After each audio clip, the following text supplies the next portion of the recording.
Welcome to the 2026 edition of the AlUla Conference for Emerging Market Economies.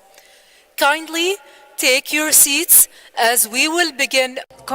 Assentem-se, nós começaremos o nosso programa em breve. Antes de começarmos, por favor, prestem atenção em alguns avisos para o evento de hoje. Please follow the illuminated evacuation sign located at the emergency exits. Our team members, identifiable by their beige vest, are available to assist you if needed.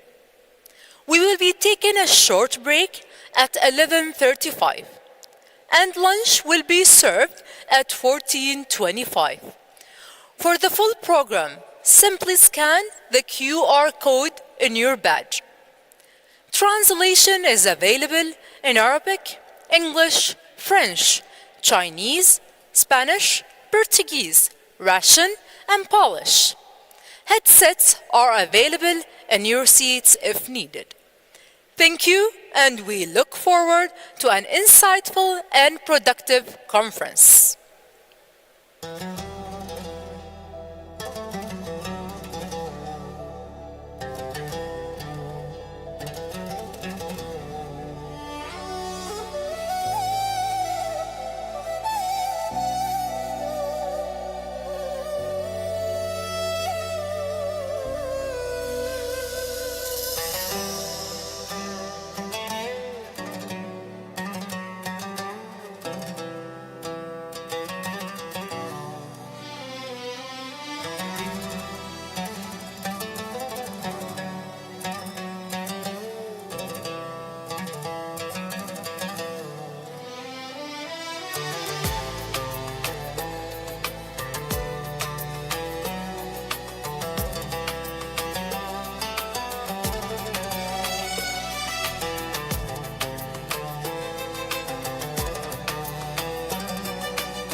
Ladies and gentlemen, please take your seats.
أصحاب السمو والمعالي والسعادة، حضورنا الكريم، أهلا وسهلا ومرحبا بكم في النسخة الثانية من مؤتمر العلا لاقتصادات الأسواق الناشئة. Your Royal Highnesses, Your Excellencies, esteemed guests, welcome to the second edition of AlUla Conference for Emerging Market Economies. I'm Shams Asbay. And I'm Wadah Al-Hassoun, and we are so honored to be your hosts for the next 2 days. And we are grateful to have all of you here because your collective expertise is what transforms this ancient crossroads into a modern powerhouse of ideas. Indeed. And you know, it proves that the dialogue we have here in AlUla carries real significance for our shared future. That was last year. Last year. And speaking of last year, during the first edition of the conference, we had participants from all around the world.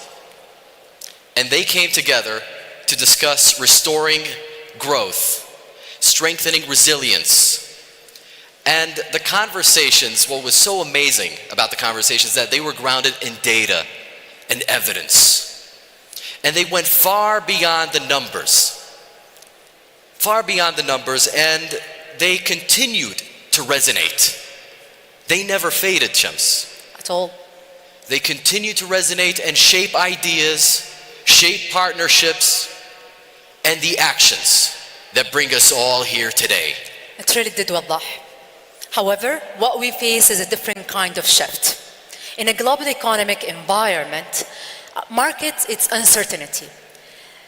As increased frequent shock and broader structural shift intersect, the required emerging market economies is carefully collaborate interconnected policies to maintain resilience and rise growth prospect to amid a limited policy space.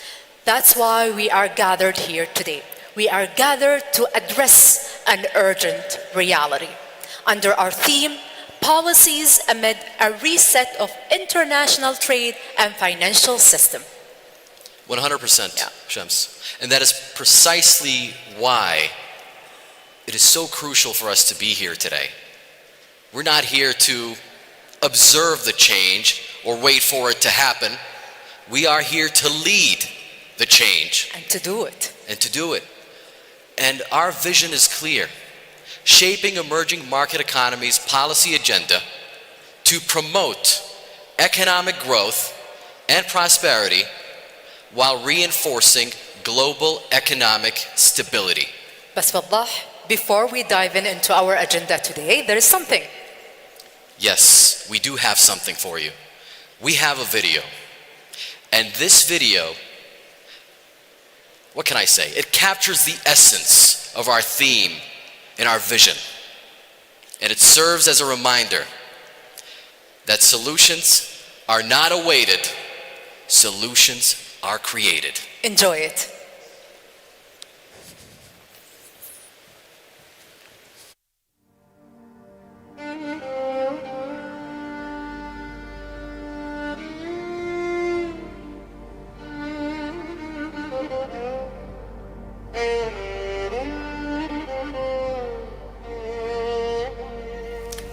Every path has its challenges, yet the light never fades, because challenges were never the end of the journey, but its true beginning. Those who know their destination know that solutions are created. Today, despite the difference of paths, the diversity, the difficulty, and the obstacles, some face relentless challenges, and others, economic volatility. In a rapidly evolving economic race, balance remains the challenge. Even climate is reshaping industries. And some face structural challenges that demand bold decisions, continuous development, and automation that creates real impact. Step by step, distances fade. Steps come together until we arrive in AlUla. And long ago, Idlib was a meeting place for minds. Today, following in the footsteps of those before us, we continue the conversation of the future.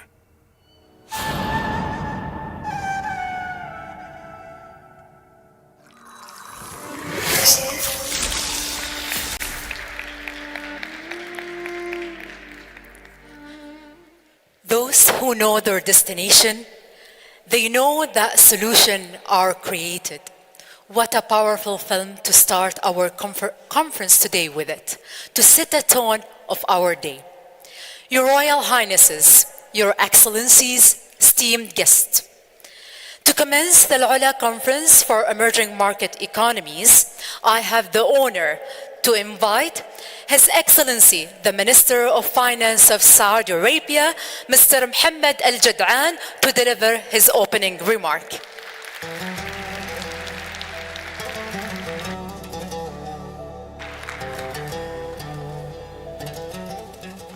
السلام عليكم ورحمة الله وبركاته. أهلا بكم جميعا في مدينة العلا. أشكركم جميعا على الحضور.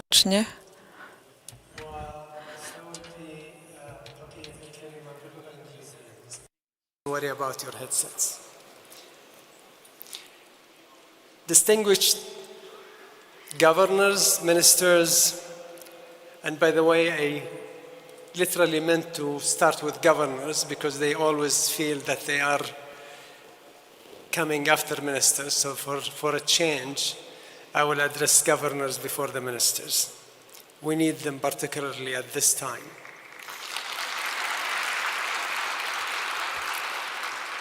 Madam Managing Director, Excellencies, colleagues, ladies and gentlemen, welcome to AlUla.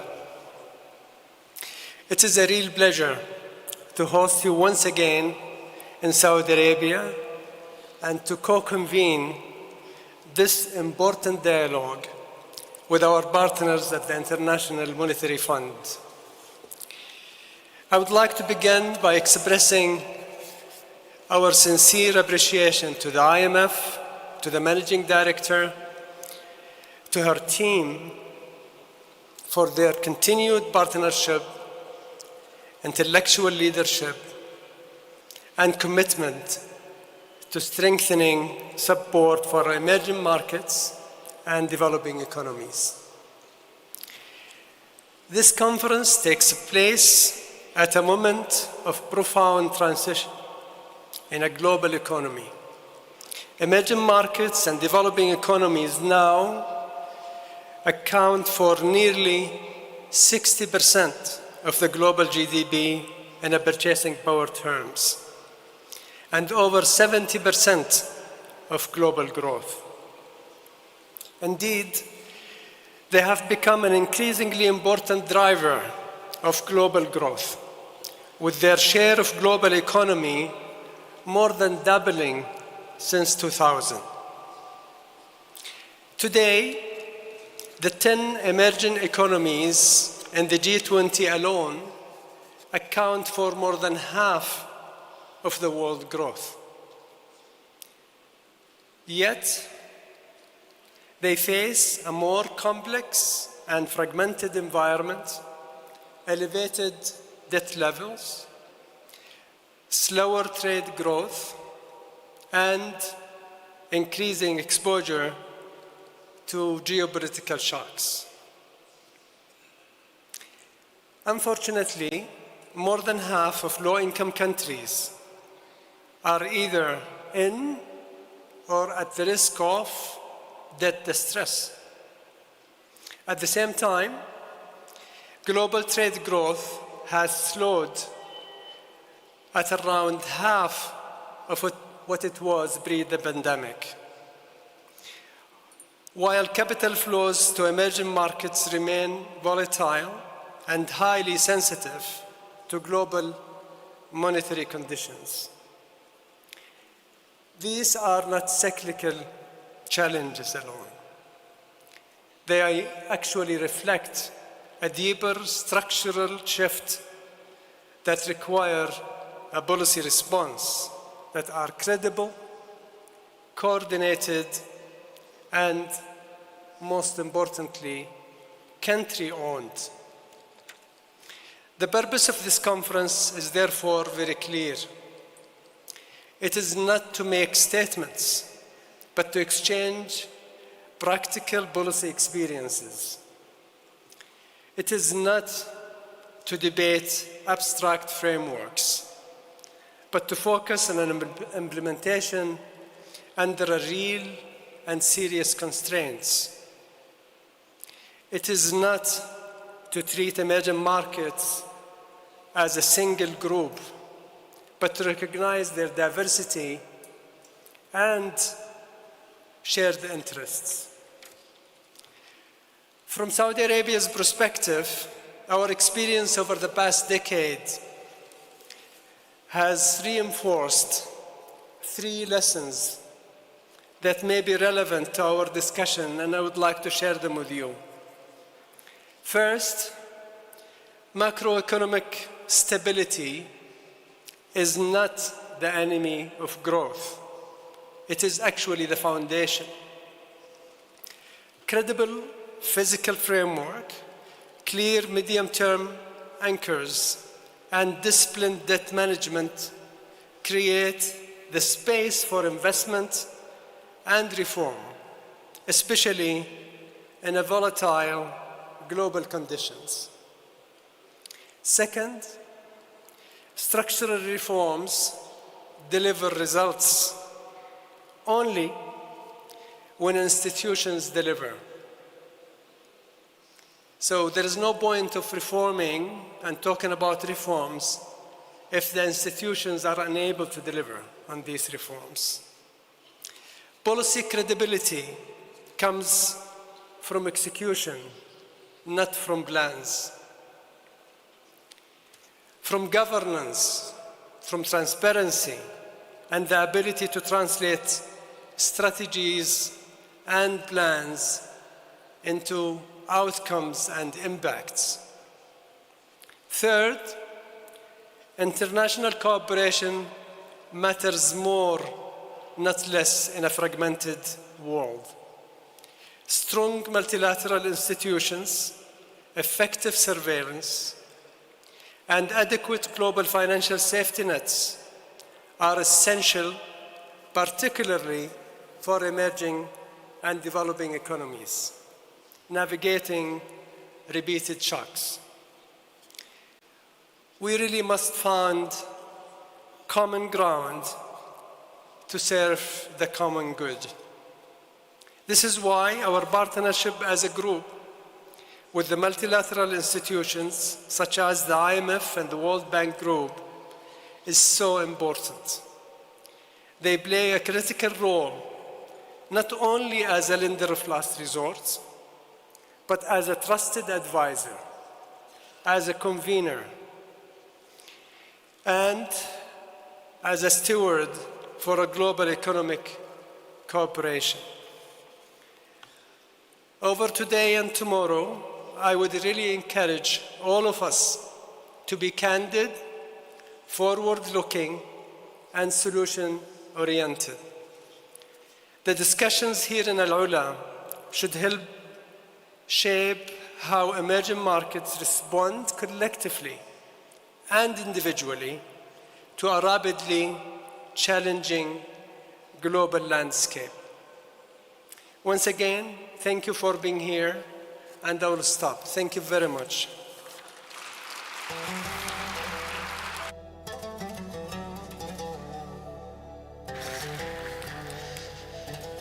Thank you, Your Excellency, for those insightful opening words.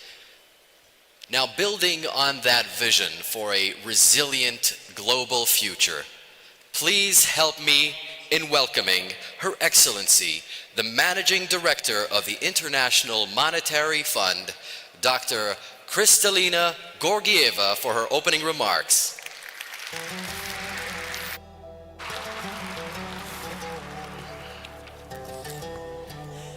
Assalamu alaikum.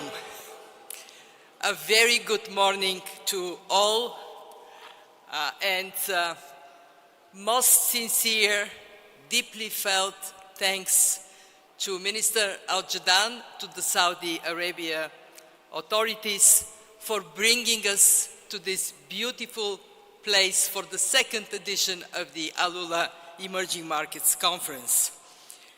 We launched this conference last year in recognition of the growing role of emerging market economies in a world of sweeping transformations in geopolitics, in technology, in trade.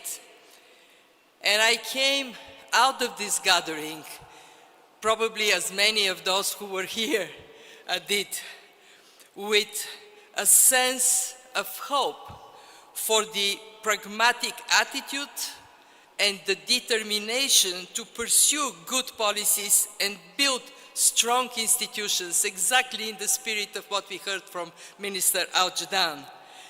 Even in the toughest of times, that is how economies can do well for their people and steer through the uncertainty we all face today.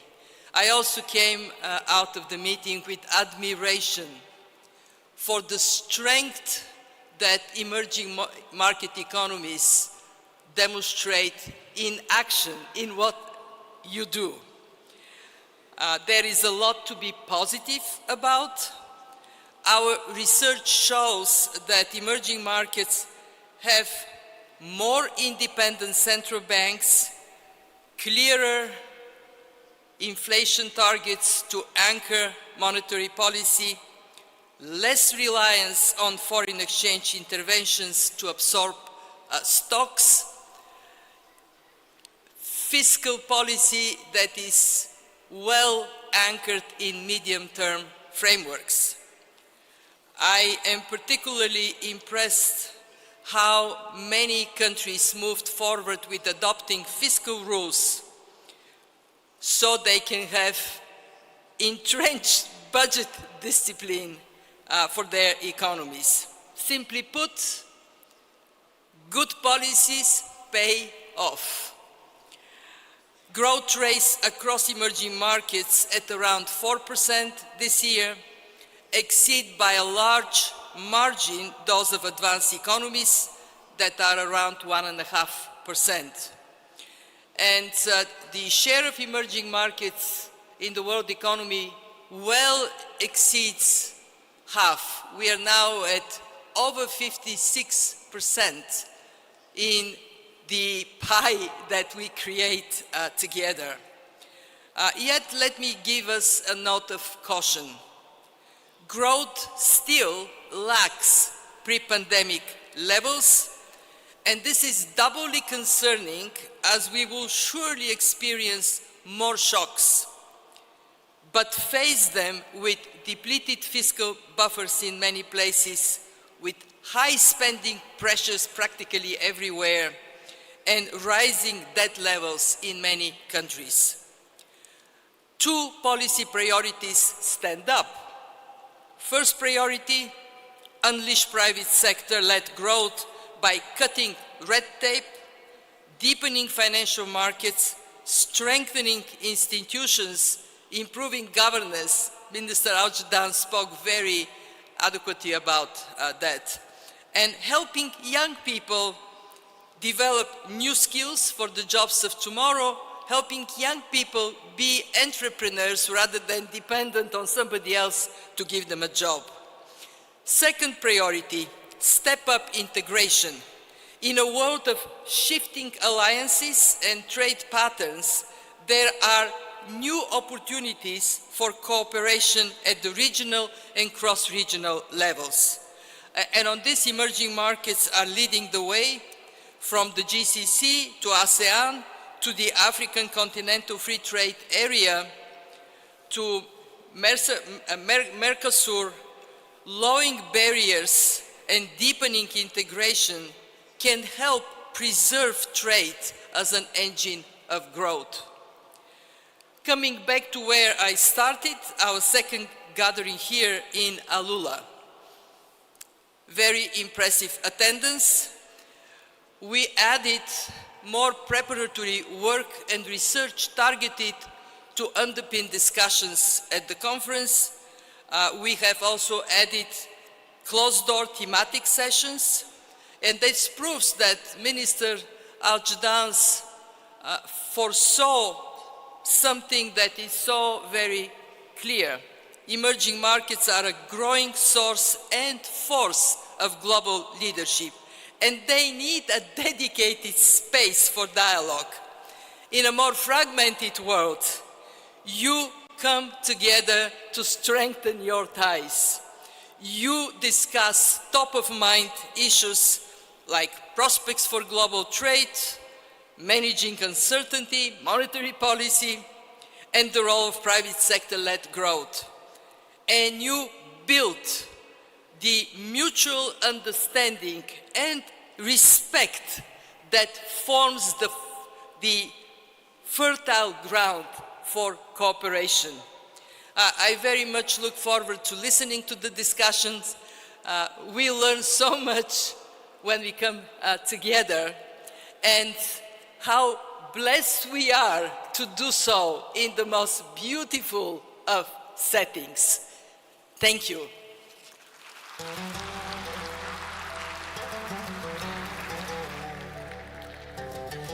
Thank you so much, Dr. Garrieva, for those compelling insights. We now move to the Keynote D1 AlUla address, charting a path through a changing global economic landscape. This address is named in honor of Diwan of Jabal Athlab here in AlUla. Back to the Nabatean period, this secret site serves as a primary venue for structured dialogue and high-level consultations, a space where leaders gather and deliberate on civil affairs to reach to an important structured and strategic decisions. Today, we revive the ancient traditions of Saudi diplomacy to tackle a structured shift of our modern world. In the same spirits of our focused leadership, His Excellency Al-Jadaan, once he emphasized that we must cancel the noise and focus in what matters in engaging a constructive dialogue.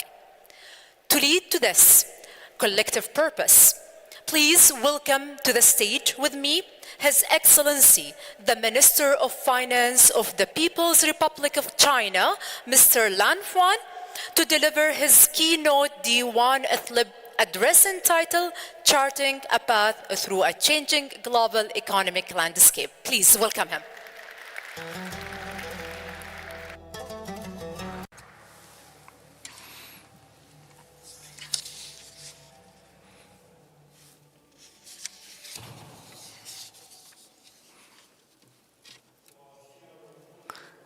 I will speak in Chinese. Please put on your earphones.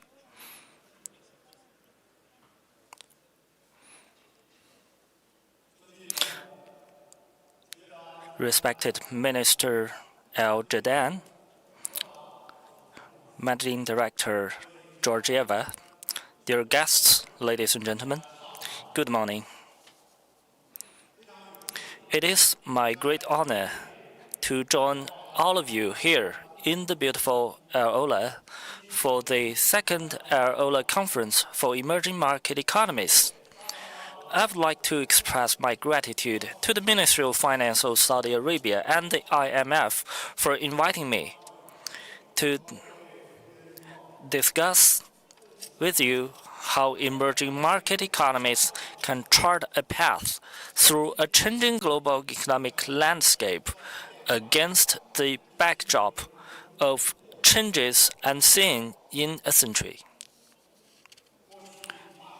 Over the past 80 years, driven by technological progress and economic globalization, the world has experienced an economic boom that can be hailed as a golden age in human history.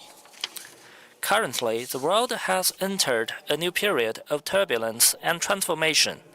Unilateralism, protectionism, and geopolitical risks are prominent. A cold wave of deglobalization is sweeping across the globe, and the world once again stands at a crucial crossroads. Emerging market and developing economies are confronted with three major challenges. First, insufficient growth momentum. The global economy grew by 3.3% in 2025, lower than the pre-pandemic average of 3.7%. Protectionism and geopolitical uncertainties have hindered the progress of free trade, accelerated the fragmentation of the global economy, and disrupted the global allocation of resources. Barriers to global technology diffusion and talent mobility have intensified. Developing countries lag behind in investment in fields such as AI, and the pace of catching up with advanced economies has slowed down. Affected by factors like the tightening of global liquidity and rising interest rates, the debt situation in low-income countries has further deteriorated, restricting the growth of consumption and investment. Second, widening development gaps. The North-South gap has widened, and the implementation of the UN 2030 Agenda for Sustainable Development has fallen significantly behind schedule. The scale of official development assistance has shrunk sharply, and low-income countries are facing problems such as declining incomes, reduced employment, and insufficient resources for poverty alleviation. According to estimates by the World Inequality Lab in France, the income gap between the countries with highest lowest per capita GDP has widened year by year. Third, surging governance deficits. The rule-based international order has been severely undermined, and the multilateral trading system is facing challenges in years. global governance reform has encountered numerous obstacles, and the Global South now accounts for 40% of the world GDP and contributes 75% to global growth. However, their representation and voice in the governance system have not been fully reflected. And the global economic governance system is clearly ill-suited and mismatched to the current situation. In the face of such challenges and changes, President Xi Jinping has put forward the Global Development Initiative and the Global Governance Initiative. These initiatives offer a Chinese solution to addressing the common challenges confronting the world and provides new options for emerging market economies to chart their course amid the evolving global economic landscape. So based on this, I wish to put forward 3 suggestions. First, foster a new round of growth momentum through innovation.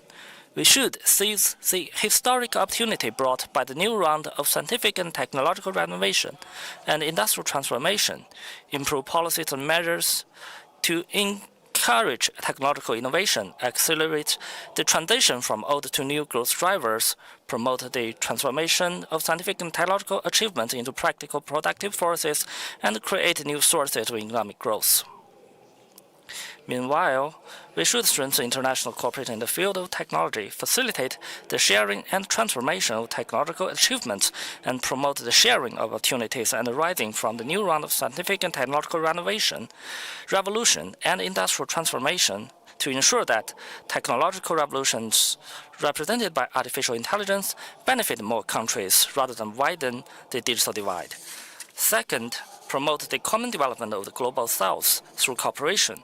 We should place development at a prominent position in the global micro-policy framework and accelerate the implementation of the UN 2030 Agenda for Sustainable Development. We should pay attention to the special needs of developing countries and respect their development paths, independently chosen by the people of all countries. Besides, we should promote the synergy and efficiency of multilateral development cooperation processes and deepen global cooperation on poverty alleviation and elimination, or mobilize global development resources on a large scale to support developing countries, especially low-income ones, and strive to address the issue of unbalanced and inadequate development. Third, improve the global economic governance system through reform. We should adhere to dialogue over confrontation, dismantling walls over building them, integration over decoupling, and inclusiveness over exclusivity, and actively safeguard the open world economic system. We should practice multilateralism, ensure that all countries, regardless of their size, strength, or wealth, can participate, make decisions, and benefit on an equal footing. We should reform and improve the global economic governance system, strive to enhance the representation and voice of the Global South, and promote the establishment of a more just and reasonable global economic governance system. Ladies and gentlemen, dear friends, China is not only the initiator of the Global Development Initiative and the Global Governance Initiative, but also a committed practitioner of these initiatives.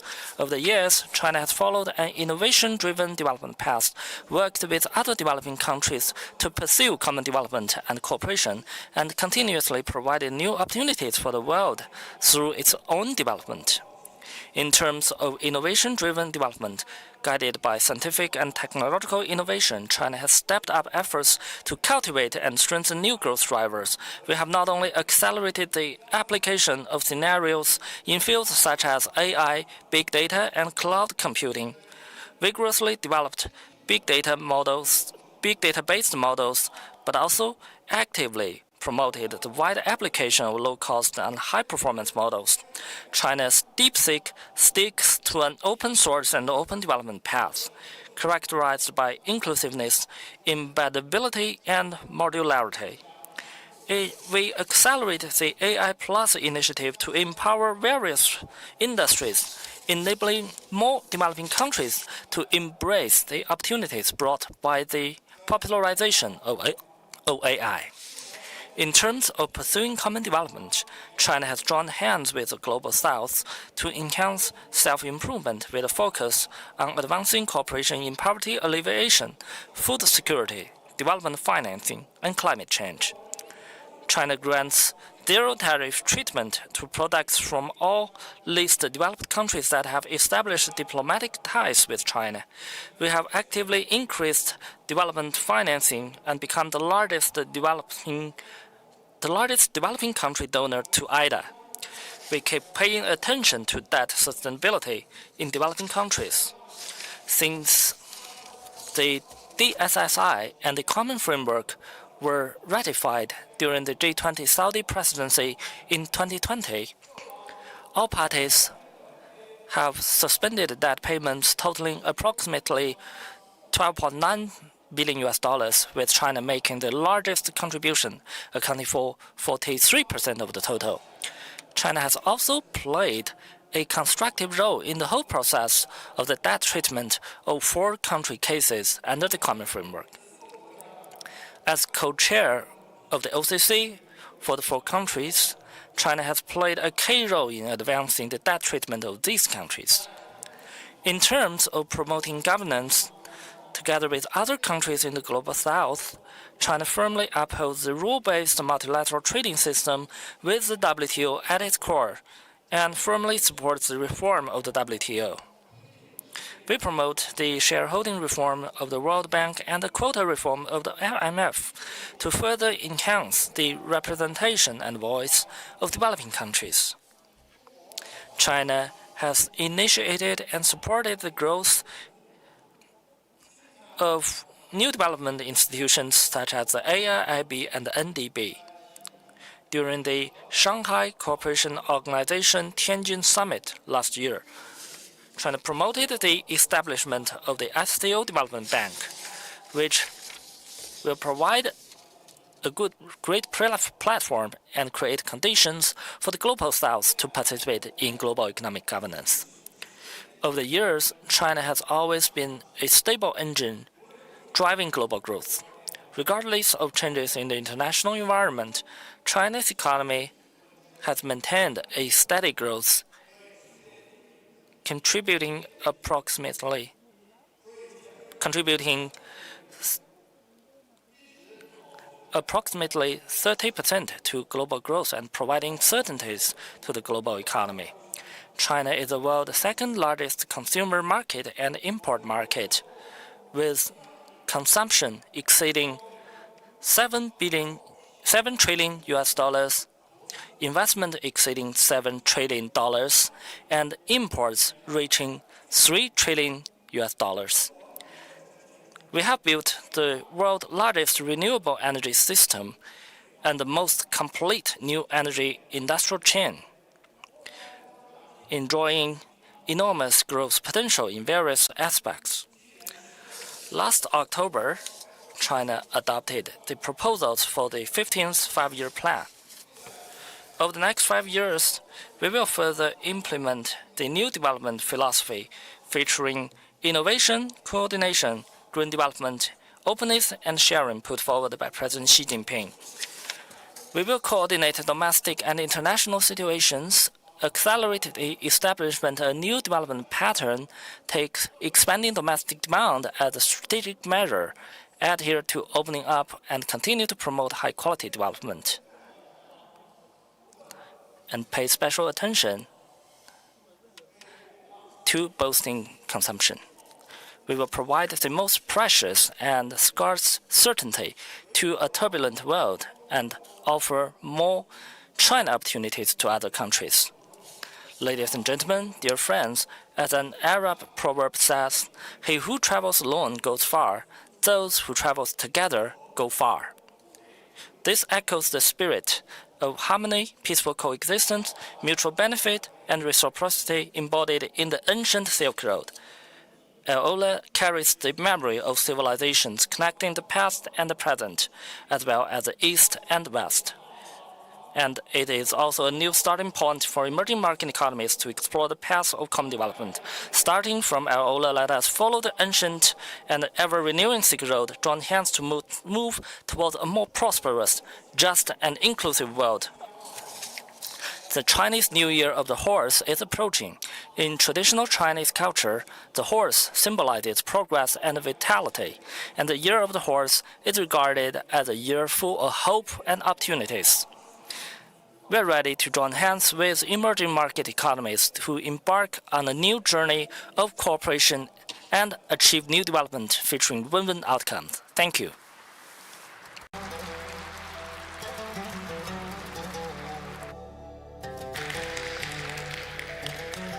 Thank you. Thank you, Your Excellency, for your thought-provoking remarks. Now, continuing the conversation on the keynote Diwan Ithlib address, charting a path through a changing global economic landscape, please join me in welcoming His Excellency the Governor of the Bank of England, Governor Andrew Bailey.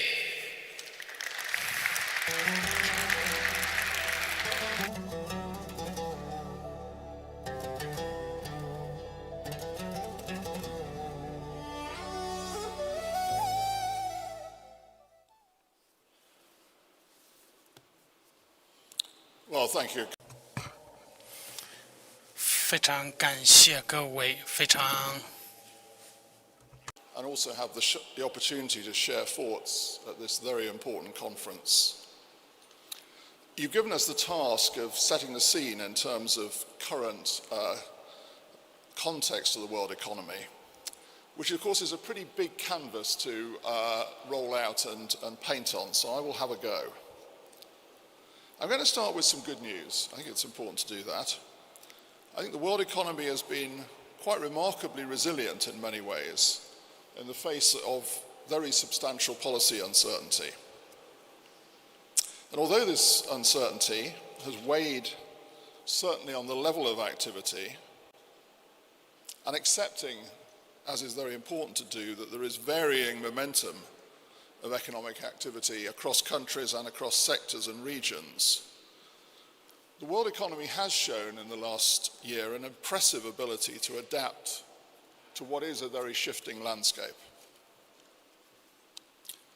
Moreover, and of course you'd expect me to focus on this as a governor, that inflation has not risen markedly in the last year, though the cost of living, which of course is an important issue in many of our countries, is a concern. Now, alongside this resilience of the world economy, global financial conditions have been quite accommodative in many ways, despite episodes of volatility and rising sovereign yields.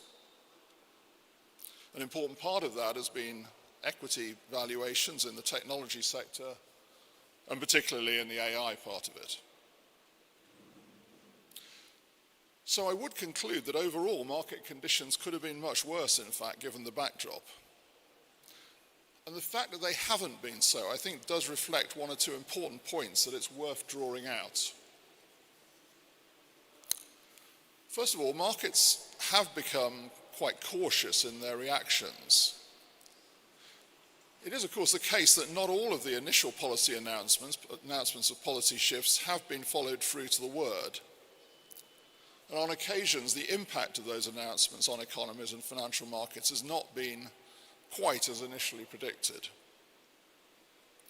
Second, in my assessment, markets are cautious to trade geopolitical risk when some of the traditional safe haven assets are close to the epicenter of the risks themselves. And indeed, those assets sometimes display a close correlation to the more risky assets. Oh, okay. Sorry. We're not quite getting it. And that has to some degree negated some of the traditional safe haven protection. And third, we've seen, I think, from markets some evidence of what I call fear of missing out, backed by arguments along the lines of this time really is different. For instance, and I'll come on to this in a moment, because of the benefits, as expected, of AI, for instance. Now, that leaves us with a more robust story, but it does leave us with the risk of some concern about greater complacency, I think. And I think it's important to note that the IMF, in their latest update of the risks in the world economy, do note that those risks are tilted to the downside. And 4 reasons, I think, can be drawn out for this. First of all, there could be a significant escalation of geopolitical tensions. Second, and closely aligned, there could be further disruption to the fragile balance of trade policy. Third, fiscal vulnerabilities could emerge against a context of elevated public debt levels. And fourth, expectations of AI-driven productivity gains could turn out to be disappointed. So let me now move on to describe the more structural economic backdrop of that conditions both the current situation of the world economy and where I think it goes from here. I'm going to cover 5 areas, so it's going to be quite brief, necessarily so. The first is the change in the nature of the economic shocks that we've been facing. These shocks have been much larger than those that were seen in the preceding period of time. I'm talking about the period now since the financial crisis. Moreover, they've been supply-side shocks, and on the whole, our macroeconomic frameworks are less well equipped to deal with supply-side shocks than those coming from the demand side. The second area I will set out concerns deeper structural parameters of many of the economies. Certainly in the advanced economies over the last 15 years, the potential growth rate of our economies has declined. And the largest contributor to that decline has come from productivity growth. Productivity growth has a pattern, I would say, of quite long cycles. That's been true since our industrial revolutions. To borrow some quite well-used phraseology now from the economist Joseph Schumpeter, industrial development involves change that occurs in discrete rushes, often separated by spans of comparative quiet. The key idea is that innovation and diffusion are at the heart of the growth process, using the phrase creative destruction. The destruction point is that new innovation makes former innovation obsolete. And a key point here is the nature of that innovation, which comes in rushes, is often what's often called general purpose technology innovation. Now, the essence of that innovation, if you think about big things like steam engines, electricity, the internet, is that they enable innovation across very broad parts of our economies. But there have been quite longish periods between waves of innovation when growth has slowed. And I think for the last 15 years, many of our economies have been in such a slower phase as the growth effects of the ICT revolution and the internet matured.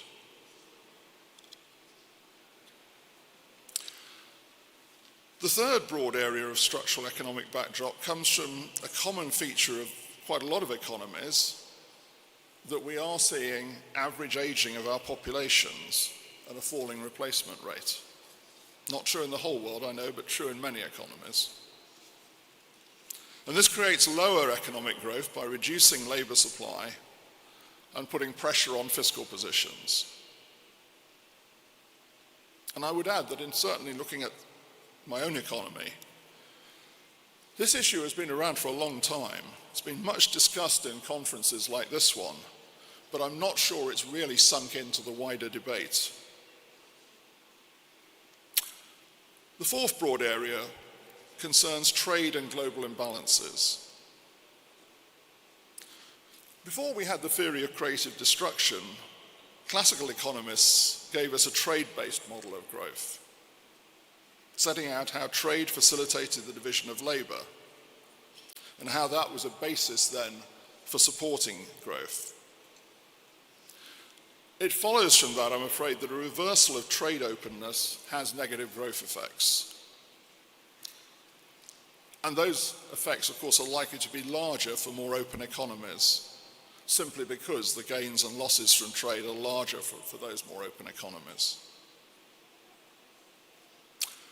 The fifth broad area I'll touch on concerns the financial system.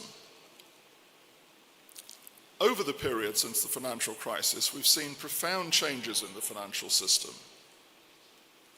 Necessarily so, I would argue, given what happened during the financial crisis. The system has undoubtedly become more robust. It has undoubtedly been able to absorb the big supply shocks we've seen in recent years, and that, of course, is a good thing. There has been a relative shift in the balance of financial intermediation from banks to non-banks.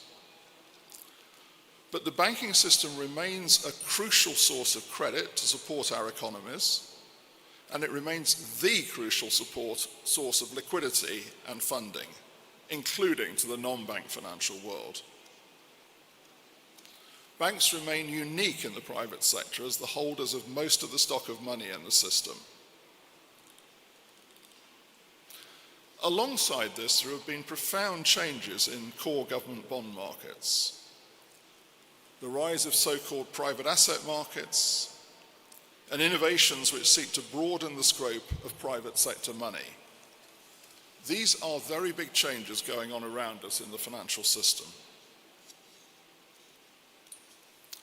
So having tried to cover the canvas quite broadly, I'm going to use the rest of my time to look a little more into the future, focusing on just two of those areas, productivity and imbalances. Let me start then with productivity. I mentioned that the creation part of innovation has in the past been associated with general purpose technologies. The obvious question that follows from that is what comes next? What is the next general purpose technology, and when will it arrive on the scene? Well, I would argue that the best guess is AI and robotics, both separately and in combination. I'm an optimist on the potential for AI and robotics to move the dial on productivity and thus on economic growth. I'd like to think, though, that I'm a realistic optimist. My impression is that we've made more progress so far applying AI to well-defined task-based work, rather than some of the more ambitious goals. But I'd also say that I don't find that at all surprising. Moreover, this type of growth via innovation and productivity enhancement takes time. It isn't a quick fix. That's a lesson of history. We saw it with electricity, we saw it with ICT. It's therefore quite likely that we'll see it again. An important question, therefore, is how will AI and robotics influence the labour market and jobs? It's really the point that Kristalina made about looking to the future, and particularly for young people. It seems to me that 4 channels are relevant here. The first is what I call productivity augmentation. Increasing productivity by automating repetitive tasks, freeing labour up for other higher skilled activities. If firms use these gains to expand production, this can increase the demand for labour in non-augmented tasks.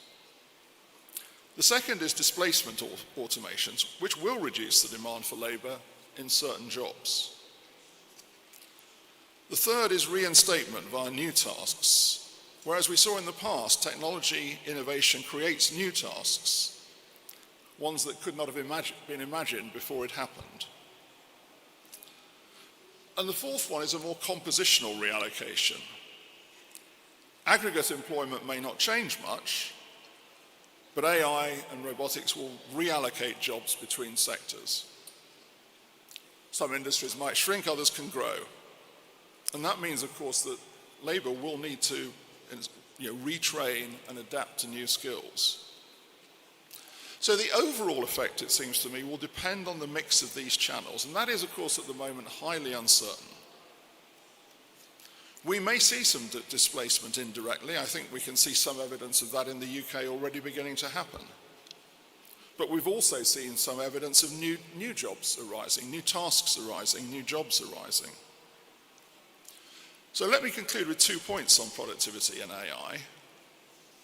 First, to reinforce Kristalina's point, education and training in skills is critical. Second, I don't think we should resort to oversimplified conclusions on what the employment effects will be. So let me finish on imbalances in the world economy. In the period since the financial crisis, the headwinds to growth have made it harder to achieve domestic consensus to support international cooperation and openness.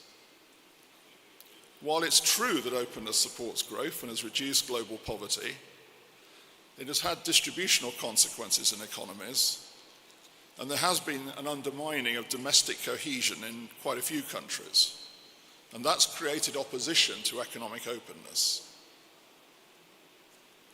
And the effectiveness of the international financial system depends on national support and on national license. It can't operate in isolation of those things.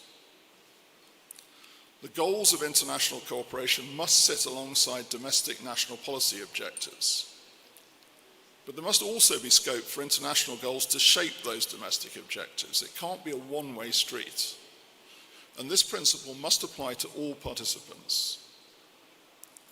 So there is a natural tension between economic globalization and domestic objectives. It's always been there. But we have to define what lies behind it very robustly, and in doing so, tackle excessive imbalances. Moreover, the international system must be robust to many states of the world. This requires flexibility and operation of the system. 3 lessons of history stand out for me here. First, in the current context of slower growth, we must focus on what is needed to raise potential growth rates. Back to this point about productivity, it's why it's so vital. We must also, though, remember the contribution that openness will make to that growth. Second, today we continue to face the challenge of adjusting the system to a more multipolar world, where the shifting of the poles reveals tensions. But one of the lessons of history is that such shifts in polarity inevitably strain the operation of the system, and we must be prepared to deal with that.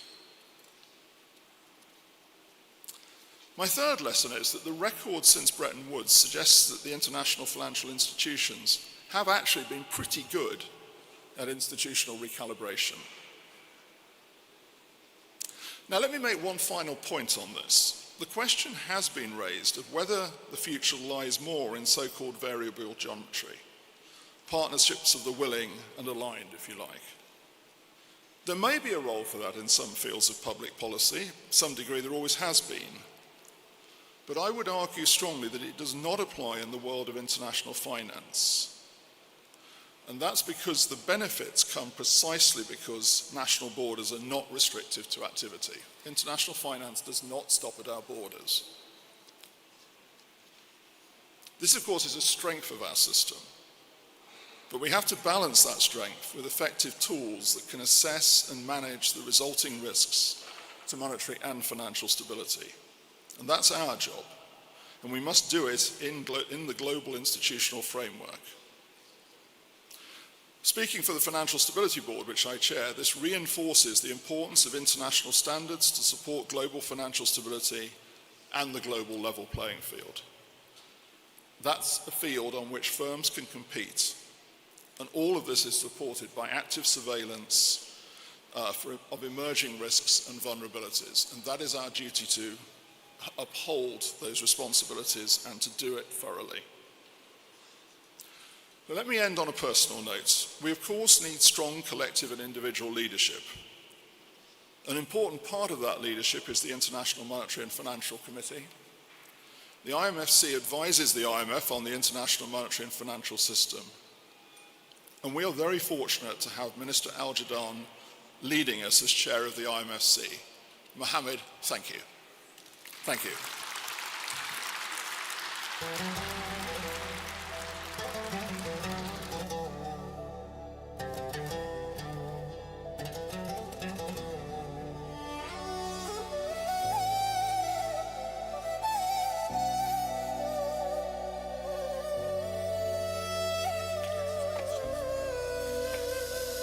Thank you, Your Excellency, for your insightful keynote. We now turn to a critical pillar of our theme, resetting global trade. As trade tension rise and geopolitical fragmentation deepens, the traditional export-based growth model for emerging markets is being put into the test. This session explores whether we are witnessing a permanent retreat in a global commerce or a new opportunity for regional integration and resilient supply chain.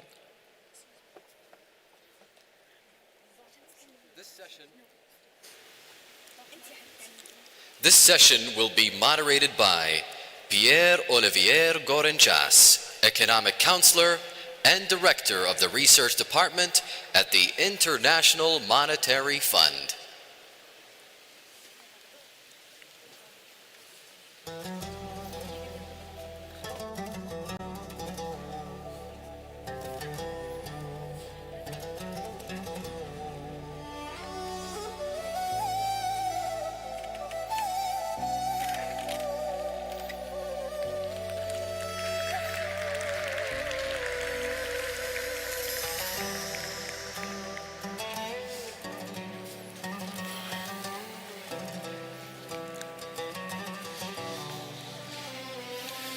Good morning and welcome. I will be your moderator for today's first session on resetting global trade. Now, as you're all aware, and have just heard in the preceding keynote addresses, we are navigating through a reset in global trading relations. The unidirectional nature of ever lower tariffs and trade barriers has been broken. And since April of last year, US effective tariff rates have risen from under 4% to over 18%. And trade policy increasingly is being used to help achieve other policy objectives. And trade policy uncertainty remains elevated.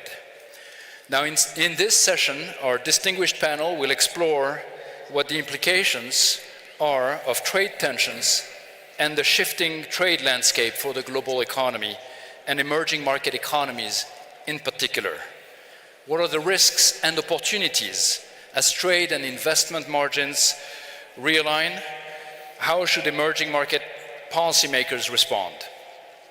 Now, to help unpack these issues, we are honored to have with us Paul Entras, who is sitting at the end here. Paul is the Robert G. Ory Professor of Economics at Harvard University, and his work covers issues including those related to global value chains, globalization, and market power. I will shortly invite Paul to present his work, joined with Andrea Presbitero from the IMF, on the remains of trade, the US-China trade war, and its aftermath. Following Paul's 15-minute presentation, I will then turn to a very distinguished set of policymakers who are with me on stage today to offer their initial thoughts on these issues. First, His Excellency Al Ibrahim, the Minister of Economy and Planning from our wonderful hosts today, who leads Saudi Arabia's efforts for economic diversification. He is joined by Minister Schwarzenegger, Argentina's Minister of Deregulation and State Transformation, who joins us fresh off the back of a newly signed US-Argentina trade deal. And last but not least, Governor Tolina of the National Bank of Ethiopia, who may want to offer a take on African efforts to strengthen regional trade integration. After 6 minutes each, I will then take advantage of my position to kick off with some questions to the panelists and to our speaker, before opening the floor for further questions. And let me remind you that you can send questions using the QR code that is on the card on your seat. This will be collated and shared with our speakers later on. So without further ado, Paul, the floor is yours. Thank you very much, Pierre-Olivier. It's a great pleasure to be here. Thank you for the invitation. Let me see if I can see the slides for the presentation. All right, great. So 6 years ago, around 2020, the ECB asked me to write about deglobalization, write an article about deglobalization. And the main conclusion in that article was that as of that time, the world was not yet deglobalizing. I argued that, using standard series like the share of world trade in GDP, that yes, there had been a slowdown in the growth of globalization, but there was no evidence of a steady or beginnings of a deglobalization. The same is true today. 6 years have gone by, and I don't think it's accurate to say the world is deglobalizing. But I think it's probably fair to say that it's not yet deglobalizing, in the sense that the world economy continues to be subject to many shocks that might well lead to deglobalization. And in the interim, even though we're not seeing deglobalization, we're seeing very notable shifts in cross-border linkages. Why is this happening? Various reasons. In 2020, we were mostly concerned about COVID. Now we understand that rising trade tensions, geopolitics are much more important. If we look, for instance, at the US China war, it's very clear that we're in a very different stage of that tension today than we were in 2020. More broadly, we know that geopolitics, alignment, is a much more important, significant driver of trade flows than it was a few years ago. And that has only accelerated since the re-election of President Trump in the US. As I mentioned before, not deglobalization, but we're seeing very important shifts. In the US, where I live, we've observed a very marked shift away from China as a source of imports and a move towards other economies. Within North America, there's growing imports from Mexico, but as you know, most of the gain in market share that is going away from China has been going to other countries like Vietnam or economies like Mexico and Taiwan. And importantly, this process has deeply accelerated in recent months since the re-election of President Trump. So this restructuring is a very prominent feature in the last few months of data. The mirror image of this, which is going to be the focus of my paper and the presentation, is the fact that China has redirected its exports away from the US onto other economies. The European Union has observed a very marked increase in imports from China. So have many countries in Asia. So as China faced increased cost of shipping or selling in the US, they redirected their sales to other markets. And I would argue that this is the most important thing right now happening, in the sense that we have a pretty clear sense that this is quite a persistent shock. I don't think there's a presumption that China will be able to access the US market under the same conditions that it did in the past anytime soon. Beyond this bilateral changes, obviously, and there's people from many countries in the world, you know that this shift are having third market effects everywhere. We see countries trading much more with certain countries than others, and differently so than in recent months. So this is a table showing trade growth. You see a lot of green and red and a lot of changes. So coming from academia, the task that was given to me was to think a bit conceptually about a little bit of why this is happening, and I do so in the paper, but I'm not going to do today, but more, what are the consequences? If I'm an emerging economy and I observe these large changes and I observe China pivoting away from some markets to others, how is that going to impact me, okay, if I'm caught in the middle? So in the paper, we decompose, with Andrea, we decompose the effects on third markets into 4 margins. We have an export exposure. The idea, if I'm an emerging economy and I was selling to some markets, and now I see China pivoting towards those markets in which I'm selling, how is that going to affect me? I'm going to face more competitive pressures. We talk about import exposure. Maybe I'm not only competing in export markets, but China redirects its sales to my own market.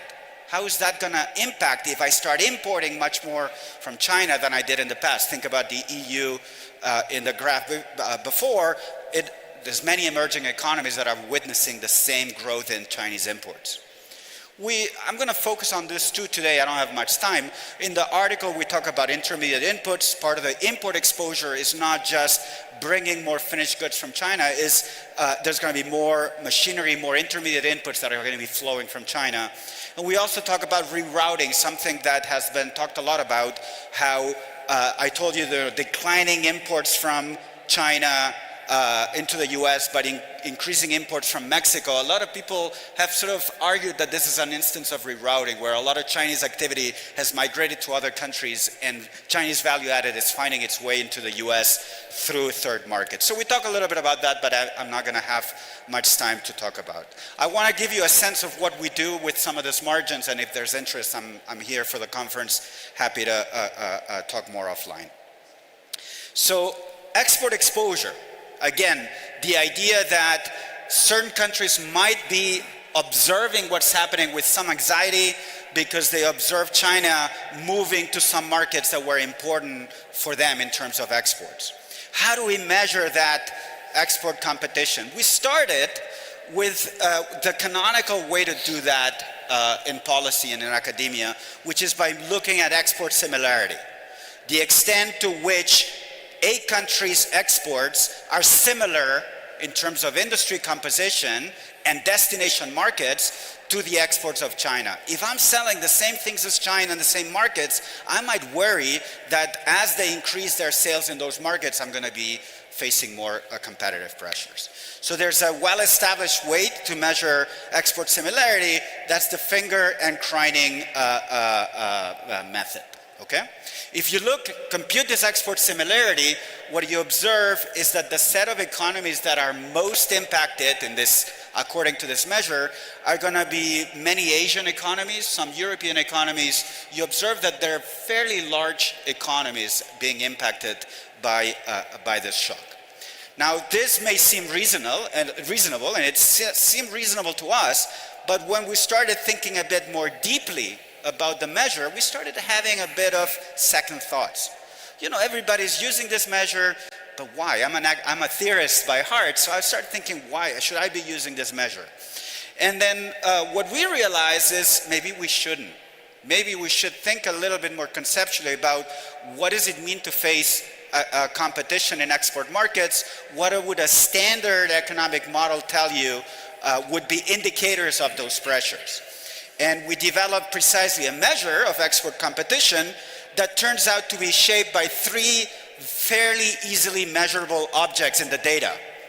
We start with a shock. What is the shock here? The shock is the fact that certain producers in China that were selling to the US certain products, all of a sudden they face much higher tariffs. That's going to lead them to pivot away from the US to other markets. But how big that shock is going to be a function of how important was the US market for those Chinese producers. If 90% of their sales were in China, in the US, that's going to be a lot of exports that are going to have to go elsewhere. Okay, so that's the first element of the index. The second one is, if I'm selling to some markets, if I'm the emerging economy selling to some markets, how much is China selling in that market as well? How much of the absorption of that destination market is accounted for by China? If it's large, it's likely that the growth of Chinese exports to that market will be larger. And finally, as an emerging economy, I'm also going to care about, well, that destination, how big was it for me? If it's a nearby destination, maybe I sold a lot there. And if I sold a lot, certain products in which China was important and the shock is large, that's where I'm really going to be facing a big cost. When you crunch through the numbers, the set of economies that are most impacted, there is a correlation between this ranking and the one I showed you before.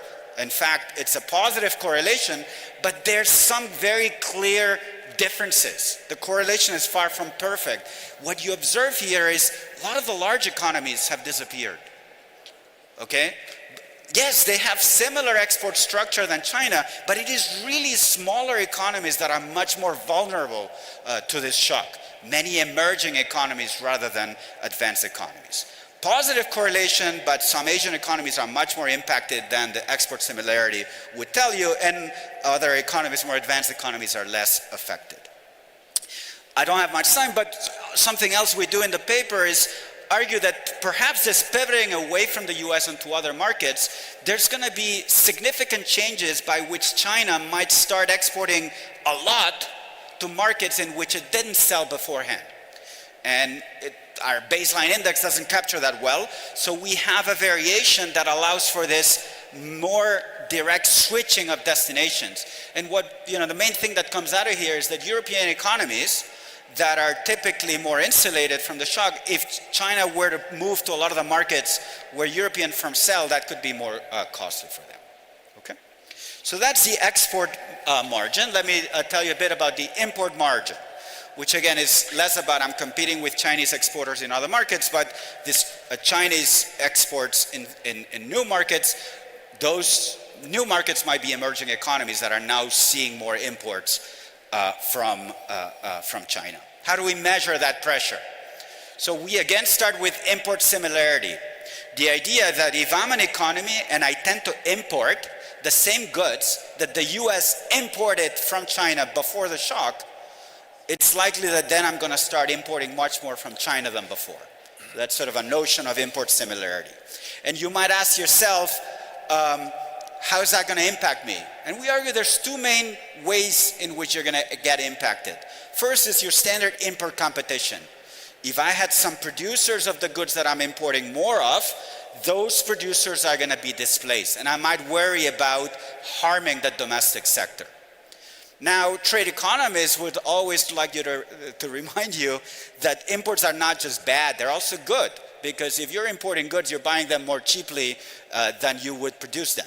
So increased imports from China are likely to reduce import prices, which is going to be good for consumers.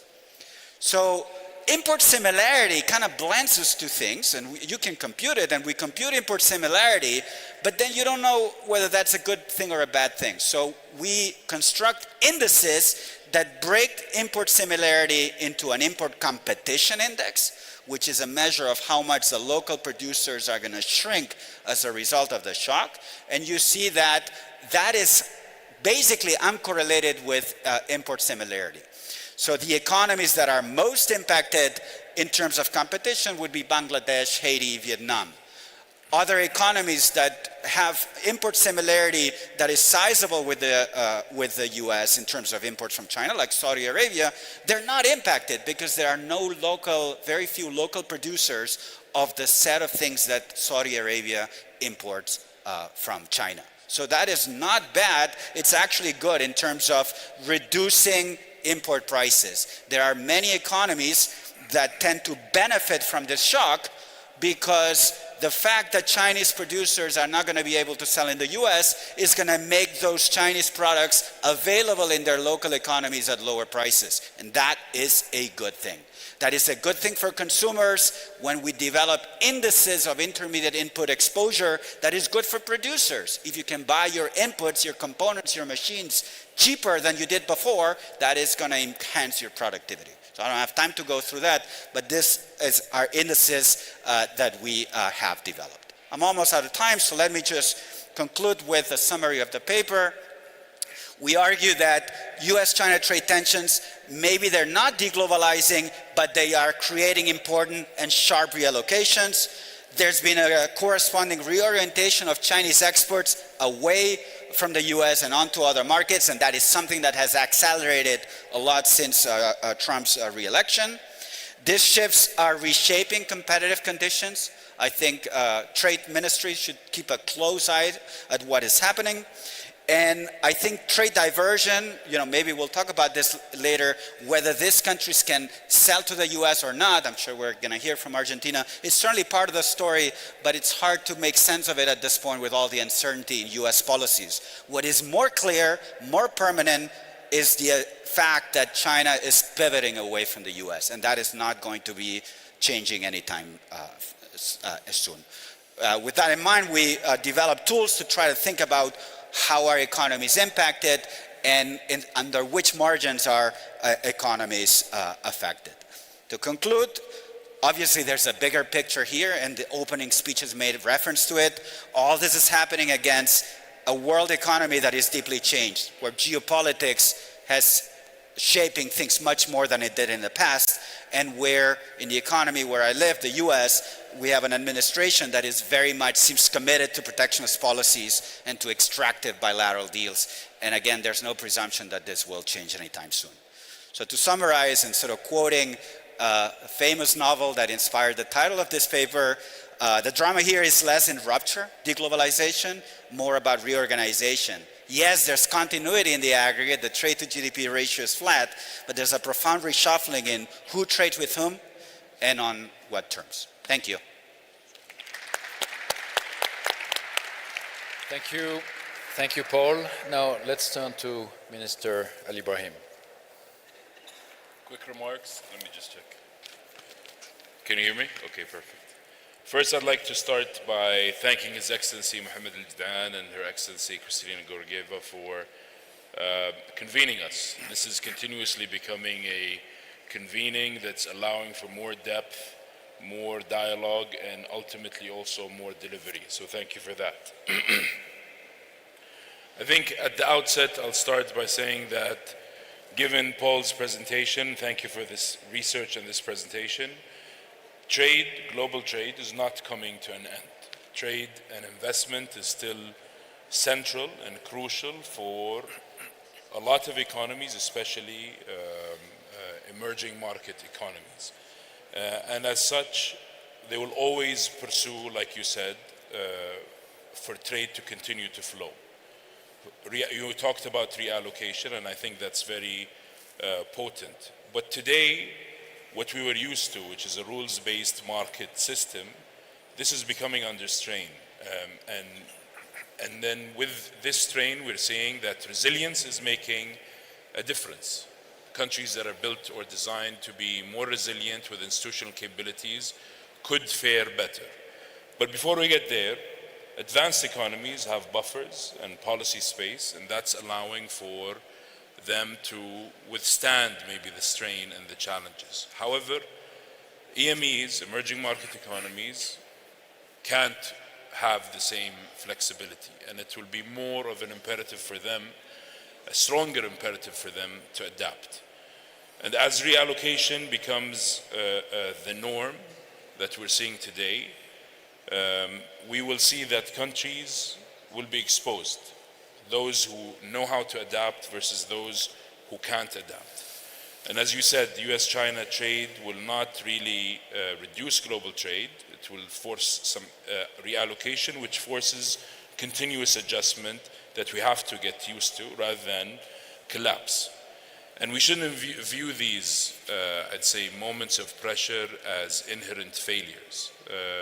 These are actually signs that there is misalignment between institutions and a continuously evolving economy. Sometimes the economy, the global economy, evolves at a slower pace, and sometimes it surprises us.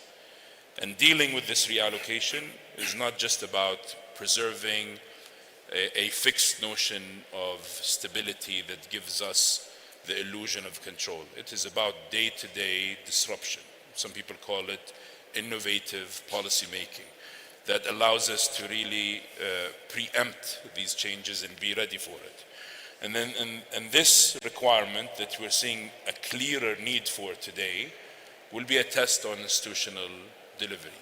Countries that have invested in institutional capabilities, institutional setups, will witness better outcomes because they're ready for it. The paper discusses how the reallocation and the adjustment is multidimensional and uneven across countries, and that's very potent. For emerging economies, this is not a period of temporary disruption. This is actually a period of strategic choice. We don't have to be dictated what we have to do. This is an opportunity for us to really design how we want to adapt to this evolving trade system and how we can seek more sources of value that come from it.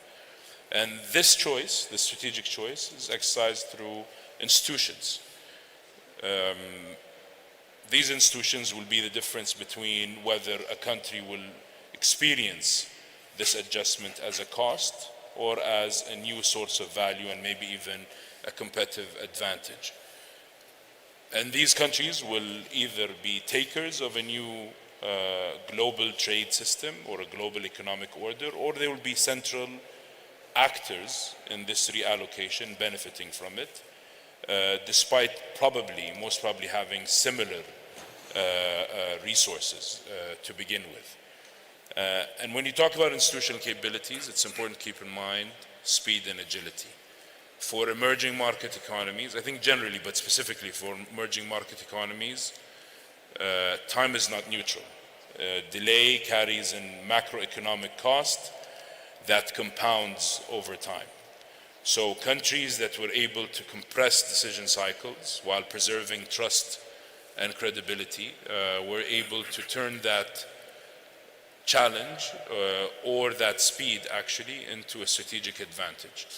And countries with delayed decision cycles are often stuck in this challenge and will actually witness the opposite of value, maybe the destruction of value.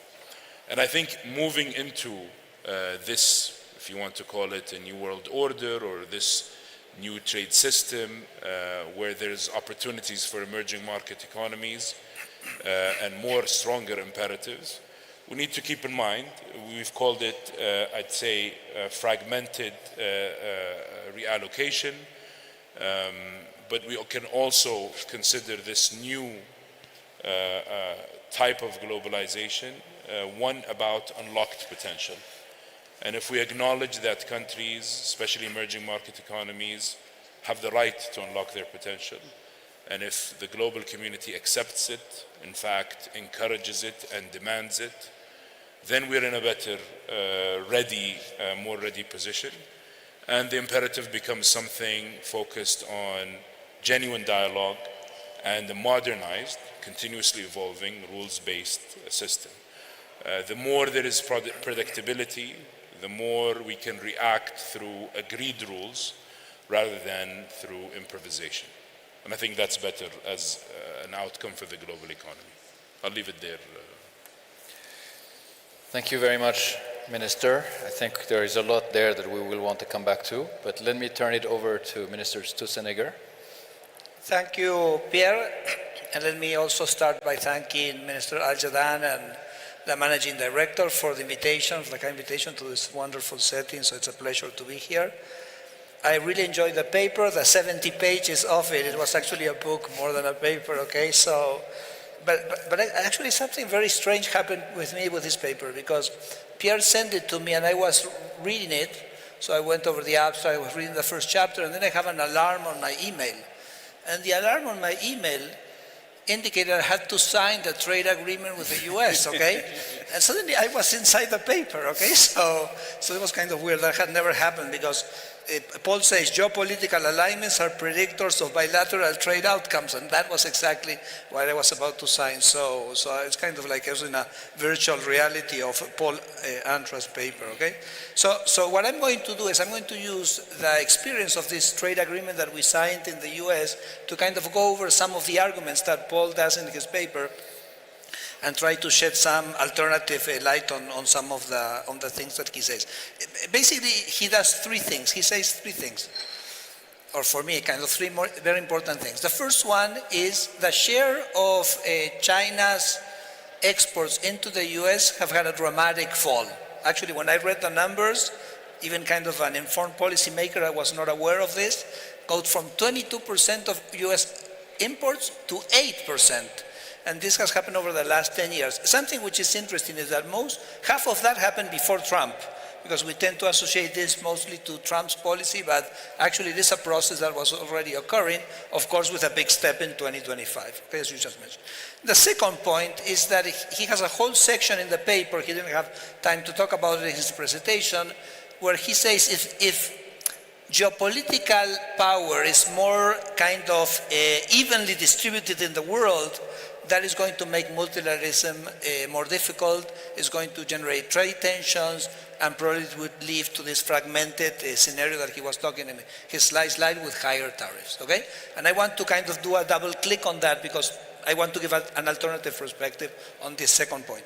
And then the third was what he mostly spent his time in his presentation, which is the third-party effects of this reallocation of Chinese trade. I mean, Chinese trade doesn't go to the US, goes to other countries. How does that affect? Well, for some countries, maybe it implies more competition in their export market, and that's bad. Maybe it implies cheaper products in their market. I mean, there's a whole number of effects. So what I want to do is I want to focus on the effect of this geopolitical tension on the second dimension, which is how does the geopolitical tensions affect the trade agreements, and what does that do to third parties? So I'm not going to focus so much on the redistribution of Chinese trade, but on the role of geopolitics on third-party effects. So, for example, the agreement with the US, in the case of Argentina, I say it's a great trade agreement for Argentina. It's a great geopolitical agreement for the US. Because the US had geopolitical objectives. They were talking about friendshoring. They want to bring economic activity to countries which they feel more aligned or more comfortable. But that objective of the US opened up very interesting opportunities for opening trade for Argentina and for opening up the US market for Argentine products. And I think that's kind of interesting. So it was kind of, the conversation was interesting because for example, we had to argue with them. Well, they were not going to open everything, so we said, what do we want them to open the American markets to Argentine products? And we had to develop a methodology for that. There what we used is Ricardo Hausmann's product space methodology. Ricardo Hausmann at Harvard, he developed a methodology where he says which goods are close to each other. So for example, if a country exports a good X, and the countries that export good X also export good Y, that means that X and Y are close.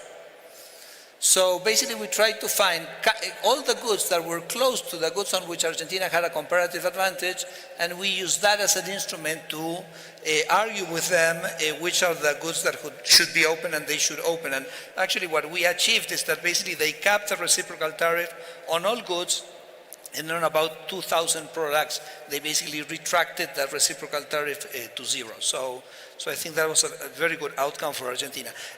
And for Argentina, in terms of its own opening up, also was quite interesting, because with this trade agreement, we had to open several sectors. And remember, we're in something called Mercosur, and Mercosur somehow has very high external tariffs. So this agreement with the US has allowed us to somehow break a little bit that barrier that Mercosur was and increase the opening up of the economy. That's why I was saying that for Argentina, it's actually a very interesting trade agreement. Now, let me say one thing which is interesting. The US had these geopolitical objectives, like friendshoring. And for example, they opened up the aircraft industry to Argentine producers. And they also had their domestic issues, for example, pharmaceuticals, like Trump is in this fight with pharmaceutical companies, so they opened up the pharmaceutical market to Argentinian pharmaceutical companies, which actually have a significant comparative advantage there. So I think there's a mixture of the geopolitical issues and the domestic issues in the way the US approached this agreement. I would say on China, it was more, there were not kind of any real restrictions. It was more like a surveillance thing, like we want to know what's going on, a sort of request, but not much more than that. Now, let me go just finishing to this idea. I said that these geopolitical tensions, may they lead to more trade and not less trade? Let me challenge that view for a second. And I want to put on the table one thing. Mercosur was negotiating with the European Union a free trade agreement, and we've been negotiating that for 26 years. 26 years. And suddenly we signed it. And I don't think that's independent of what's happening with Trump.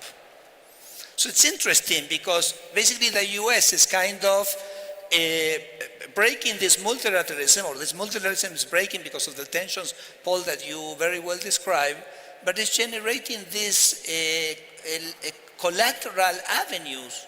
And for Argentina, it meant that after 26 years, finally we could sign the Mercosur European Union free trade. We also signed the free trade agreement with EFTA. So suddenly kind of things had deblocked.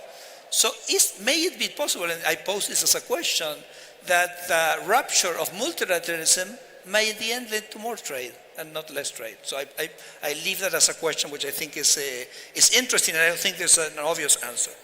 And the final point I want to make is in the first graph that Paul showed. He showed that trade was growing very strongly, and then in the 2000s it stopped growing. So now for 20 years we have not deglobalized, but the share of trade in world, the share of trade has kind of stagnated. Okay? I think there's several reasons for that. For example, one reason is basically that as China has huge increases in productivity and becomes more similar to developed economies, then there are less incentives to trade. So maybe there's a natural thing. Maybe that explains why the share of China was falling before Trump. The second potential explanation is that a larger share of trade is digital. It's knowledge, it's goods, it's emails, it's the software, it's patches on software which is going from one country to the other, and that's very significant trade, but it's not measured. So maybe there's some trade that we're not measuring. I think that's a second hypothesis. And the third one has to do with something which Intermit, which I think Intermit is over there, he wrote in The Economist an op-ed 2 weeks ago, and he said, listen, you know, globalization, why is globalization not prospering, not deepening? And we are looking at tariffs. We're all looking at tariffs. Kind of all the attention is in tariffs. But there's something much more damaging and much more devastating for trade than tariffs, which are standards, certifications, sanitary requirements. Because if you have a tariff, you put 10%, 15%, 20%, certainly it's going to affect trade. But if you put a sanitary barrier, it kills trade. It just goes to zero. So it's like an infinite tariff, no? And I think, I see a lot of that in our experience in Argentina. A lot of our exercise in trade liberalization has been much, much more strongly focused on the kind of reducing these standards and their certification. Actually, this agreement basically allows for a reciprocal recognition of certification. So I think that's also, I think, a point that is a very important part of this picture. Let me stop there. Thank you, Minister. And actually, the deeper integration of Argentina, both with the US and with Europe, is actually quite striking in a short period of time. But we'll come back to that. Governor Tolina, over to you. Thank you so much. First of all, I really want to thank Mr. Al-Jadin, Madam Georgieva for inviting us here. And what a beautiful place. It's my first time in AlUla, but I loved it. Thank you so much. Now, coming back to the topic being discussed, I think it was a very, very interesting paper. There are some reassuring messages that came out of this paper.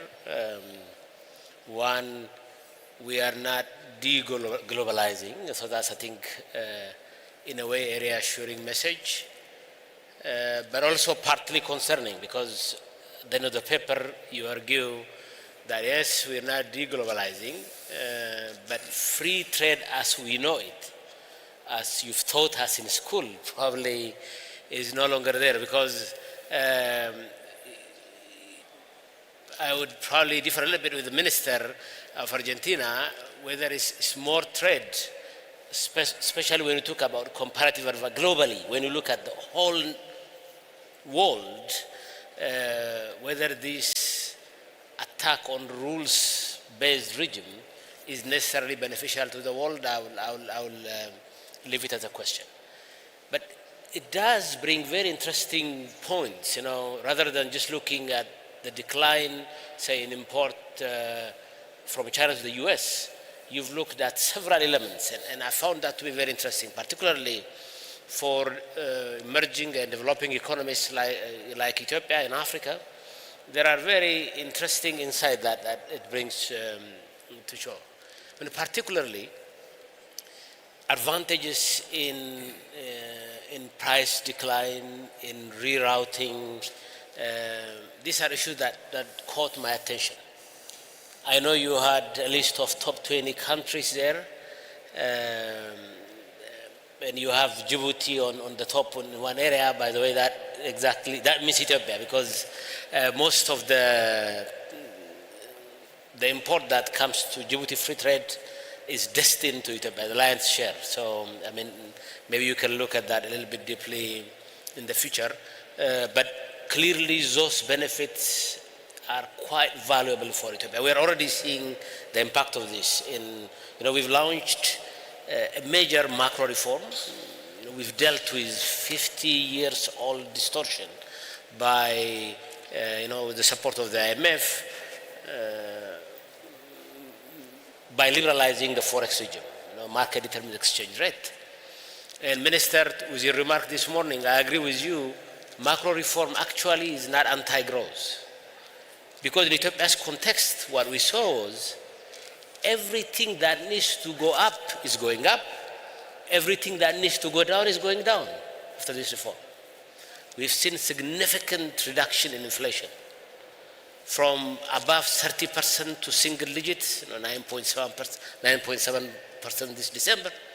We've seen 6-7x growth in our reserve accumulations. Growth, Madam Georgieva, you would be happy to hear this. Growth actually in Ethiopia is above pre-pandemic level now. When we started this year, the Ethiopian budgetary starts in July. The plan was, the projection was 9.2 growth, but actually by looking at 6 months number, we are now certain that we might actually grow double digits, 10.2% or so by the end of the year. So macro reform works when institutions respond. That's what we saw. We've made the central bank independence, for the first time in decades, an independent central bank. The Prime Minister spoke very strongly about that independence, and we're seeing a significant result because of this. Now, a couple of points I want to leave. If we want to see, significant benefit from trade, that agility you mentioned in your paper, that regional readiness is absolutely critical. In Africa's case, this idea of inter-Africa trade was more of a talk for decades. But I think because of the uncertainty in the global trading arrangements, countries have started to take this very seriously. And we're beginning to see very encouraging results. I asked my team to look at the export numbers intra-Africa, and some of the numbers were a bit astounding. We saw 5x, 6x growth, for instance, trade between Ethiopia and Zimbabwe, Ethiopia and Rwanda, Kenya, and you'd be happy to look at that number. But of course, there is a word of caution. One, we're talking about a very small base. So statistics, as you know, when you grow from a small base, gives you a big statistics. But the second important thing is there is lack of sustainability, continuity.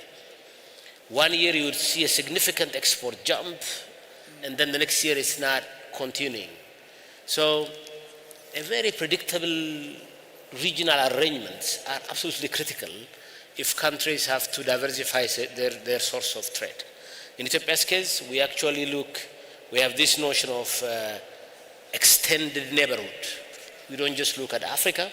For instance, our trade with Saudi is one of the highest, 32% growth over the last 5 years. So significant amount of growth.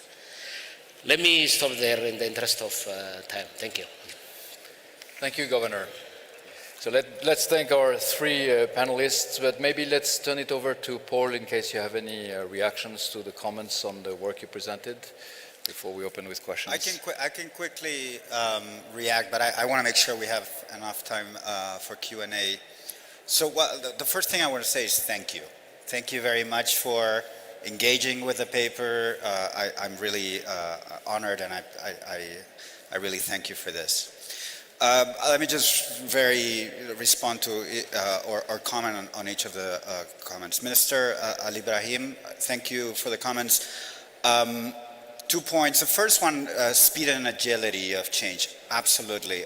If I had had a bit more time, in the paper I talk a little bit about this. It's too early to look at the recent shock, but if we look at the beginnings of the US-China trade war, we can see that different countries and different sectors reacted at different speeds in a way that we could have predicted based on measures of the extent to which production processes can shift quickly, okay? We, in joint work with a PhD student of mine, we've developed measures of production lengths. And it turns out that this is something that policymakers can use to try to predict which are the sectors that can maybe move things more quickly. And then you mentioned the rule-based system. I 100% agree with this. This is my last slide on the bigger picture. To me, this is the most, we can talk about this shifting and that shifting, but we are in a world in which trade agreements are negotiated in a very different manner. And that brings me to Minister Sturzenegger, and I congratulate you on your deal. I would push back on the notion that this is a development that will lead to more trade.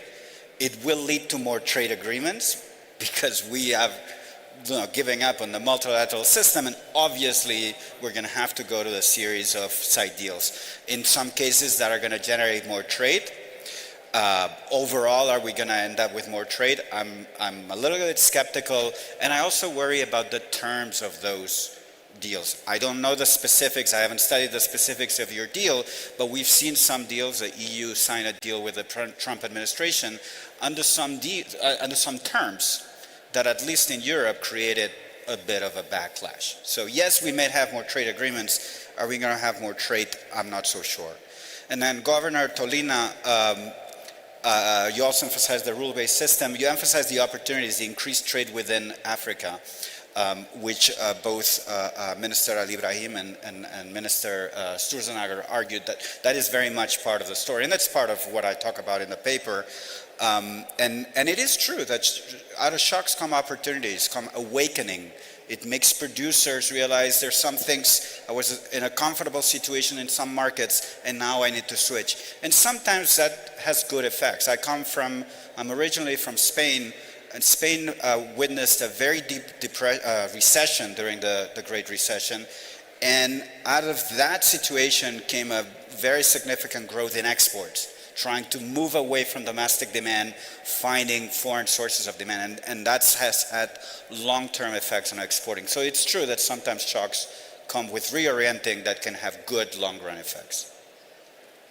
Thank you, Paul. So I will start by asking each of our panelists a question following their remarks, and then we have a question coming from the audience. If there are more questions, please use your QR code and we will try to fit them in.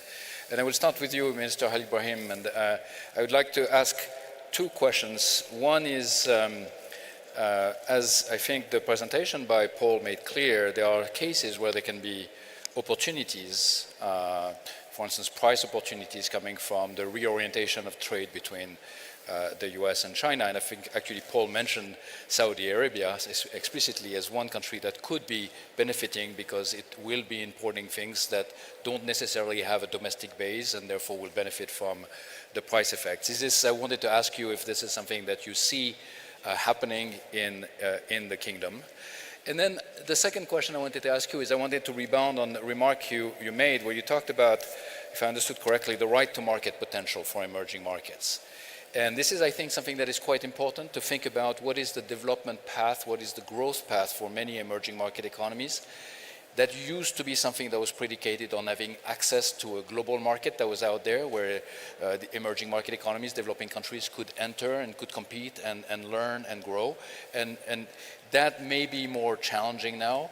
And so if you could articulate what your vision is for this right to market potential and whether there is enough of a space between emerging market themselves to create that broad market for themselves. Thank you very much, Pierre. I think I'll tell you on your latter question, it's very clear from our own experience that being steadfast with a very clear transformation, despite the headwind that happened, was something that not a regret. And with it came Vision 2030. Saudi Vision 2030 wasn't just about setting ambitious goals. It was about changing how the government operates. In addition to that, something we don't talk about a lot. We talk about performance, results, policies, policy discussion.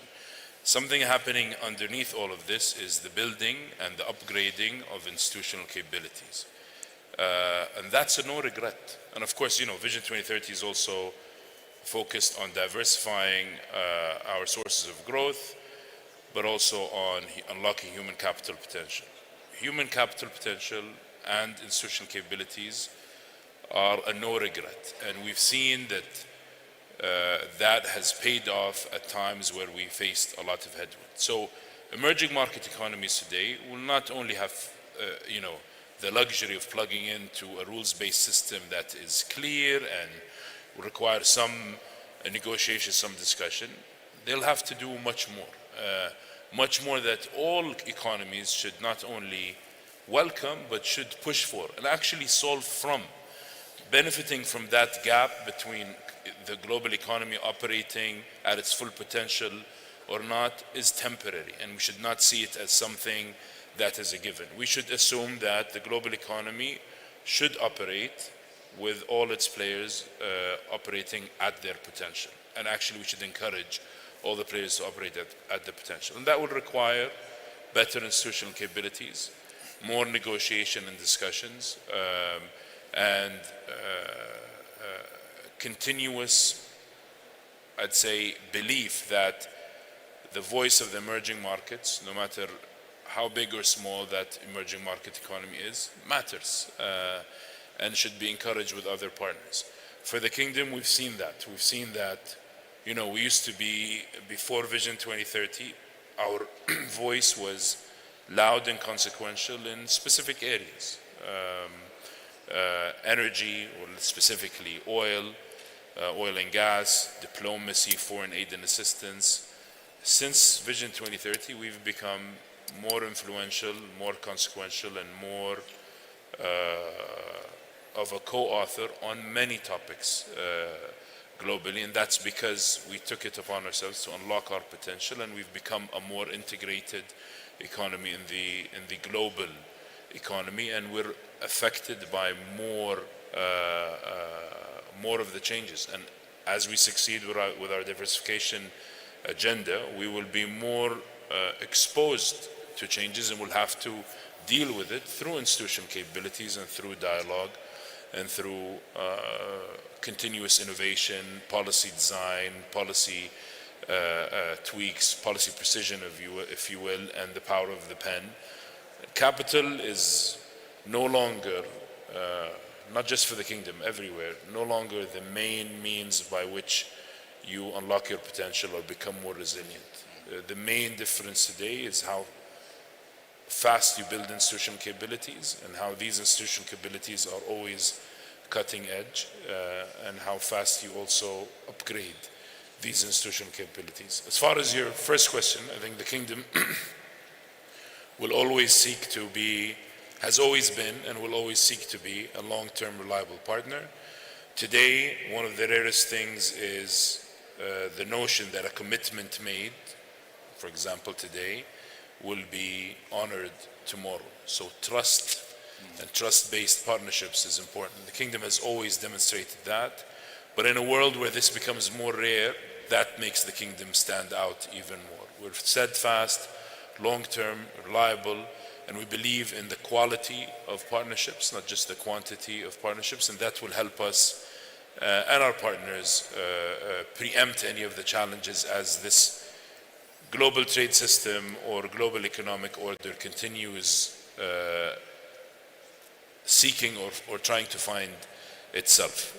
We will continue strengthening our own capabilities and our competitiveness.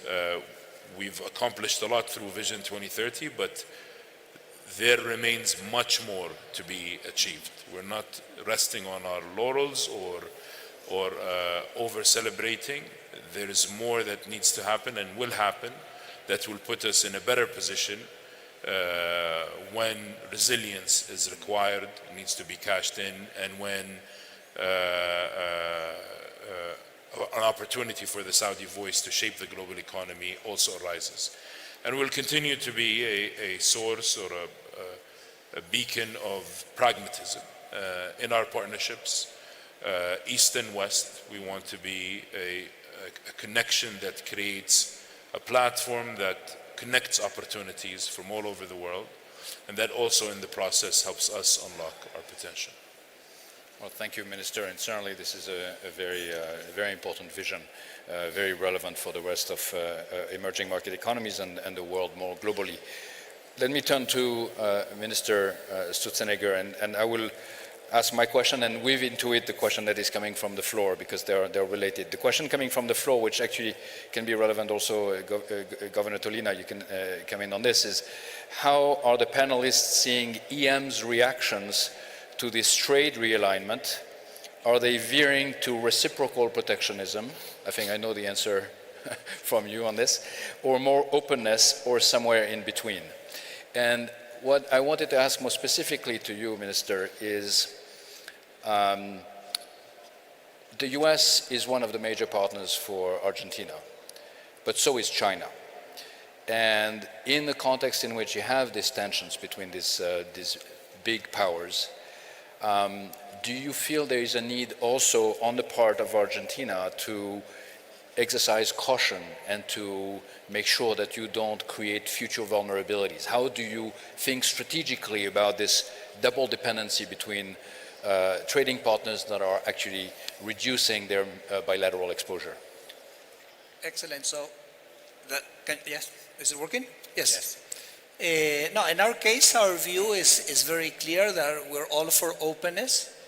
The trade agreement with the U.S. is just opening up with the U.S. market, but that doesn't preclude our pursuing openness with other markets. In fact, I just mentioned EFTA and the European Union have been kind of implemented this year, no? So we're definitely kind of open to trade, and we believe in the free trade, and we believe in the benefits of openness. So far, it's not a tension. I was mentioning that even the trade agreement with the U.S., which maybe has their own geopolitical objectives, but really have not imposed on us any constraint on trading with other countries in the world, particularly China. So we don't see a problem with that, no? And the progress of Argentina on trade has kind of two aspects, no? Let me go back to this idea of tariffs. For example, Argentina has export taxes and has tariffs as well. We've been bringing those down.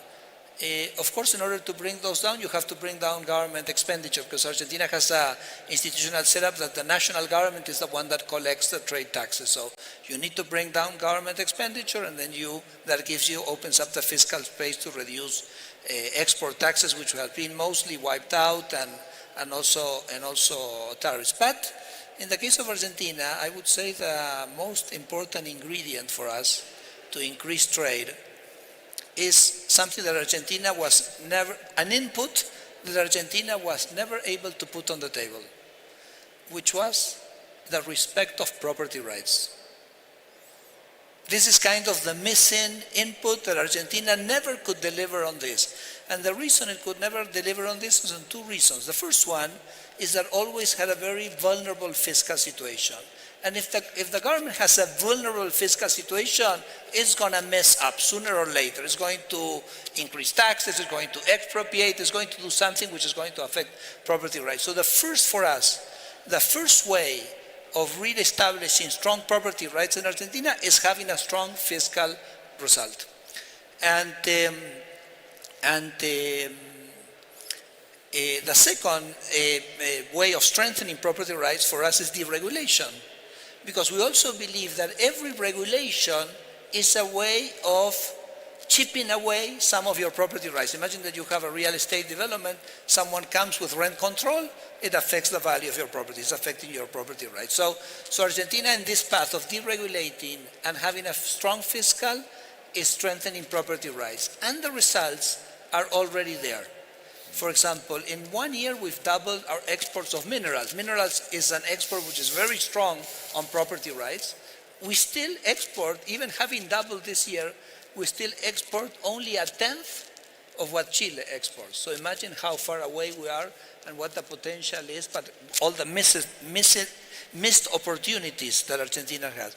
And the other, and with this I finish, Pierre, is we have a very large energy complex. We have the second largest reserves of shale gas in the world, even larger than those of the US and Texas. And there the boom is already underway because we are strengthening property rights and people feel that Argentina is a trustworthy place to invest. And look at these numbers. Last year, Argentina exported $80 billion. In 5 years, oil and gas, we're going to be exporting $50 billion.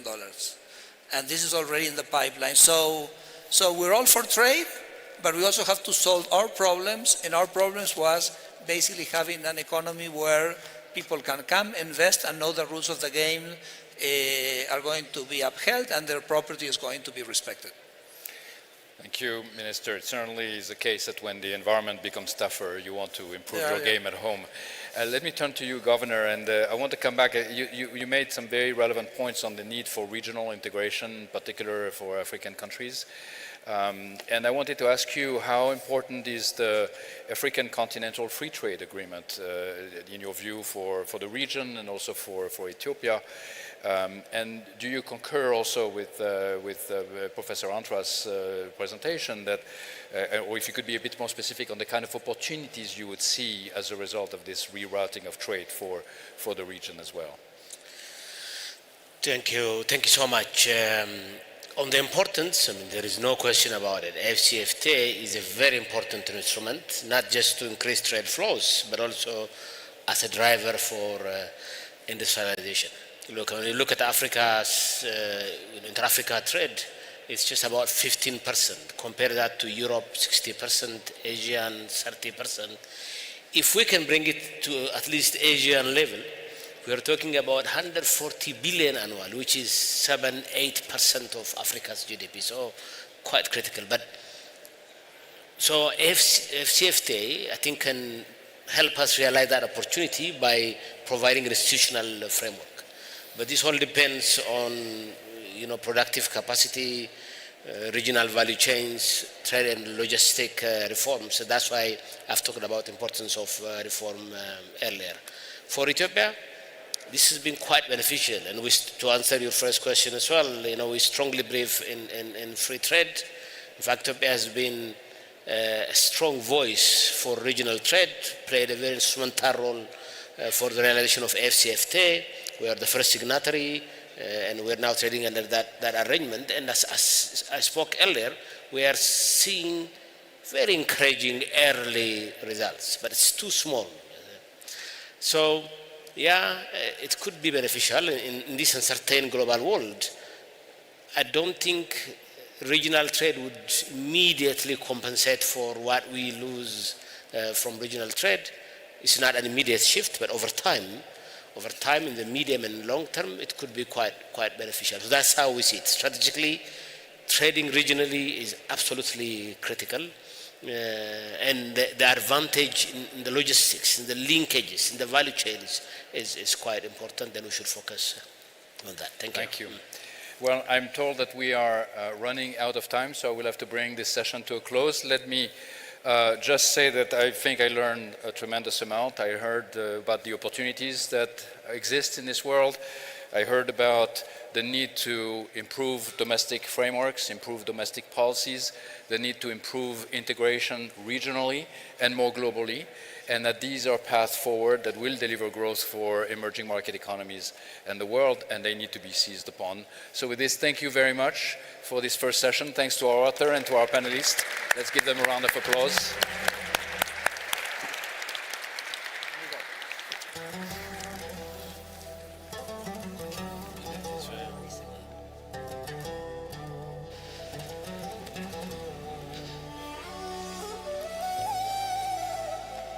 Much appreciation for our panelists and moderator for an enlightening session.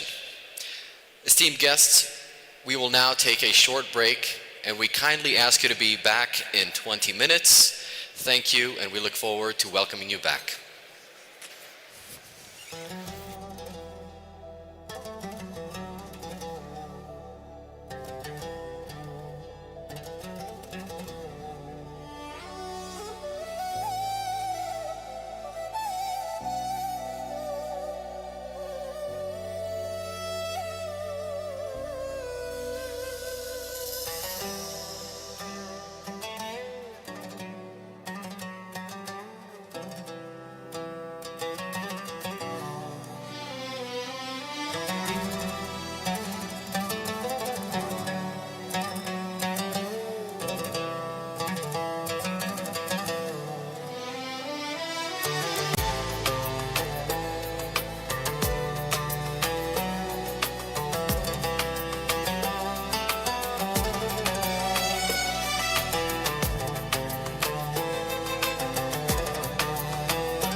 Ladies and gentlemen, please be seated as we will start our program shortly.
Ladies and gentlemen, please be seated as we will start our program now.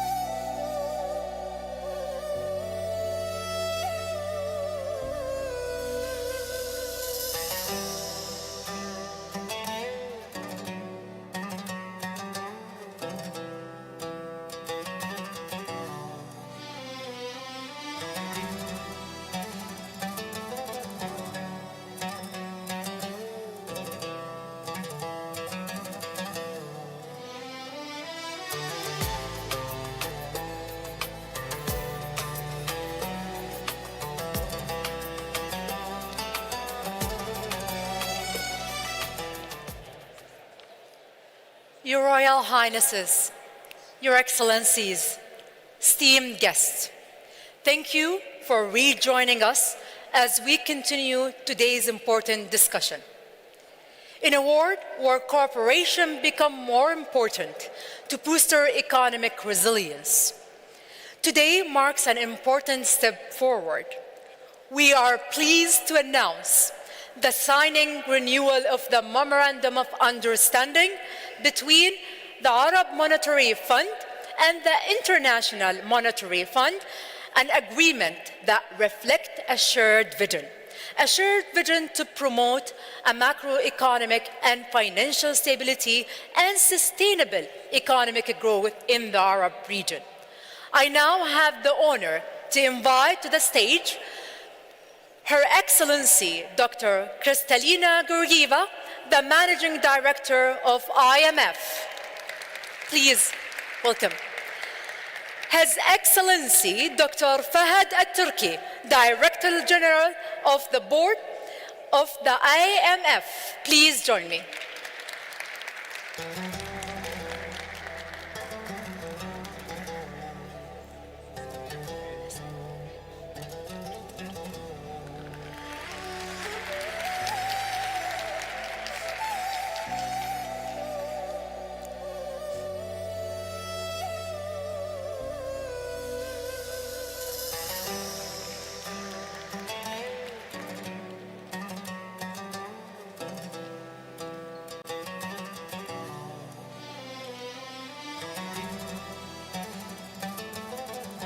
Congratulations, Your Excellencies.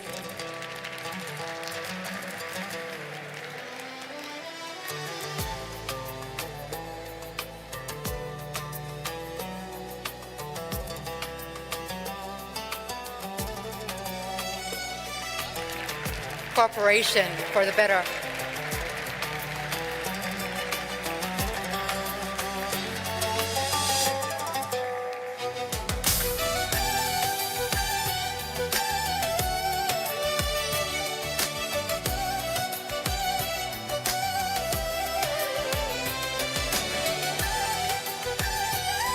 حياك الله معاليك.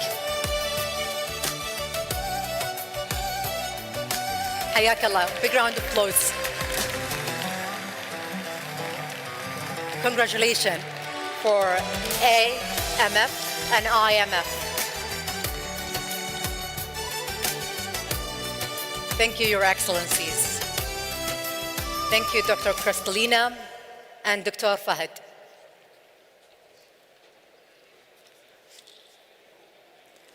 Esteemed guests, we often speak about future development, but today we match policy with action to support aspiration of the least developed countries as they strive to become emerging economies of tomorrow.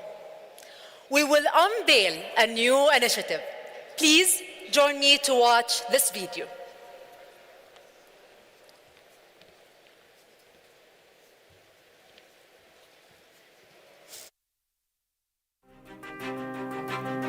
In an era of complex global challenges, the Islamic Development Bank Group remains committed to advancing progress and shared prosperity.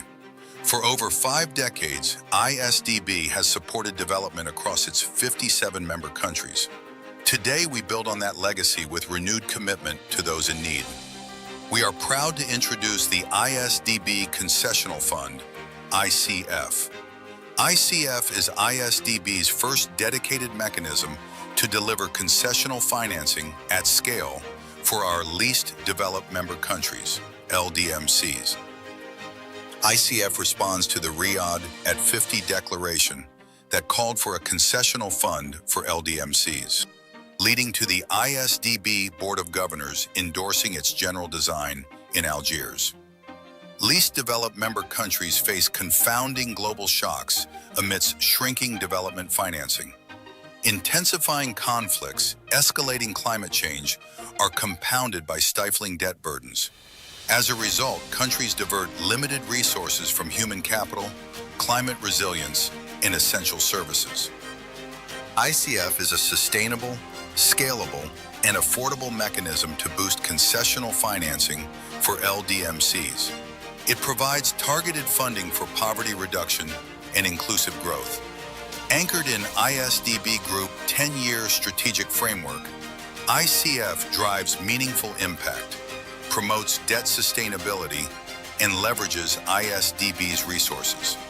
By raising ISDB concessional financing to 15% of annual approvals, ICF is a promise to empower and uplift LDMCs toward resilience and human progress.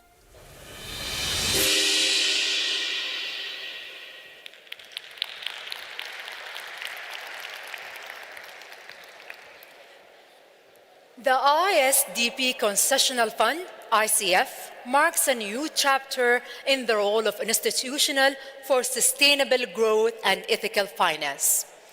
To shed the light on how this fund will drive the way forward and the mission forward, it's my honor to invite to the stage His Excellency Dr. Mohammed Al-Jasir, Chairman of the Islamic Development Bank Group, to deliver his remark. حياك الله.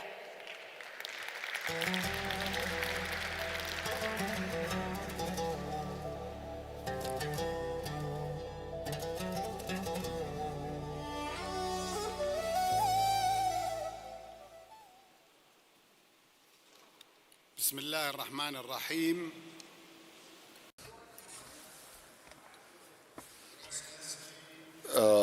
سعادتكم معالي الوزير محمد الجدعان وزير المالية and my partner in the development process, or as they would say,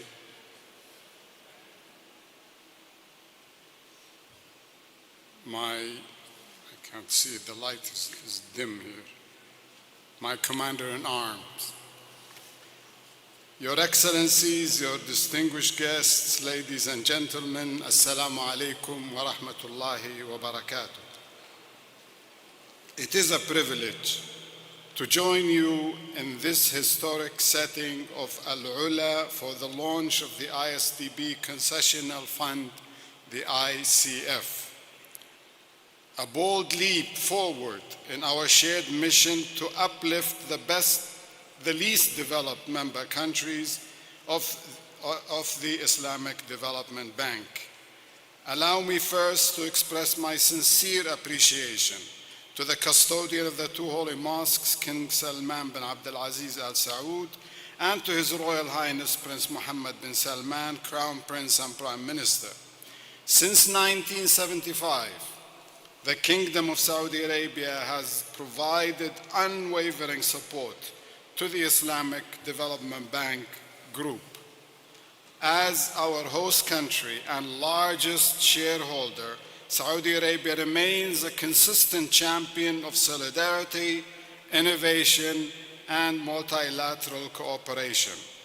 I also commend the Kingdom for convening this second AlUla conference for emerging market economies with the International Monetary Fund. We meet during a period of profound global strain. Low and lower middle-income countries, including the 27 least developed member countries of the Islamic Development Bank, are navigating a confluence of crises: limited access to finance, heavy debt burdens, and inadequate climate-resilient infrastructure. Behind every economic indicator lies a human story. As Nelson Mandela famously said, overcoming poverty is not a gesture of charity, it is an act of justice. Debt vulnerabilities in emerging markets and developing economies are rising, with the total external debt estimated at $13 trillion in 2025. Today, nearly 50% of low-income countries are already in debt distress or at risk of it. In many of these countries, the cost of servicing debt now outstrips investments in hospitals, schools, and sustainable livelihoods. With 400 million people in our member countries still living in poverty, the need for urgent scaled action is undeniable. Your Excellencies, it is against this backdrop that we proudly launch the ISDB Concessional Fund, first envisioned in the Riyadh at 50 Declaration. As a strategic imperative, the fund was endorsed by our Board of Governors in Algiers and approved by our Board of Executive Directors in December 2025. I am pleased to announce that the fund is now fully operational.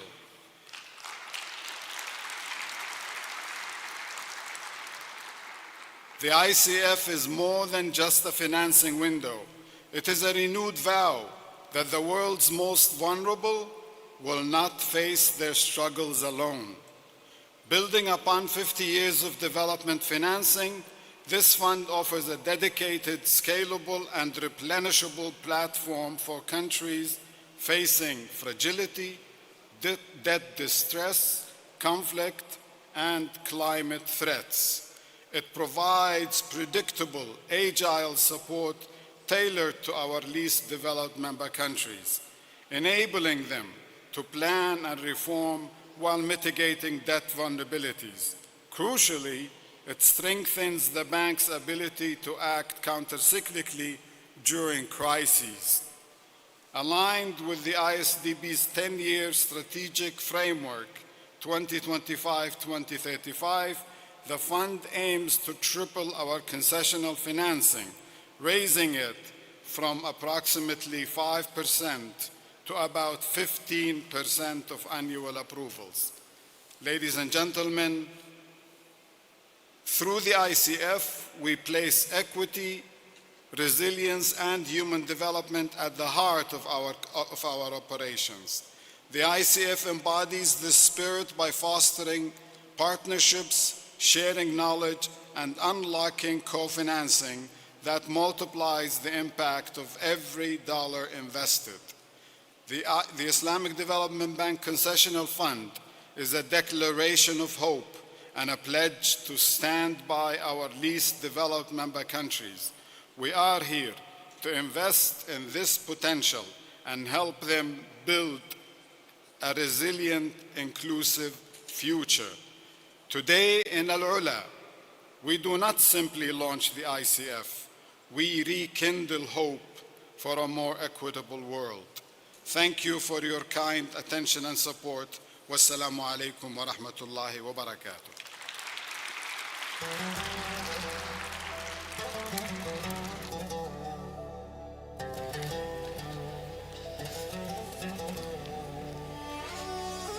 Thank you, Your Excellency, for that insightful presentation, and we really look forward to the transformative impact that the fund will have across least developed countries.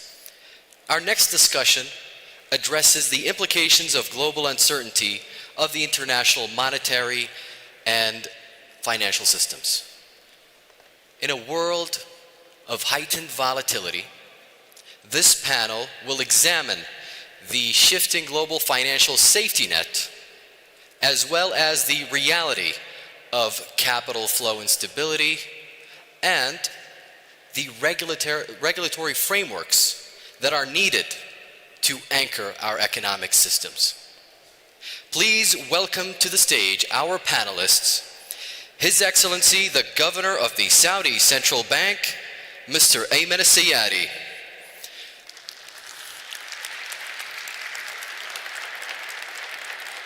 The General Manager of the Bank for International Settlements, Mr. Pablo Hernandez de Cos.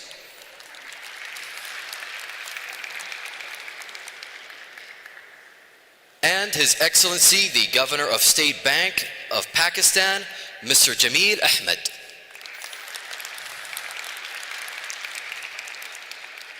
This panel will be moderated by Mr. Tobias Adrian. Financial Counselor and Director of Monetary and Capital Markets at the International Monetary Fund. Thank you. All right. Welcome to this panel that is going to focus on the global financial system and particularly on the role of global uncertainty for global financial stability. I'm very honored to be here with Governor Ayman al-Sayari from the Saudi Central Bank, Pablo Hernandez-Tecos from the BIS, and Jamel Ahmad from the State Bank of Pakistan. To kick off the panel, I'm going to give a very brief introduction. I brought 3 slides to set a little bit of the tone of the panel. So the first point I would like to make is that global financial conditions are very accommodative around the world, particularly for emerging markets. So the left chart here shows you credit spreads across the credit rating spectrum, and you can see they have gotten tighter and tighter and tighter, and that includes investment grade emerging markets, it includes high yield emerging markets and frontier economies. So there's ample debt financing available. Secondly, the middle chart shows you that stock markets globally have rallied, and emerging markets in particular have been a key contributor to this equity market rally globally. What is particularly noteworthy is that profit expectations in emerging markets have continued to outperform expectations. And the right chart shows you that the emerging markets are coming out on top relative to advanced economies and even relative to the tech sector in terms of profit expectations. So a key contributor to this ease of financial conditions is the outstanding performance in terms of profitability. My second slide is about the other side of the coin. With easy financial conditions also comes the risk of growing vulnerabilities. And I'm sure that the panelists are going to talk about that quite a bit. I want to focus on 3 points. The first one is that equity market capitalization relative to the global GDP continues to grow enormously, and there are booms and busts that are recurring. So there's quite a bit of concern among market participants whether the stretched level of valuations in equity markets and in bond markets may come to an abrupt end at some point. Secondly, we see a lot of flows into emerging markets, and for some countries, those could seed instability down the road. Finally, as was mentioned already this morning, there's a nexus between financial stability and fiscal vulnerability. And what is different today to many decades earlier is that the major advanced economies have a notable level of debt to GDP. So the backdrop of global fiscal financial vulnerability is arguably larger than it used to be historically. So the punchline is today, financial market volatility is very compressed. This is measured here by equity implied volatility, the VIX index, which is an index of global risk appetite. You see ample global risk appetite. And that is at odds with a level of global policy uncertainty that remains very elevated. So how is this tension going to resolve? I think the evidence to date is that the ease of financial conditions has fueled economic growth, but there's the vulnerability that we could see a sharp tightening of financial conditions going forward, as we have observed a couple of times in the past year. So with that, let me stop and turn to the panelists, and I'm going to start with Pablo about the global financial system. So how would you characterize today the structural changes in the global financial system? market structure is changing, the levels of leverage of different players globally is changing, and the notion of financial intermediation is changing. How could that propagate stress in new ways across countries? Thank you very much, Tobias, and thank you, Minister. Thank you, Kristalina. It's a pleasure to be here in this wonderful country and wonderful place. I will try to focus on one of the aspects that you've stressed, Tobias, which is also related to two structural changes that we have seen in the financial markets after the global financial crisis, which are mainly, yes, debt has increased, but the increase in debt has mainly focused in the public sector.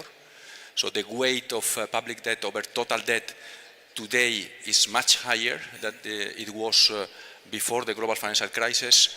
And then the second is something that was also stressed by Governor Bailey this morning, is the increasing presence of non-bank financial intermediation. And the interesting thing is that these two factors are interrelated. I will claim that there are some positive elements derived from this, from the financial stability perspective, but at the same time there are also some risks. Of course, they are related because non-bank financial intermediation is now playing a larger role in the intermediation of public debt.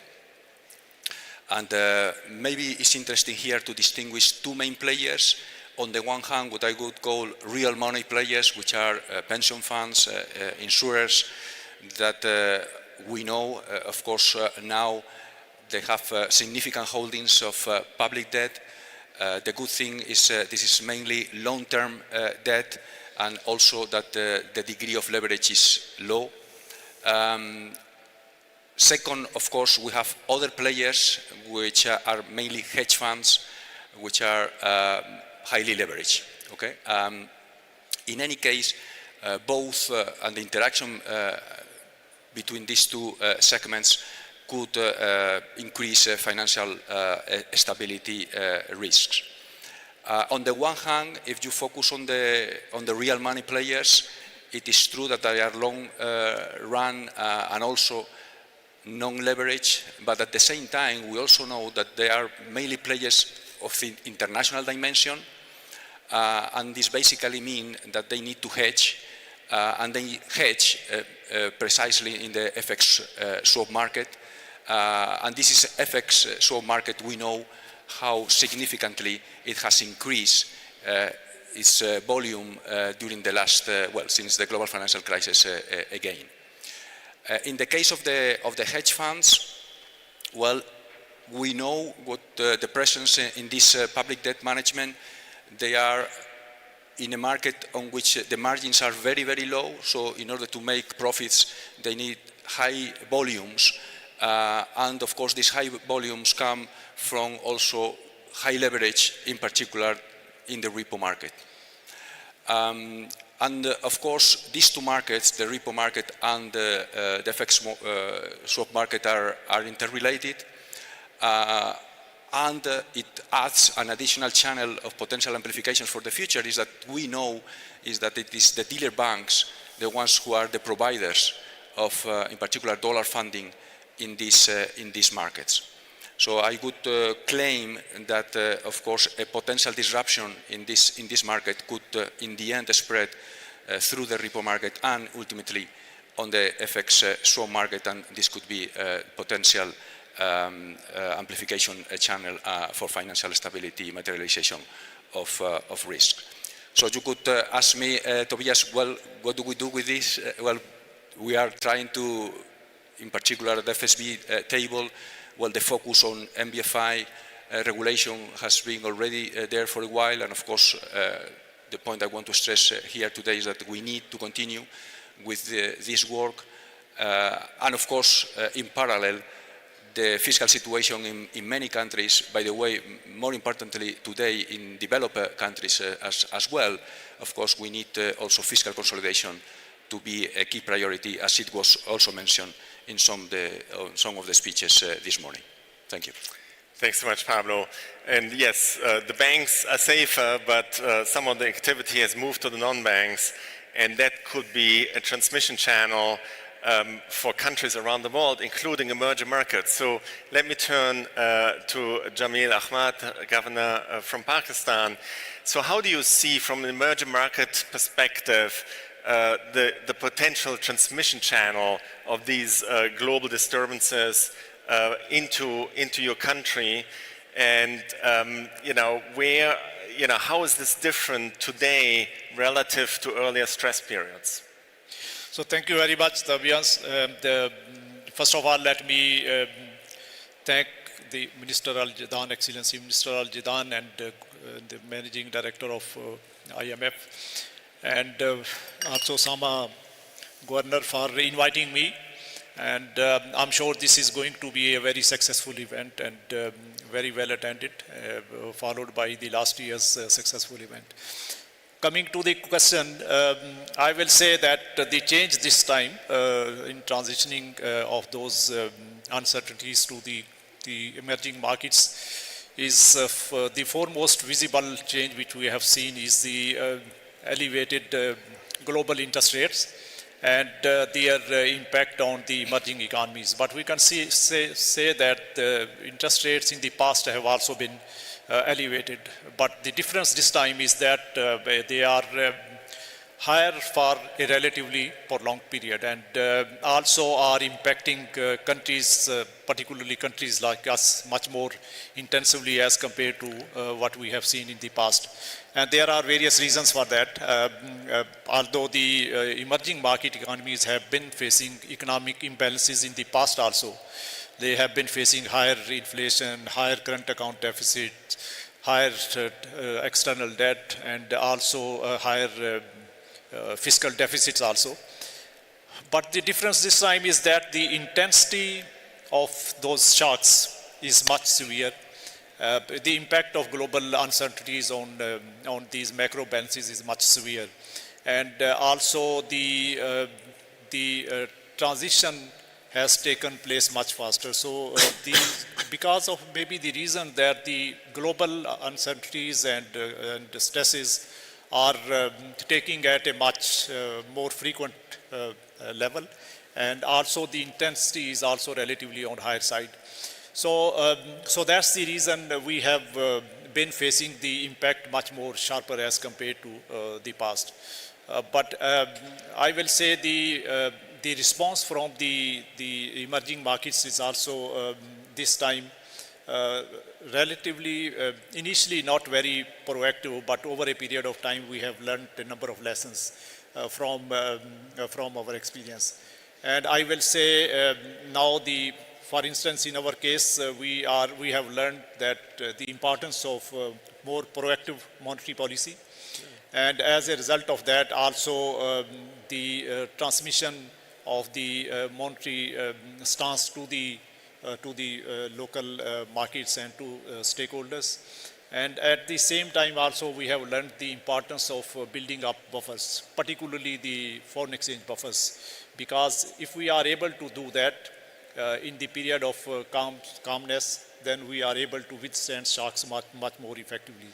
But if we are unable to do that, then it may not be leading us to adequately cope with the situation. And the second question was about stresses. I think the impact we have seen the much more severe impact on the external account, because that's the first one which is impacted, and that is impacted not just the global interest rate channels, but also ultimately to the domestic interest rates and price escalation, inflation increasing to an alarming high, historic high level, and also significant depreciation of exchange rate. And as a result of that, then it's transitioning to the fiscal account also. And as a result of that, the government also has to take a number of measures to address their fiscal imbalances. So I think I will say overall, the transition was sharp and the impact was intensified, but at the same time, the response which we have been able to provide over a period of time has also taught us many lessons, and ultimately we have been able to deal with those severe shocks. Yeah, this nexus between fiscal policy and monetary policy has really come into focus in recent years in many countries around the world. And as you mentioned, the magnitude of shocks is so much larger. So that's a challenge, certainly for many countries. Let me turn to Governor Al-Sayari. Ayman, thank you for hosting us here in Saudi Arabia. So let me ask you, what is your perspective on the global financial system? How do you see global vulnerabilities? And from the perspective of resilient emerging markets that have ample buffers, how do you see this changing environment impacting your policy frameworks? So thank you. And before I go to your question, if you allow me first to thank you, Tobias, for being here and moderating our session. And I'm also honored to be on this panel with distinguished speakers, Pablo Hernandez of the BIS and Jamil Ahmed of the State Bank of Pakistan. Both are good friends, and we have interacted with personally for many, many years. And of course, I will echo His Excellency Jadaan welcoming everyone to this lovely city of AlUla and the Kingdom of Saudi Arabia. So taking a step back, before going into emerging markets and resilience versus perhaps what could be labeled as more fragile ones, let's talk about global uncertainty that we're facing today, which is altering the way we are operating in and today. And that is, in my opinion, created an uncertainty that is tilting more towards being structural rather than episodic. And I'll cite 4 reasons for that. First, geopolitical fragmentation. And secondly, obviously, and continues to be, the rapid technological advancements. And there are a lot of unknowns that we will be discovering in the coming months and years, especially as it relates to AI and how this will disrupt the financial system transmission of intermediation as we know it. And third, which is perhaps more pronounced, I mean, also to advance, but also to emerging on commodity prices for both exporting as well as importing economies. And lastly, the one that Pablo also mentioned on the growth of non-bank financial intermediation, MBF, or what's known as MBFIs. And here, I will cite a few points to that matter. So, the way the traditional transmission mechanism works, and here I'm talking about interest rate, especially, has started to feel cracks or weakening over time, because normally it's done through the traditional banking system. And this has perhaps made such transmission less linear and less predictable. The growth of MBFI now has eclipsed in terms of size, the banking system. And now, as data cited by both your institutions, the IMF and BI, shows that it has already surpassed 51%. And what does that mean? That means of global financial asset. It means that market sensitivity to political signals has started to weaken. And that has caused more episodes of liquidity stresses, as we have seen over the past few years. And this is propagating through market mechanisms.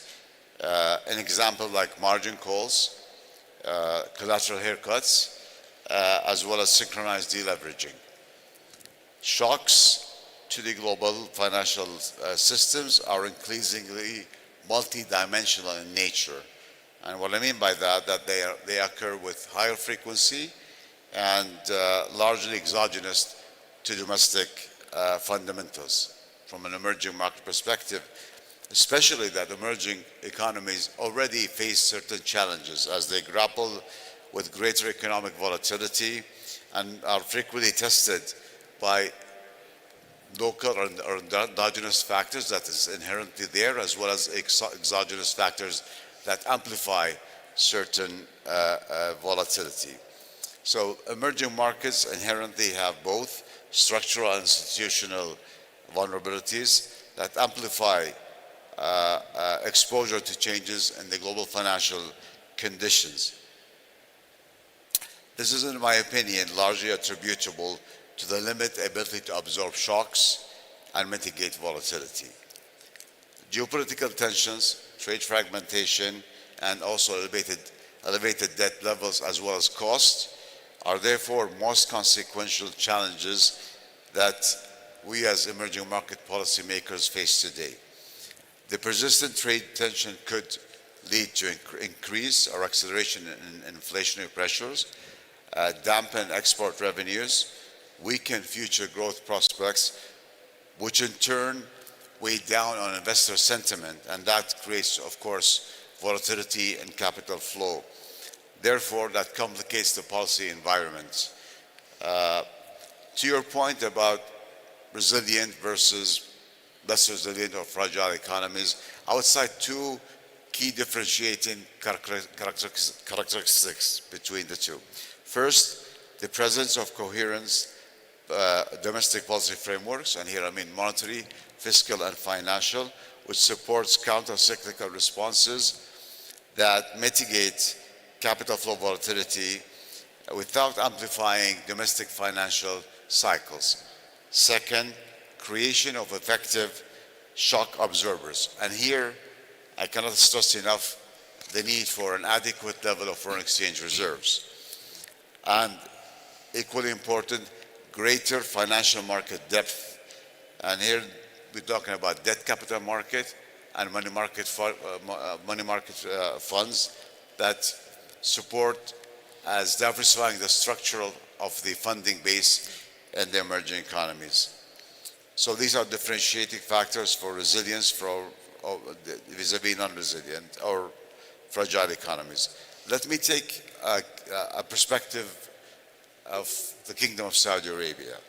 So what we have done, as known, we have employed reserve buffers to preserve financial and monetary stability.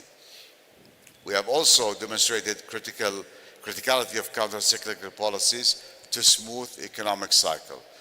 As you know, we rely a lot on oil receipts, and the accumulation of reserves during economic growth is only used to support balance of payment needs strategically to help, I would say, smoothen the economic activity and economic growth and support the growth and insulating it from the changes in the volatile commodity.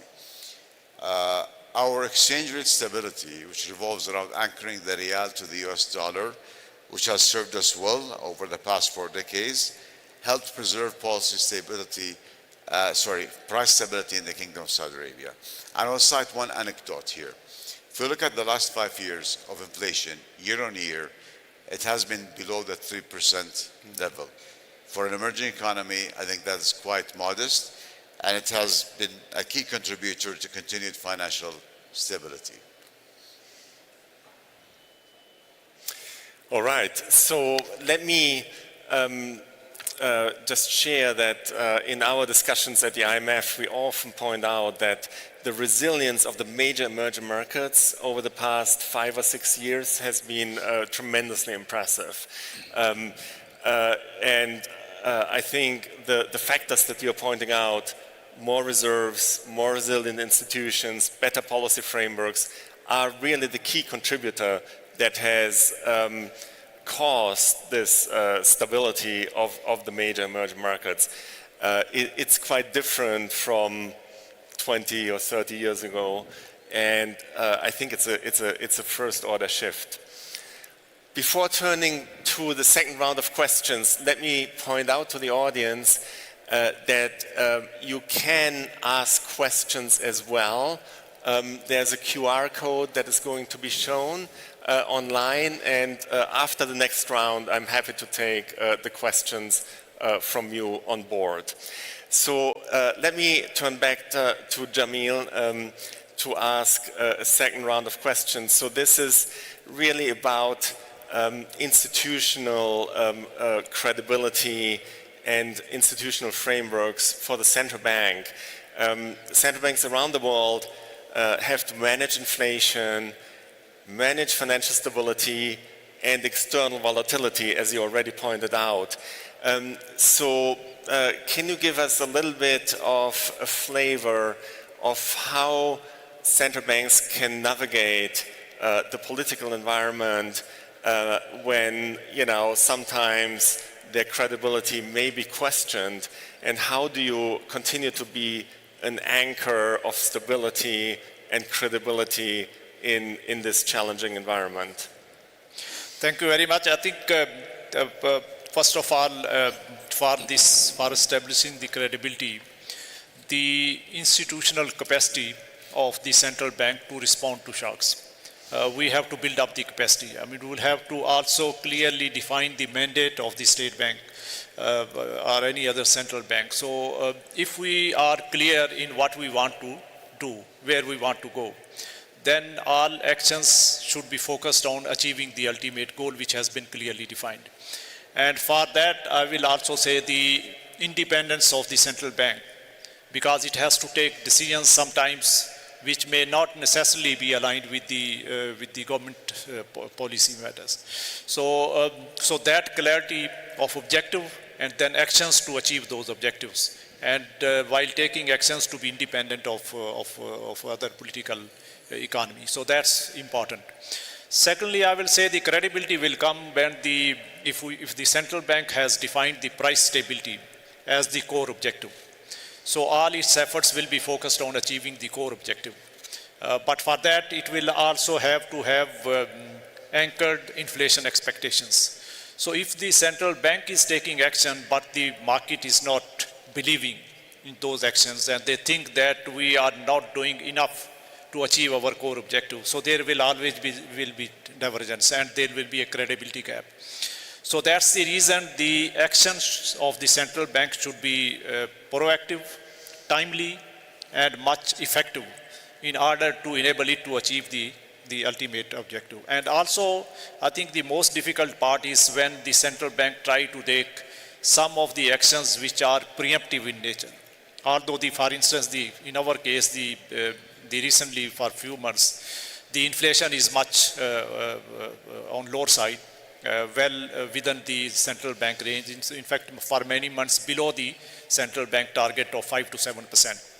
Now, if we are keeping the interest rates which are at a much higher level, and there is a high real effective interest rate, so the question will come, why we are keeping so much high interest rate and we are not supporting the growth and businesses.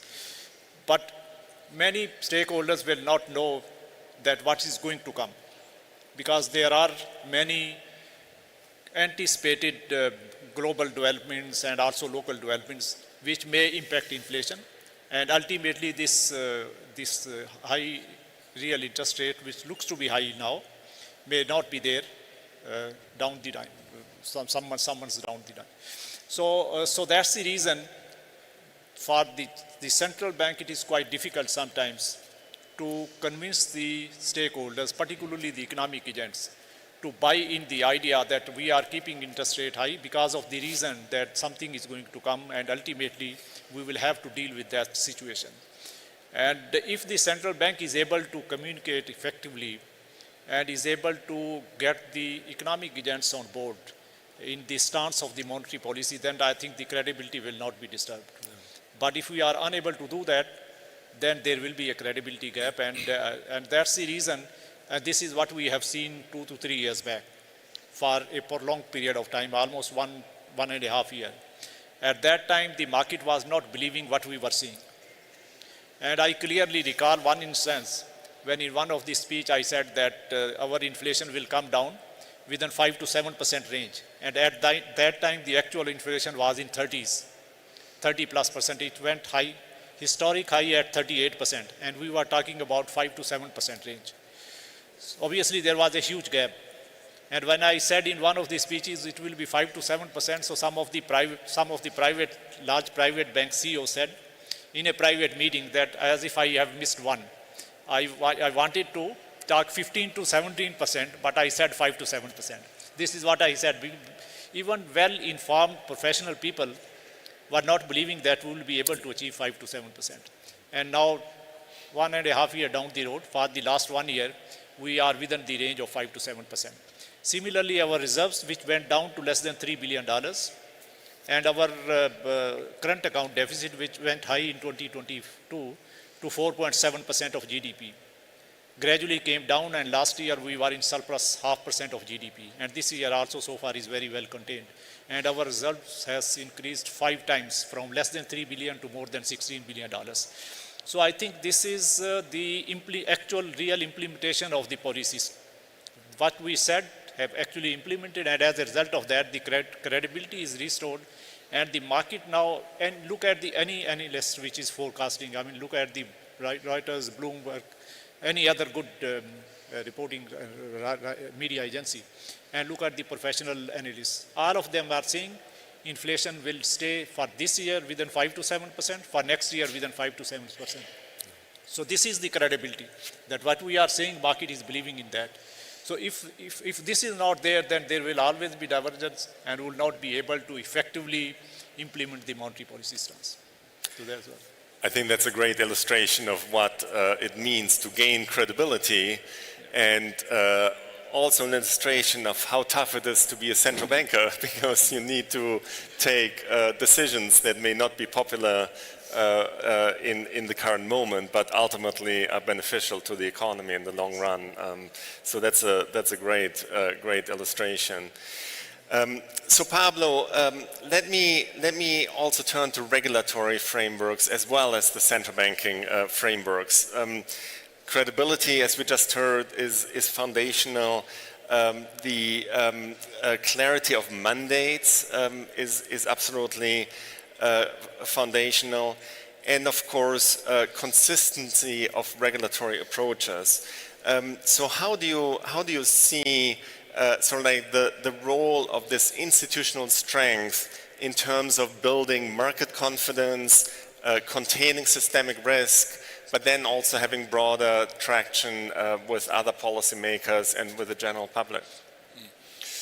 Well, in the case of financial stability, I think we should start by stressing something that was also stressed by Governor Bailey this morning, is that yes, financial stability is a public good, and therefore we need good institutions to deliver at the domestic level, but, and here is the nuance, an important nuance, is that it's a global public good.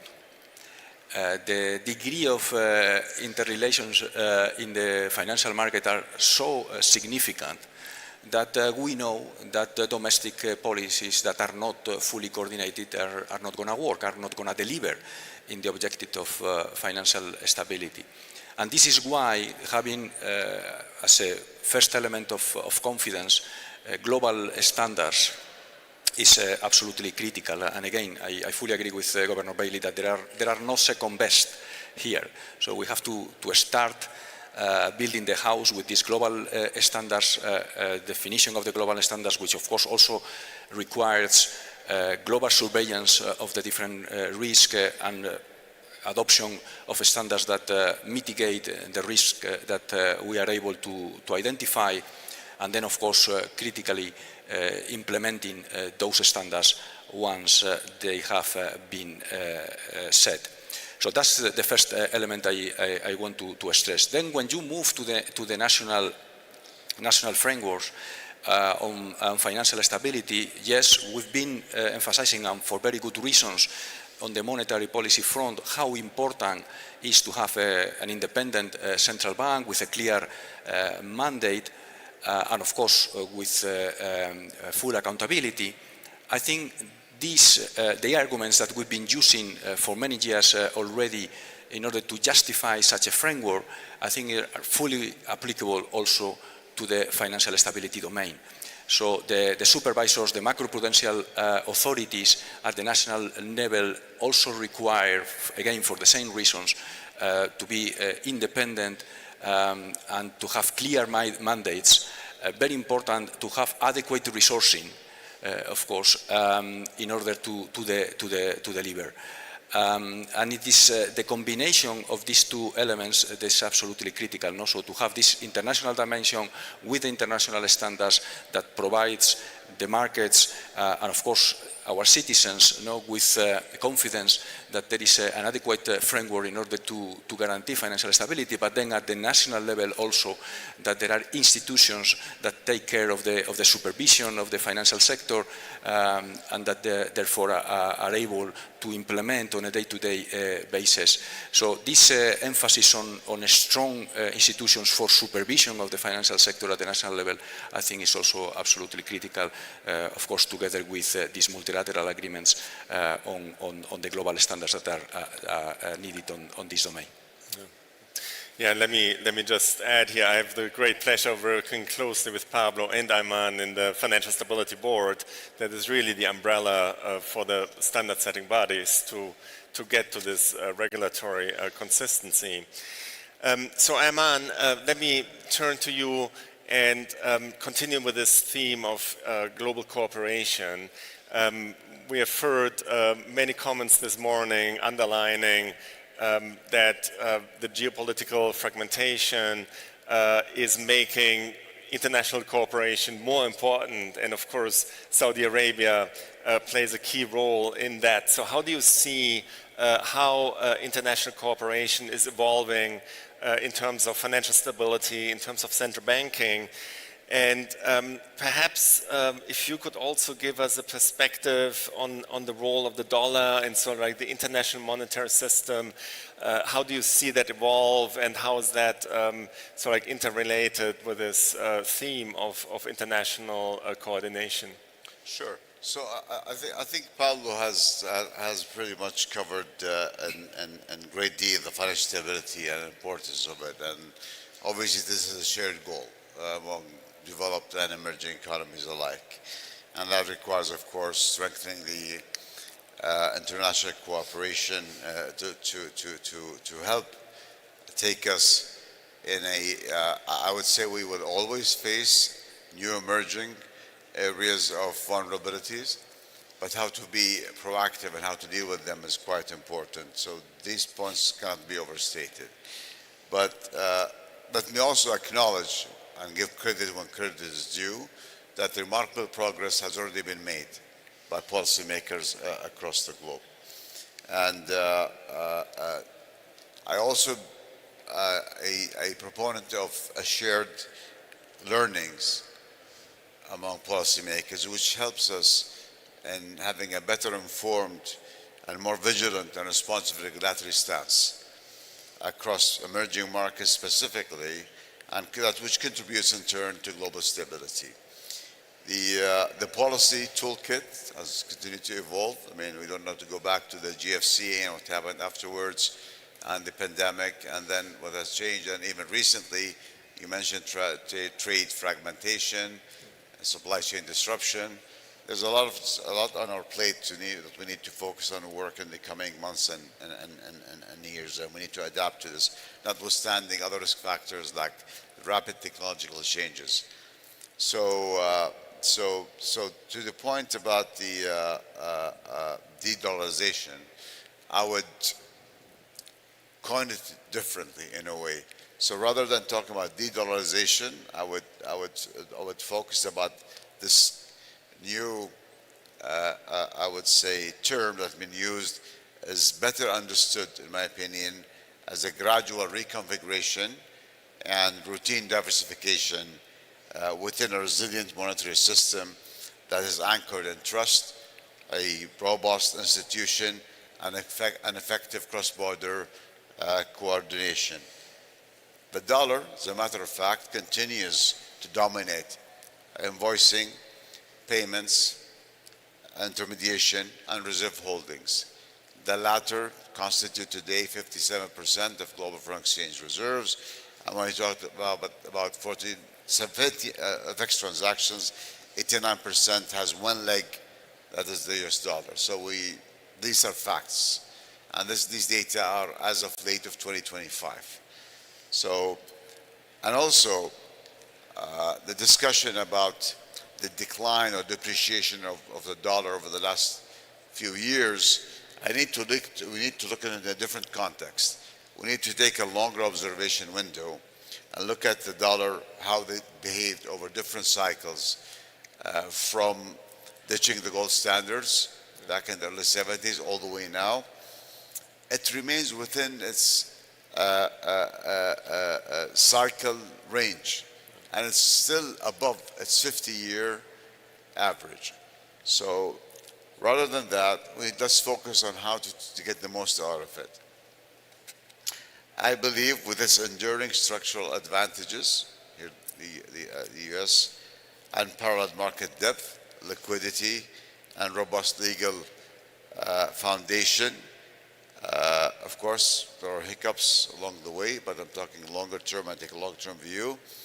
I believe it will likely remain a central point to the international monetary system, at least for the foreseeable future.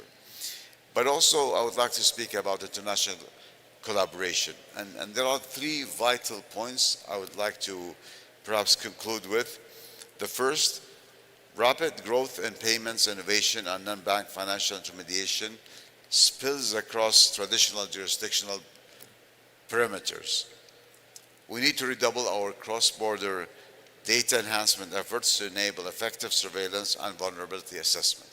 Second, we need to strive to achieve greater harmonization and interoperability in a prudent adoption and oversight of emerging technologies. And this is to ensure sustainable innovation without, again, jeopardizing financial stability. Financial stability, I think, comes first. And last, and perhaps most importantly to emerging market economies, is that we need to accelerate collectively knowledge sharing to advance regulatory and supervisory modernization efforts across jurisdictions. And just to conclude with this point, in an interconnected global financial ecosystem, our collective resilience is only as strong as our weakest link. That's a very good point to end this discussion. I think we had a very, very rich discussion here, and we are running out of time. We covered global financial stability, institutional resilience, regulatory issues, and of course, global cooperation. So hopefully this was a good panel for you. Thank you so much, and thank you so much for the panelists. Thank you.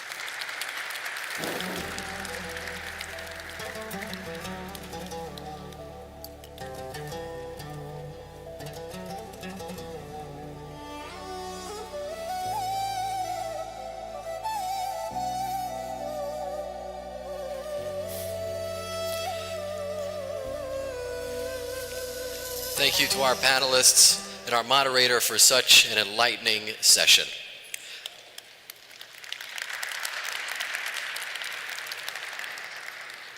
Our next session explores monetary policy amid structural transformations in the world economy. As global trade and capital patterns shift, central banks in emerging markets face a new reality. And this session will examine whether traditional frameworks can still handle today's complex trade-offs.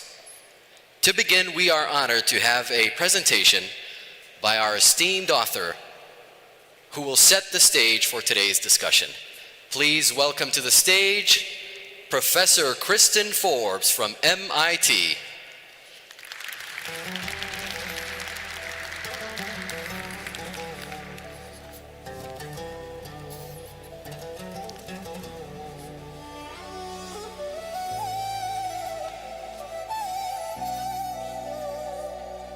Big pleasure. My mic. Yes, I'm going to visit this. Okay, thank you very much. It is an honor to be here in this just spectacular location to talk about monetary policy and global imbalances. They made many Western.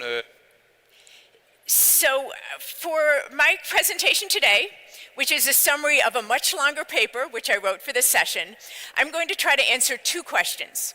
First, Has there been convergence or divergence between and within advanced economies and emerging markets with respect to monetary policy and global imbalances? And then second, after summarizing that analysis, what are the implications for global growth and resilience? So to do that, my comments will be split into 4 sections. First, I'll talk a bit about monetary policy, focusing on rate cycles, a new way of thinking about central bank actions around the world. Second, I'll then talk about global imbalances, focusing on positions in stocks in global imbalances.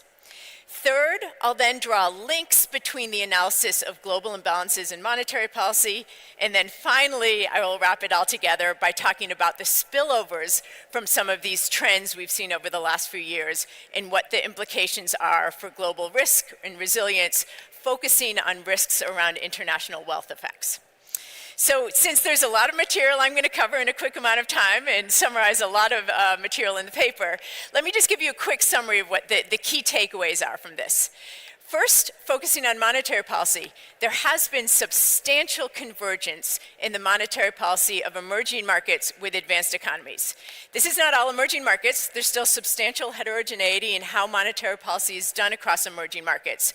But for the majority of emerging markets, they are now setting monetary policy in a counter-cyclical way, similar to how advanced economies have been doing this for a number of years. This is good news for the global economy. Second, shifting to global imbalances, in opposition, there has been an increased divergence in global imbalances, primarily a divergence within advanced economies, not emerging markets.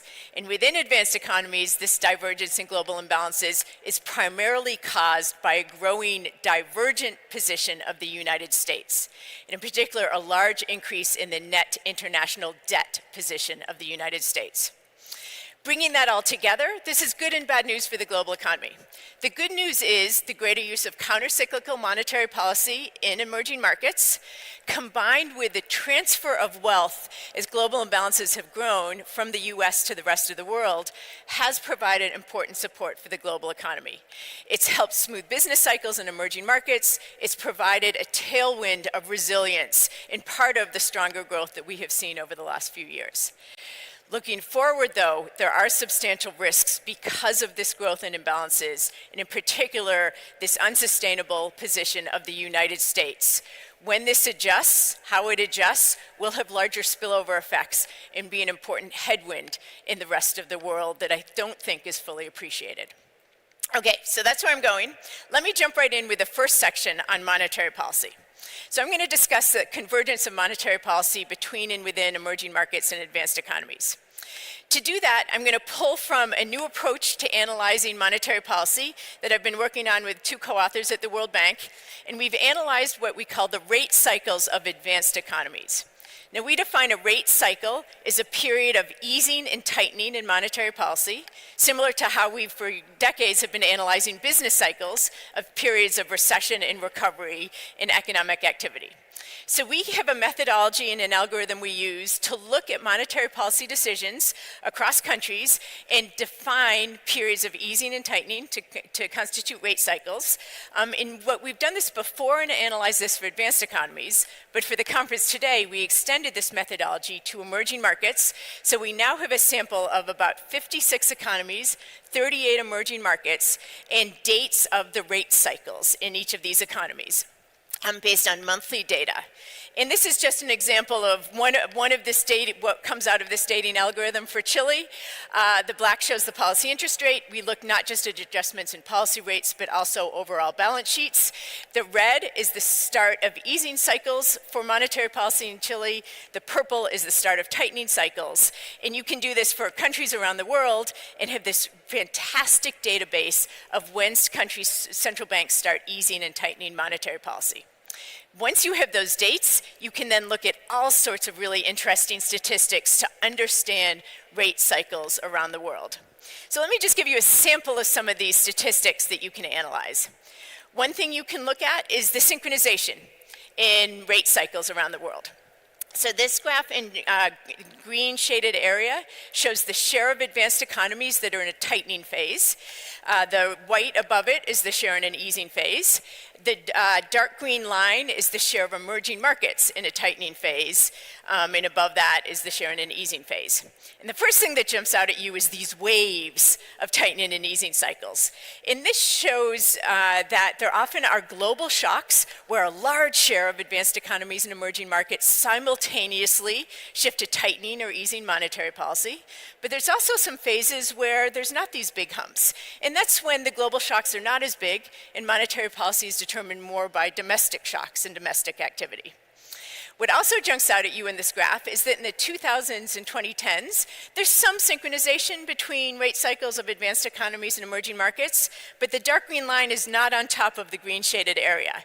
Instead, in the 2000s, there's some period, or in general, advanced economies were raising rates more than in emerging markets. 2010s, it flipped. It's only in the last 5 years or so, since 2019, we've seen highly synchronized rate cycles between emerging markets and advanced economies. They've all largely eased policy, tightened policy, and then slowly shifted out of that back to easing, largely in synchronicity. That's not surprising given the scale of the global shocks we've just experienced. So let's dig a little deeper. Not just at who's easing and tightening monetary policy, but what do these phases of tighter monetary policy and easier monetary policy look like? So to look at that, we dig a little deeper with these statistics in this new database, and we can look at all sorts of characteristics of what a tightening phase looks like or an easing phase looks like in advanced economies and emerging markets. So there's a lot on this graph. Let me walk you through it. So for each of these graphs, the left side are characteristics of tightening phases, the right side are of easing phases. The gray bars are for advanced economies. The blue is the same statistic for emerging markets. The diamonds are medians, the lines are means, and then this shows the 10 to 90% range for each. And then each of these is a statistic of a tightening or rate cycle. And the first thing I want to point out is let's focus on the purple diamonds or the purple bars. These are the medians and means for advanced economies and emerging markets. And what should jump out at you is that those are basically the same across emerging markets and advanced economies, especially the medians. What that means is that the median, so middle of the sample, emerging market adjusts interest rates, tightens or eases monetary policy for the same length of time as advanced economies, duration. They make the same number of adjustments to their interest rates. They raise or lower interest rates at the same pace, and the total amplitude of rate changes is roughly the same. So that's a striking amount of convergence in how the median emerging market is adjusting monetary policy compared to the median advanced economy. That is very different than what has happened in the past. Granted, there still are some differences. In particular, the bands are a lot bigger for emerging markets. That captures the greater heterogeneity across emerging markets. There are more differences in how emerging markets set monetary policy, different frameworks, different regimes. Also, the medians are higher for some of these, or means are higher for some of these for emerging markets to capture that in some emerging markets, inflation is still higher, interest rates are still higher nominally. So there are still some differences, but the median, sort of the majority of emerging markets are now setting monetary policy in a very similar way in terms of the length of phases, the amount of adjustments, the number of adjustments, the size and pace is done in advanced economies. So bottom line, emerging markets are using counter-cyclical monetary policy quite effectively and similar to how advanced economies have been doing so. So that's a very important development. You can also look at how this corresponds to economic activity. There's lots of charts in the paper. For example, it clearly shows that as inflation picked up after COVID, emerging markets were quite a bit faster at seeing the risk in raising interest rates and tightening monetary policy compared to advanced economies. So if anything, emerging markets over the last few years, again, on average, have used monetary policy even more forcefully and more countercyclically than seen in many advanced economies. So very important development. One just final set of comparison before I shift to global imbalances. Where are we now? So this graph on the left shows where policy rates are settling now as compared to in the 2010s or 2000s for emerging markets on the left and advanced economies on the right. And again, the black bar is the mean, the red diamonds focus on are the medians. And you see this very remarkable progress for emerging markets. Interest rates have come down. They've gone up a bit today as they have in advanced economies. So rates today are higher than they were in the 2010s, but not by much. In advanced economies, rates have gone up more compared to where they were the last decade. I think most impressive is the graph on your right, which shows how emerging markets are doing in advanced economies at meeting inflation targets. So for the subset of emerging markets that have explicit inflation targets, this captured how close they are to meeting those targets. Focus again on the blue diamonds, the median performance. Emerging markets have done better each decade at meeting inflation targets. And that's very impressive how their performance today is better than it has been over the last 15 years, given the severity of the shocks and the spikes we've seen in inflation. Emerging markets are doing quite well in terms of meeting inflation targets. Still not doing as well as advanced economies, who are on the right. They tend to be closer to their inflation targets. But advanced economies, we're actually seeing a bigger range in how they're performing than we have historically seen. Emerging markets, their performance is just getting better and better each decade. So bottom line, all of this is good news. Emerging markets are using monetary policy countercyclically, quite effectively, to counter swings in economic activity and stabilize economies against shocks, and they're getting better and better at meeting inflation targets. Next, second point, global imbalances. Is there also a similar convergence in imbalances? Here, the news is more worrisome. So the left graph shows a measure of global imbalances, the stock of imbalances. Basically, the top is net creditor positions. The bottom is net debtor positions around the world. The darker shade is emerging markets. The lighter colors is advanced economies. And the key thing to take out of this graph on your left is just the fan is growing.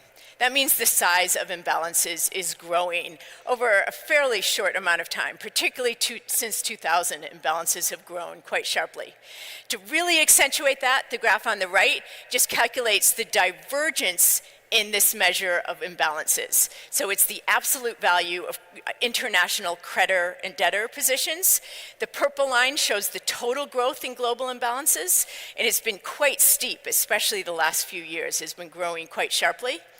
But then what's interesting, if you break down this growth into how much of the growth in imbalances is occurring within emerging markets and how much in advanced economies, you see it's largely an advanced economy story. The red line shows the growth of imbalances in emerging markets. It's gone up a little, but it's pretty flat.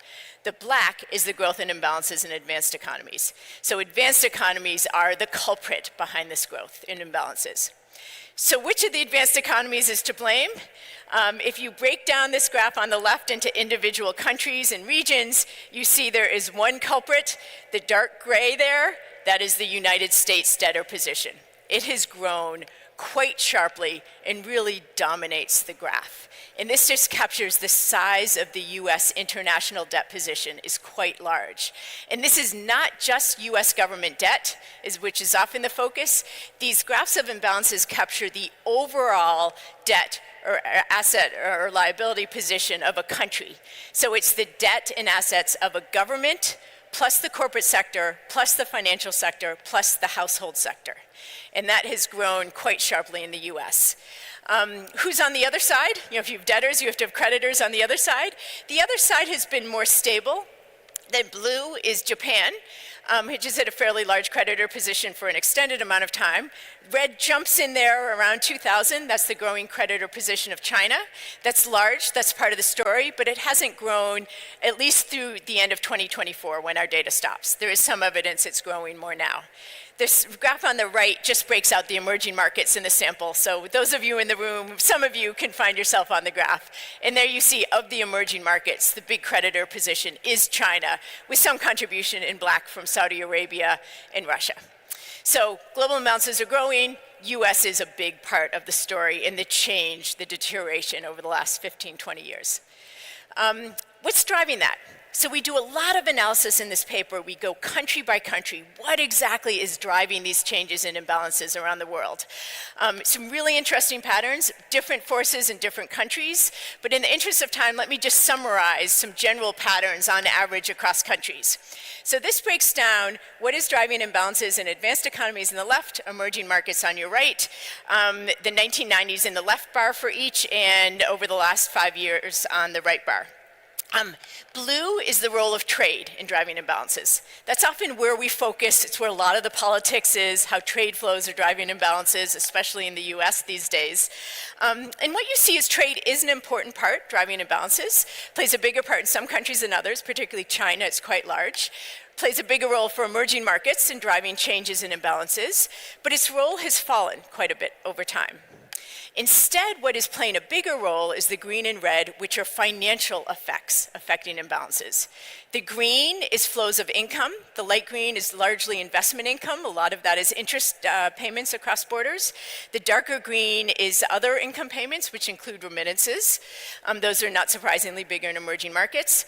But I think what really should jump out at you is the red. The red has become more and more dominant, and that is valuation effects. That's changes in the relative valuation of equity markets and bonds around the world. And if you break it down further, what has been very important over the last 15 years has been changes in the relative value of US equity markets relative to the rest of the world, combined with the fact people outside the US hold a larger and larger share of US equities. So changes in US equity markets are having bigger spillover effects around the world. So what's all that mean? Now let me tie this together. So I show you some patterns with monetary policy, convergence in monetary policy around the world, combined with a divergence in global imbalances. How are these related? So in the last graph I just showed you, a key relationship is financial effects. Global imbalances are growing primarily because of financial market effects. And I'm going to show you how that breaks down into two specific financial market effects. One, which is closely related to monetary policy, is flows of interest payments across borders. So what I'm going to do here is I'm going to look at interest payments, international interest payments over the last 15 years, 2010 to 2024, which is scaled by each country's GDP. And this shows how much they paid in interest on bonds and bank loans. You'll see there's a couple of countries on the right where the number's positive. Countries such as Switzerland and Japan that have large asset holdings, large bond holdings, have been net recipients of interest flows, and that has contributed to their positive positions in global imbalances. But most of the world, including emerging markets, which are in the darker color here, have been paying interest to the rest of the world on aggregate. And the size of these interest payments are quite large and contributing more and more to global imbalances. On average, the emerging markets over this 15 years have paid 11% of GDP in interest payments. That's roughly double what advanced economies pay on international interest payments. So that contributes to global imbalances. But looking forward, as monetary policy is converging more between emerging markets and advanced economies, and interest rates in emerging markets are falling closer to advanced economies, and advanced economies' rates are moving up by more, these payments should fall. So if there's no major changes in relative debt positions, which is a big if, but ignoring that effect, we should see some of these contributions to global imbalances through interest flows fall. That's the good news. Now, the more worrisome pattern is what is happening in the second financial effect I want to show you, which is valuation effects. So that was the red in the last graph I showed you, and has been the biggest driver by far of the growth in global imbalances over the last 15 years. So what I'm going to show you now is just to get you a rough idea of the size of these valuation effects. So this shows you the change in your international investment positions, basically the change in your imbalances due to changes in the value of your international holdings of equities in FDI. You will see on the left some big negatives, especially the US. The US has actually, as its equity market has outperformed that in the rest of the world, there's been very large transfers of that wealth around the world. So it's what I call a generous giveaway of the US. US equity market has boomed, partly because of AI and tech stops, and those gains have been shared around the world. To capture the extent of those gains, on the right shows the gains in the international investment positions of other countries. Those gains have been very large from these valuation effects. Red again is emerging markets. On average, emerging markets over the last 15 years have gained 30% of GDP from these valuation effects. That's a big transfer of wealth to emerging markets from the outperformance of US equities and FDI. That undoubtedly has been part of the resilience we have seen the last 15 years. It is part of the tailwind that has supported global growth. So that has been good news so far. But the worrisome thing is going forward. So the final part of this presentation, I want to just think about what scenarios if this unwinds. What should we be worried about? What does this mean for resilience of the global economy? The global economy has benefited from this net transfer of wealth from the US around the world. What if this reverses? Just to make you sort of think about the context, some people say the US imbalance really isn't that bad compared to other countries. For example, the graph on the left shows the US international investment position relative to each country's GDP. US has a big one, was about 90% of GDP, biggest of the economies, but it doesn't look terribly out of line with other countries, especially surplus positions of some countries. Why we worry so much about the US position, not because I am from the US, but because when you rank the US position relative to global GDP, it is a massive debtor position. We have not seen an imbalance like this in the history of the world, at least that I can find data. So US is running a huge debtor position relative to global GDP. Even a modest adjustment in that relative to US GDP is going to have very large spillover effects around the world. And let me just give you one super rough back of the envelope estimate of what it could look like. Let's take a scenario that we've heard about today. AI stocks in the US are revalued. This ended up being largely a bubble, at least in terms of the equity market valuations. Let's say equity markets around the world fall back to where they were at the end of 2019. So before the sort of AI bubble took off, markets all around the world fall some, but they fall much more in the US, reflecting the higher share of AI. What's the transfer of wealth around the world? So this is, again, holding everything else constant, no exchange rate moves, there would be other adjustments. What happens? US actually gains on net because basically the hit to the equity market is shared around the world, but this shows the hits to countries around the world. They are very big. Good news is they're smaller in emerging markets because they do have less equity exposure overall, but it's still big. For example, South Africa, Brazil could have hits of over 10% of GDP because of a transfer of this net wealth effect, a loss of net wealth in their economies. Okay, so just to conclude, I covered a lot of ground. Let me just quickly summarize.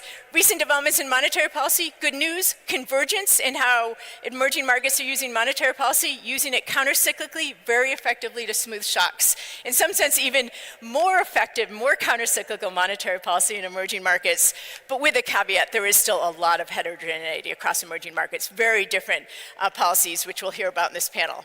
Global imbalances, the news is more disturbing. There is a substantial divergence in imbalances driven by a large US debtor position, and these changes are driven more by financial effects, so they could adjust very quickly, and there could be a bigger shock than sort of slow-moving trade effects.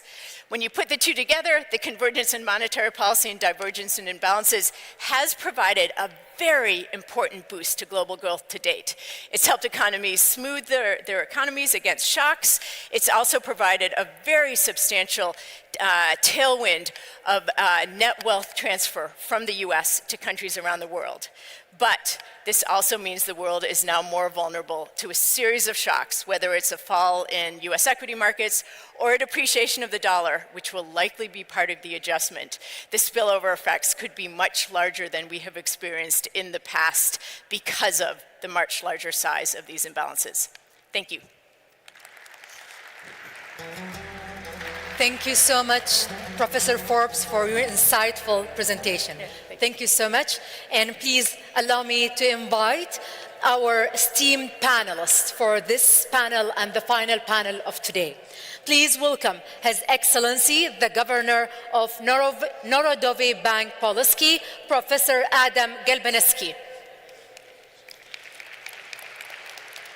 His Excellency, the Governor of the Central Bank of Egypt, Mr. Hassan Abdullah. His Excellency, Governor of the Central Bank of Armenia, Mr. Martin Galastian. And this session will be moderated by Alejandro Werner, Director of Georgetown Americas Institute, Georgetown University, and PIIE. Welcome. Please give them a big round of applause.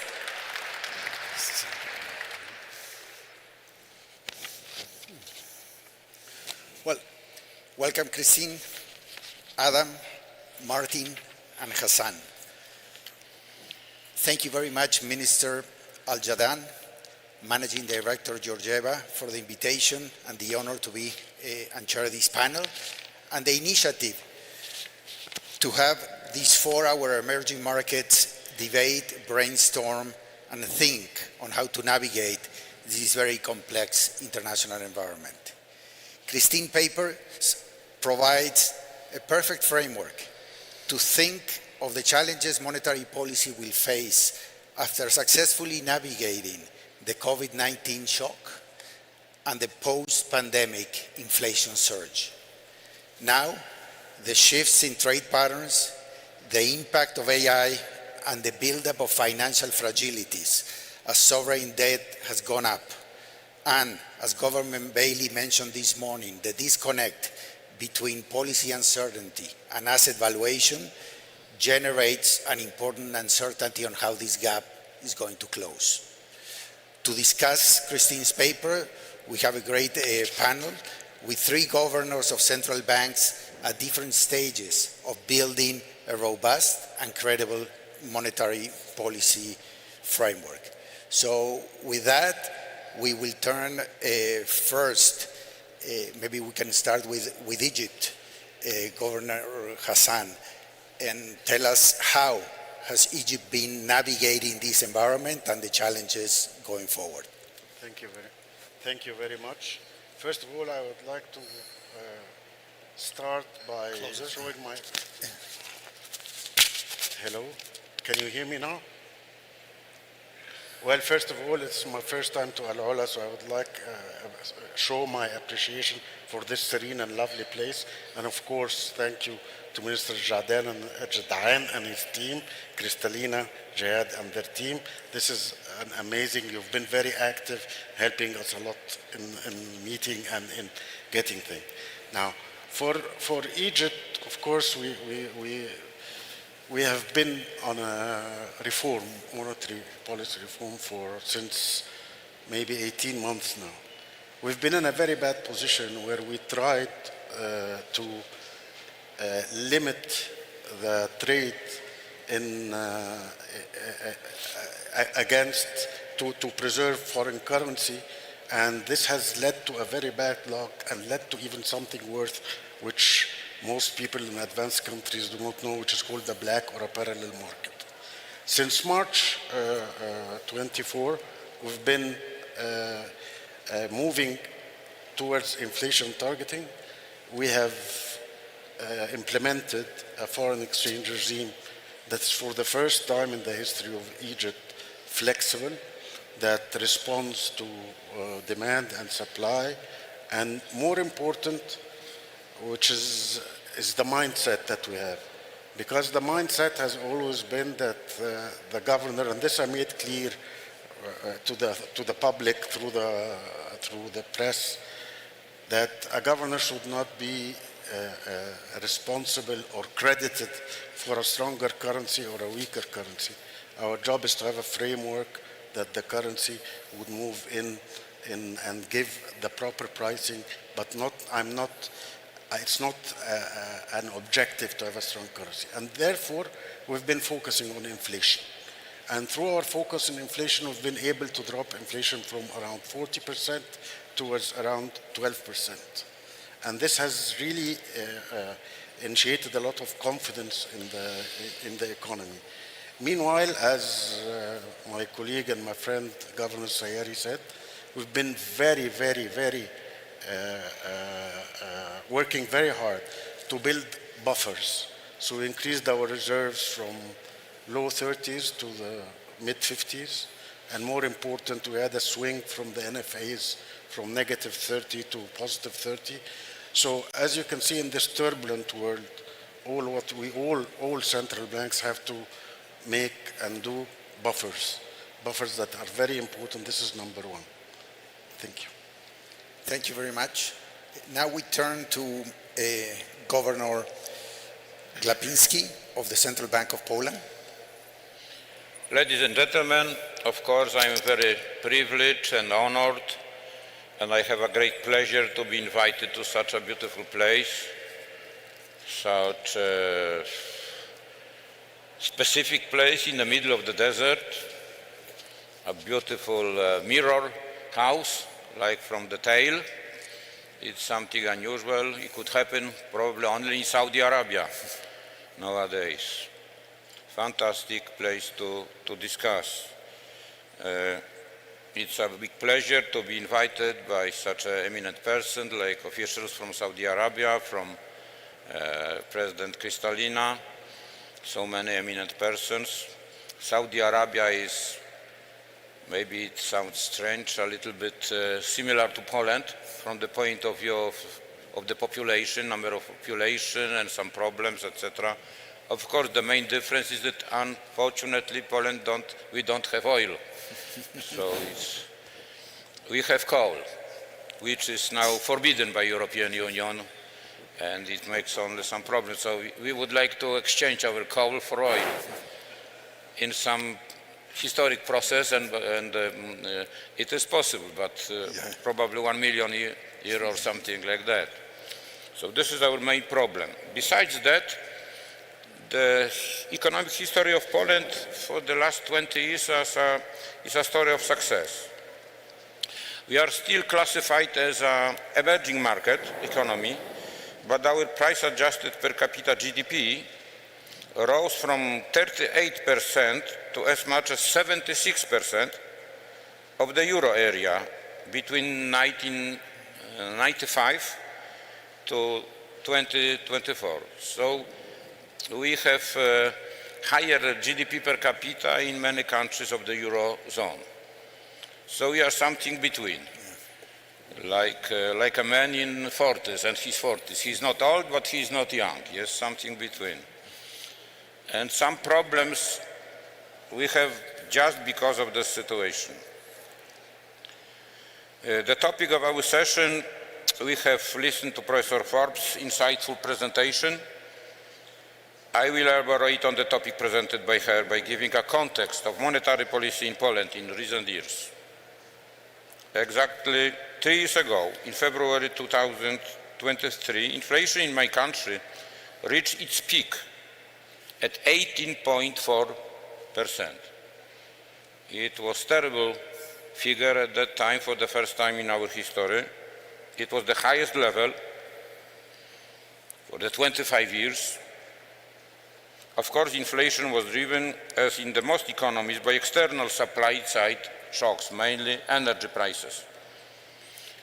The invasion of Russia and Ukraine and energy prices went up, and for us it was really something not easy to survive. Nevertheless, to prevent inflation from becoming entrenched, we had to act. I mean, we as a central bank. Our goal was not only to restore price stability, but also to minimize the adverse impact of monetary tightening on the growth and employment.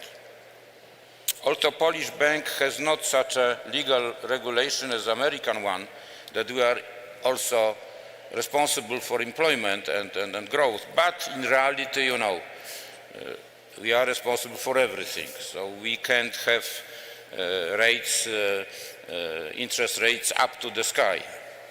You have to see what is the situation. It was very difficult policy trade-offs. In the end, we prevailed. As Professor Forbes finds in her paper, in response to this inflation shock, central banks in emerging market economies raised rates more quickly and more strongly than monetary authorities in advanced economies. And it was good, of course. And Poland is a perfect example of this point of the presentation of Professor Forbes.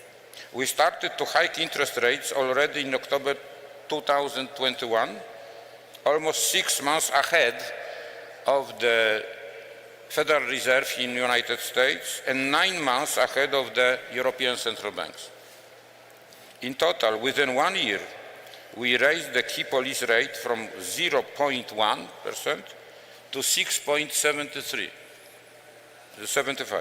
This was the largest tightening of the monetary policy in Poland in the century, which would not have been possible without having an independent central bank.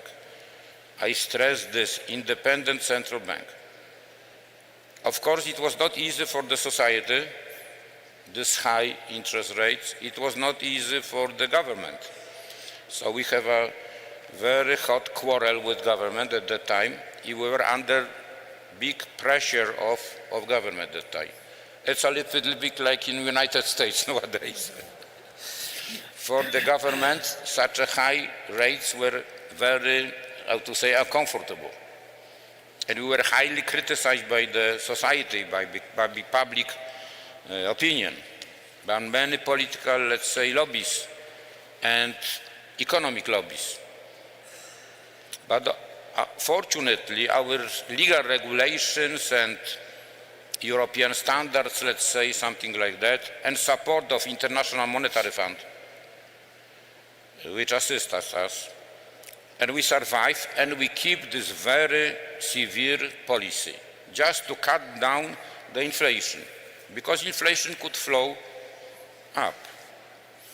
In the Baltic states, which are a part of Eurozone, and they have the central bank in Frankfurt, it was impossible, because they have the one interest rate for the whole Eurozone. And the inflation was even 27 or 25, something like that. And for Poland could be way to that. In effect, our policy helped to bring inflation down. But it was not easy for me personally, for the members of the Monetary Policy Council, for the members of board. We are hated by society, by journalists, by observers, by government, by everybody. We were this doctor of medicine who came and gave very painful injection. It was like that. But without this injection, nobody knows what would happen. Our economy is quite big, and processes are very, how to say, whenever you start not to control it, it could go very smoothly. So this inflation proceeded even faster than many had expected. CPI fell to our inflation target. It means 2.5% plus minus percentage point already in the first half of 2024. It means very quickly. Most recently, in December last year, inflation stood at 2.4%. And all forecasts show that this year inflation will stay within our target, possibly even below 2.5. It means our target. But we keep our eyes open, of course, and we are ready to react. And we are very, very thankful for International Monetary Fund, but the group of International Monetary Fund observers and experts were coming, and they observed our decisions step by step, and they gave positive opinions. So it strengthened the position of Polish Central Bank and this difficult, harmful policy. You know, the central bankers are are treated very nice and invited to every TVs and etc. whenever the interest rates are low and the credit is cheap. Whenever we go up, we are getting a position of the main public enemy at that time, because we are independent. Fortunately, we have this independence from the parliament, from the government, from the given lobbies, etc. So this is the position of European central banks, and also of American one.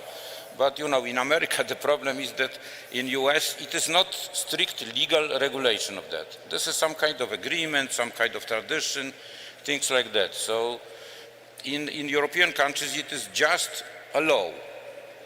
So it is more easy to survive. Remember that the independent position of central banks in the difficult time is very important. Like a doctor, you know, which is not likely to see. And the result of all of that, of this very hard policy, is that most European economies remain trapped in low growth environments after pandemia, during pandemia, after pandemia. And Poland GDP is 17% higher than before the pandemia. Just because of that, of this very painful, how to say, therapy. Our GDP is 17% higher than before the pandemia. And for instance, Germany, which is the most economy in Europe and our main partner, a very close economic partner, in Germany is almost the same as before the pandemia, at the same level. And our is 70% higher. But in Germany it was more complicated to take decisions because, you know, euro and they could take into account all the countries of the eurozone, etc., etc. So it is some kind of mitigation. So against this background, many analysts refer to Poland nowadays as a Goldilocks economy. It is in the international press. I don't know. We see our situation in detail, so we don't think we are Goldilocks economy, but it looks like from abroad, because economic growth is very quick, very rapid. It is 3.8%.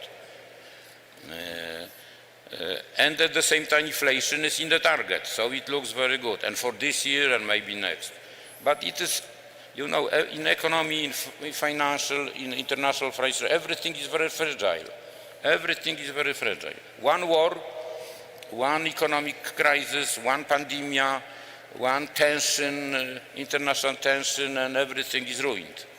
So Goldilocks doesn't exist. It is only in the tail, probably. We don't have any macroeconomic imbalances in Polish economy. And it is very good illustration and situation of Polish economy. We don't have any imbalances. The Polish economy is, how to say, symmetric.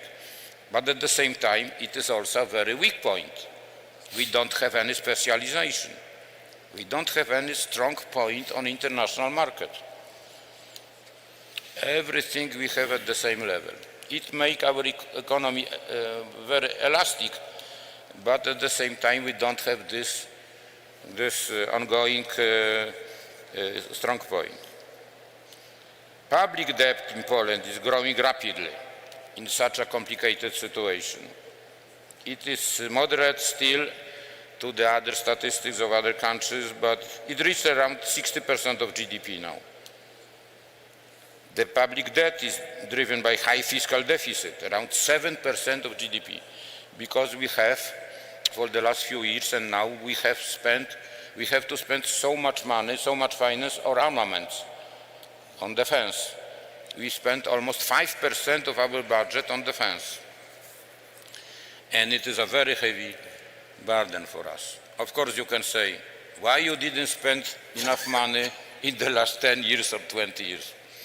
You know, people always live in some kind of illusion, especially in democratic countries. They dream that the peace will be forever, everybody will be friendly and in love, etc. This is not the true. This is not the situation. You have to be strong, then you are treated correctly. So the position of Saudi Arabia is very good from that point of view. You have strong army, you don't rely on any, you know, peaceful feelings or others. And we had very weak army. And now we spend 5%, year after year, close to 5%, and many deaths. And we are going to have strong army, but how many years it will come? And in Europe, nobody has strong army. Only United States has this potential to be our, let's say, supporter in the time of any danger from the East. And there is a big quarrel, not discussion between Europe, Western Europe and United States. For us, it's a very uncomfortable situation. We are a big friend of America, like Saudi Arabia. This is our the only military supporter friend. And from economic point of view, we are part of European Union, and Germany are main partner. So our situation is very delicate now, and our diplomacy is playing, you know, this between one and another, and president is very friendly to America, government is friendly to Germany, and we have to be very delicate in that. But economy is our strong point, and finance is our strong point. And for the next 5 years it is for done. But what will be in the future, especially demographic problem. We have the worst demographic figure in the world, probably worse than in Japan. Probably the artificial intelligence is not enough intense, etc., etc. The same problem with other countries, developing countries. Thank you. Perfect. And I guess, like with every good doctor, once the patient is back in good health, they recognize the job, they keep your independence, and they really value the institutional strength of those countries that have built strong central banks. So with that, Governor Galstian of the Central Bank of Armenia, please tell us a little bit about the recent. So hope you can hear me well. So good afternoon.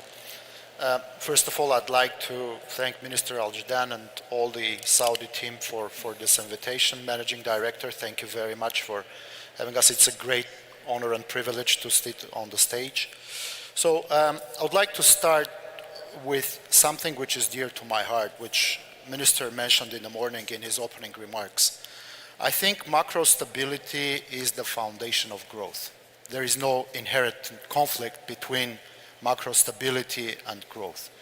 I think if I bring it to a framework part, I think low and predictable inflation, which is achieved by a very credible framework by an independent central bank in a country with fiscally responsible authorities, that would be the ideal stage for the growth for the country.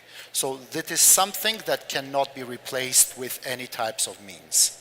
In that sense, discussing Christine's paper, I think what we learned from 80s and 90s, not only the developed world, but mostly the developing world, is driving our mentality now.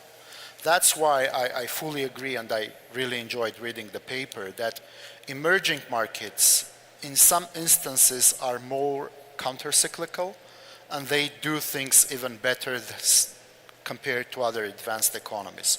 So that is the lesson that we've learned so far after the post-pandemic era, where we are in the midst of all type of crises that you may think of. Wars, pandemia, so all around us is uncertainty.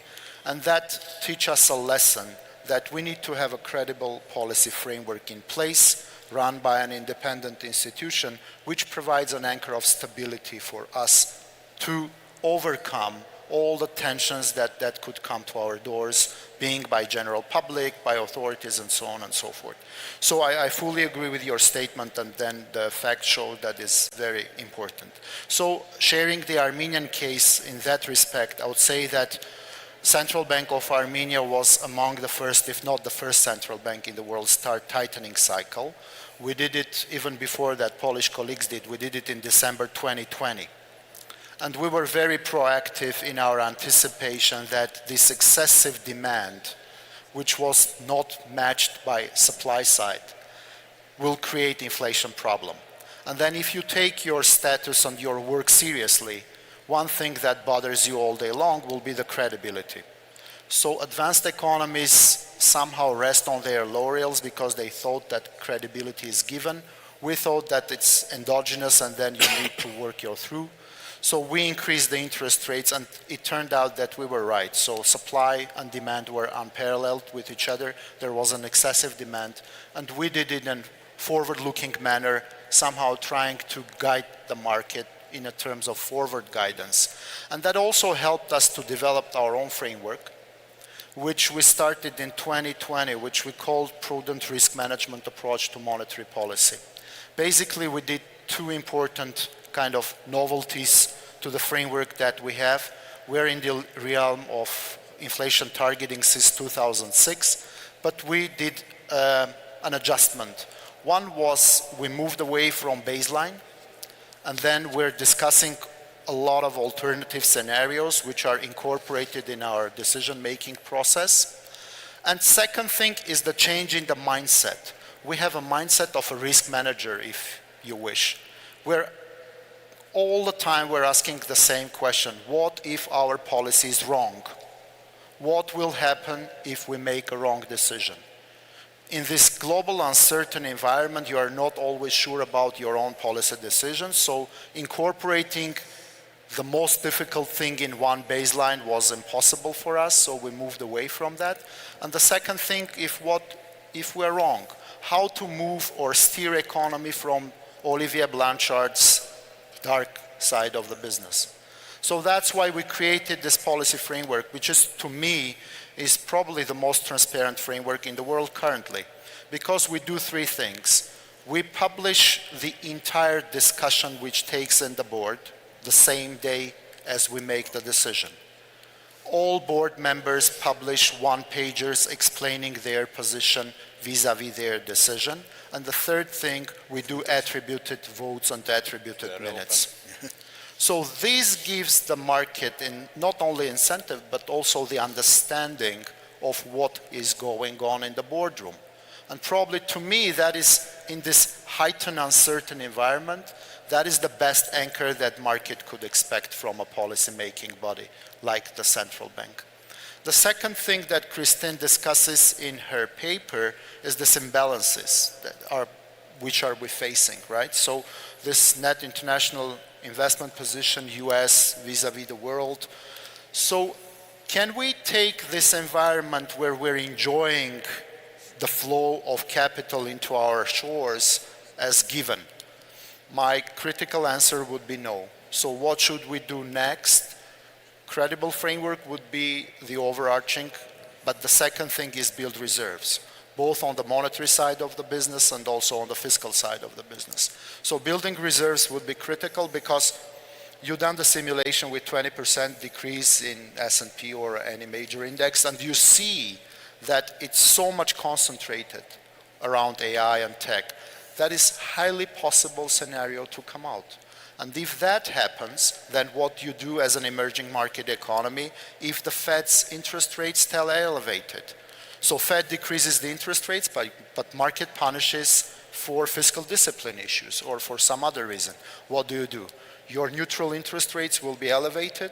So in that sense, you need to think in advance what is your homework that you should be addressing those issues in the future. So in that sense, I think we shouldn't be taking it as granted, and we should work day and night to come to a place where, when the next shock arrives, we're fully capable, and in terms of ammunition, in terms of our frameworks and our reserves, to face that. So I'll stop here, probably. Thank you. Thank you very much. And this risk management framework, I think it's extremely interesting. You move, I think, ahead of the Bank of England, and the Bernanke report also explicitly discussed that. So I think it's a very interesting innovation. Turning it back to Professor Forbes and her reactions to the comments of the governors, and also a couple of questions. One from the audience is, how do you balance everything? On the one hand side, you highlighted, let's say, the negative effects for some countries of a shock to asset prices in the US. But on the other hand, we're seeing a world in which home bias is lower, in which diversification is larger. So yeah, in some circumstances it will hit you, but overall, where do we stand with this? And the second is discuss maybe a little bit another phenomenon that is happening today with dollar depreciation, and how dollar depreciation maybe is helping to rebalance these global imbalances that you showed us. Thank you, and thank you to all of you for your comments. I'll just pick up on a couple themes as we don't have much time. One theme from all of you was the importance of building resilience, of fragility in the economy, and I think this is really key, and came at least through my analysis here. is there are a number of risks that could hit the global economy. Global shocks have been bigger and have had bigger impacts over the last few years. It's unlikely that will stop. So central banks and governments as a whole need to think more carefully about how to do that. Some of the answer is probably building reserves for some countries, but also not just building reserves, thinking about diversifying those reserves against the types of risks that could emerge. And in particular, one you mentioned, one risk I didn't have much time to talk about is a dollar depreciation.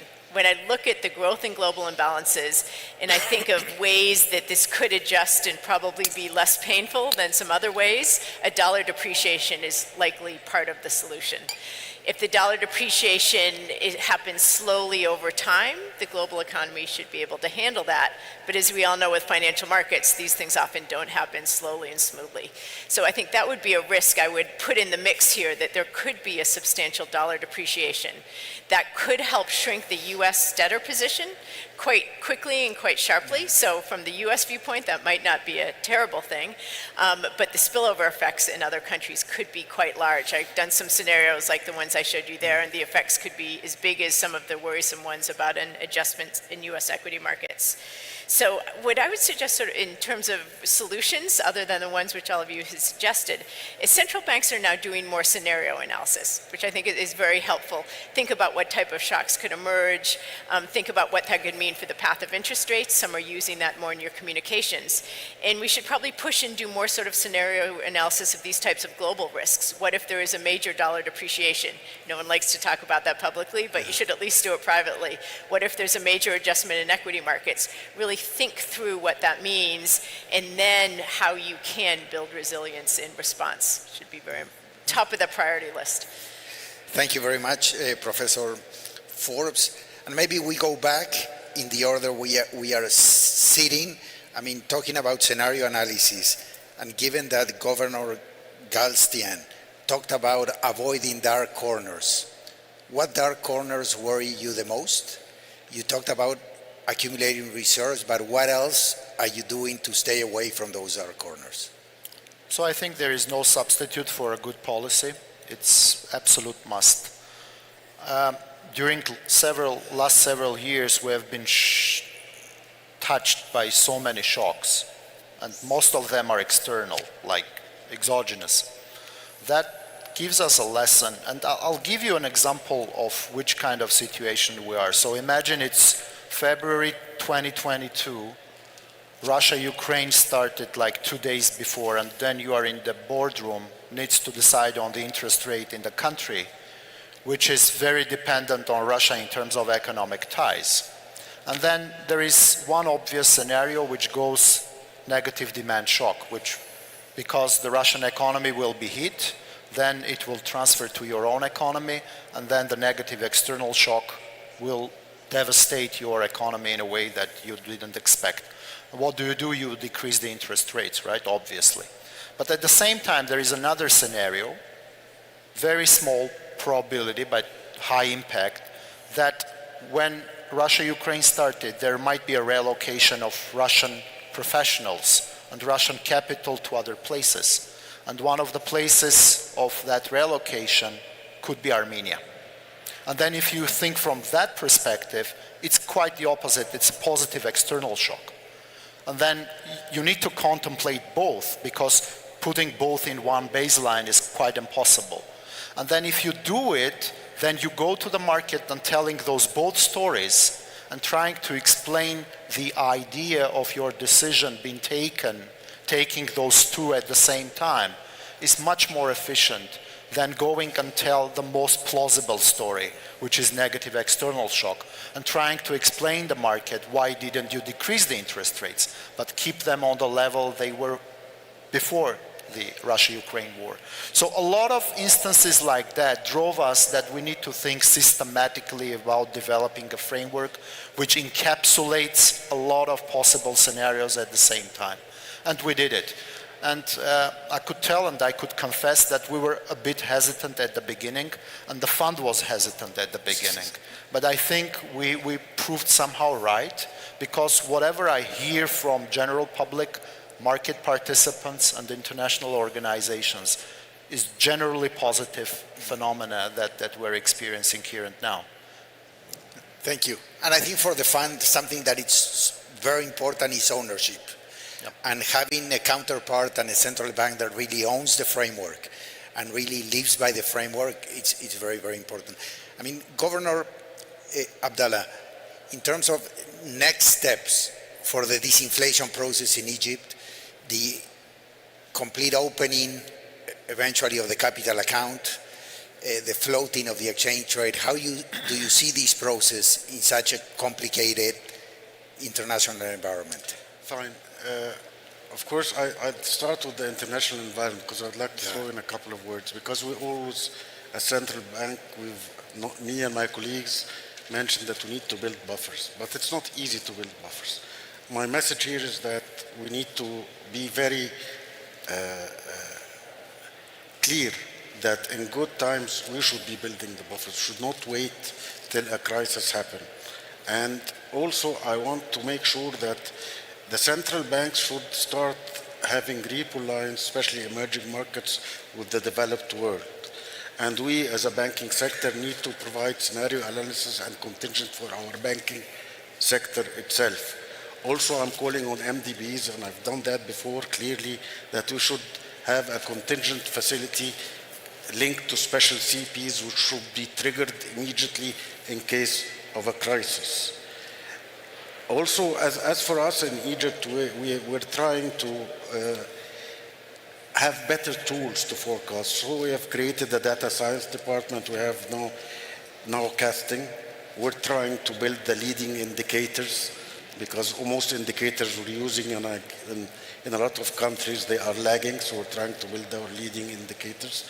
And as I said, we're trying to, at the same time, manage expectations in the. As for the Egypt's finances generally,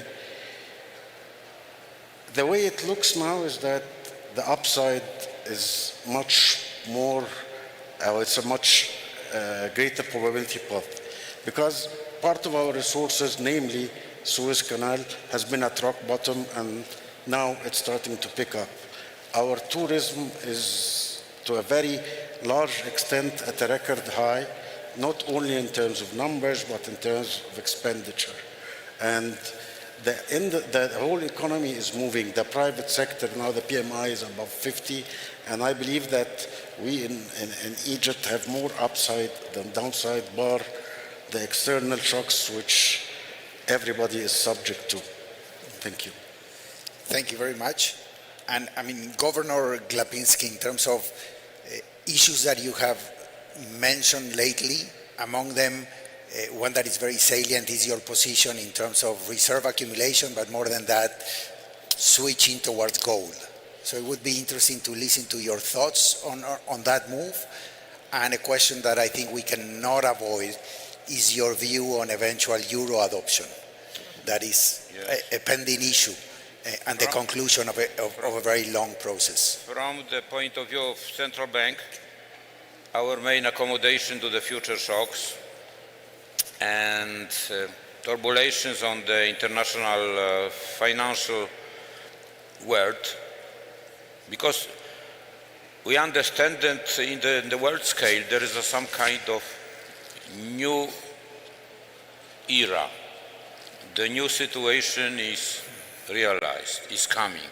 In the next few years, maybe in the next 10 years, the Bretton Woods regulations and stabilization is over. The time of dollar in the Western world is in danger. For us, it is a danger. The developing role, the growing role of China, many things altogether. So our main decision was to very fast growing reserve of gold. As many years ago, JP Morgan said that there is only one genuine or real money in the world. This is gold. The other currencies are just debt. And in the time of when everything is in the game, in the change, it looks a little bit like same. Not at the moment. But we are in a very fragile part of Europe, very fragile. We are on the border. So this is what we could do as a central bank. Very important for us is our own currency. Our own currency, Polish zloty, and the policy that currency, the Polish zloty is free floating. This is a free floating currency. There is no any rate of exchange we defend, just to be ready to any kind of disturbances. But from the point of view of the whole economy, I am talking as a, let's say, public figure, not as a central bank governor. The main problem is cost of energy for Poland. Demographic problem, of course, in the closest decades, but for a moment, cost of energy.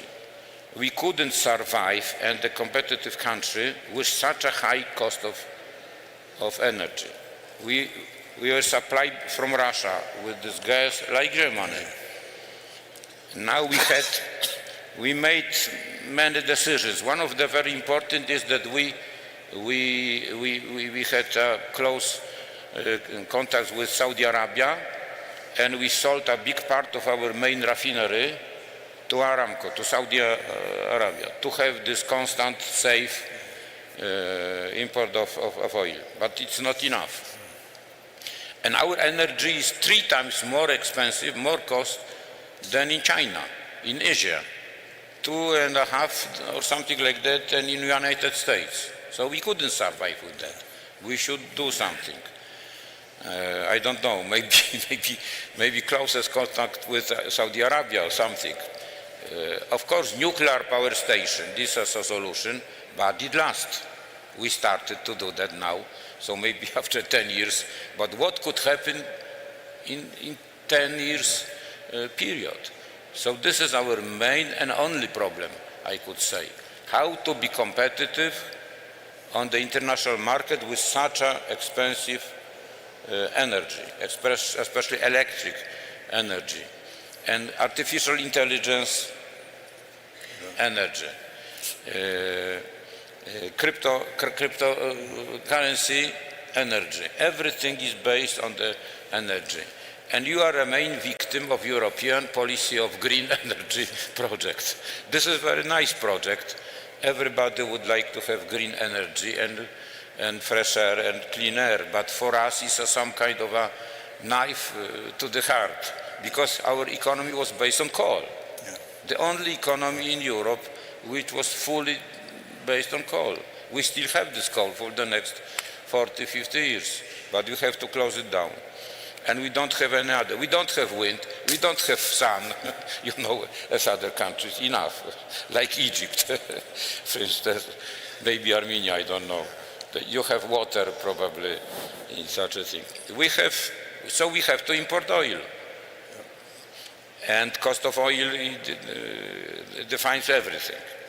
Germany is enough big economy, they are trying to do something, and they think that this gas from Russia one day will again support them. So this is our main problem, energy. We don't have any financial problem, we don't have any currency problem. We can do everything, our economy is enough big, our population enough big and good educated. And people, what is the biggest advantage, what is the biggest, the main reason of our economic growth? You can ask me.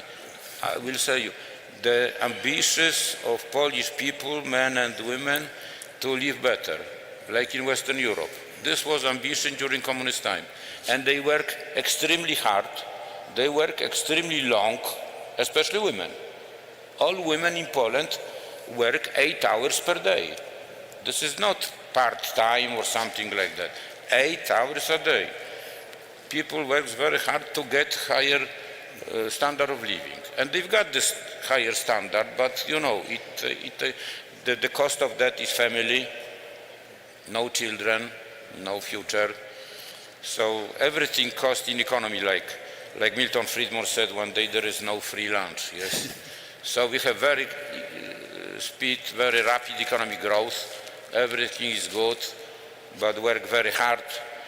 People don't have too much free time. We are concentrated like Koreans, like South Koreans on work and better. And we hope, according to our statistics, that in the eight-year period, we will reach the level of today's Great Britain or France. Today's. Maybe they will be much more higher then, or much more lower. Who knows what could happen in Europe? But 8 years predictions, we know in economy, in banking, 80 predictions are for nothing. God is laughing, looking over our predictions. Thank you. So with that, all the inflation targeting framework, I think it's put it into question by you, but I think, your central banks have been extremely successful, and I think the panel was amazing. I think Christine's paper presents a framework to analyze monetary policy, but also a lot of data to analyze financial shocks and the spillovers to EMs, and your presentations in terms of building institutional strength, building buffers, having a good and innovative communication, and having a strong commitment towards low inflation and financial stability will be key to navigate this very complicated environment in the next few years. So thank you very much, and I think now we'll have a free lunch.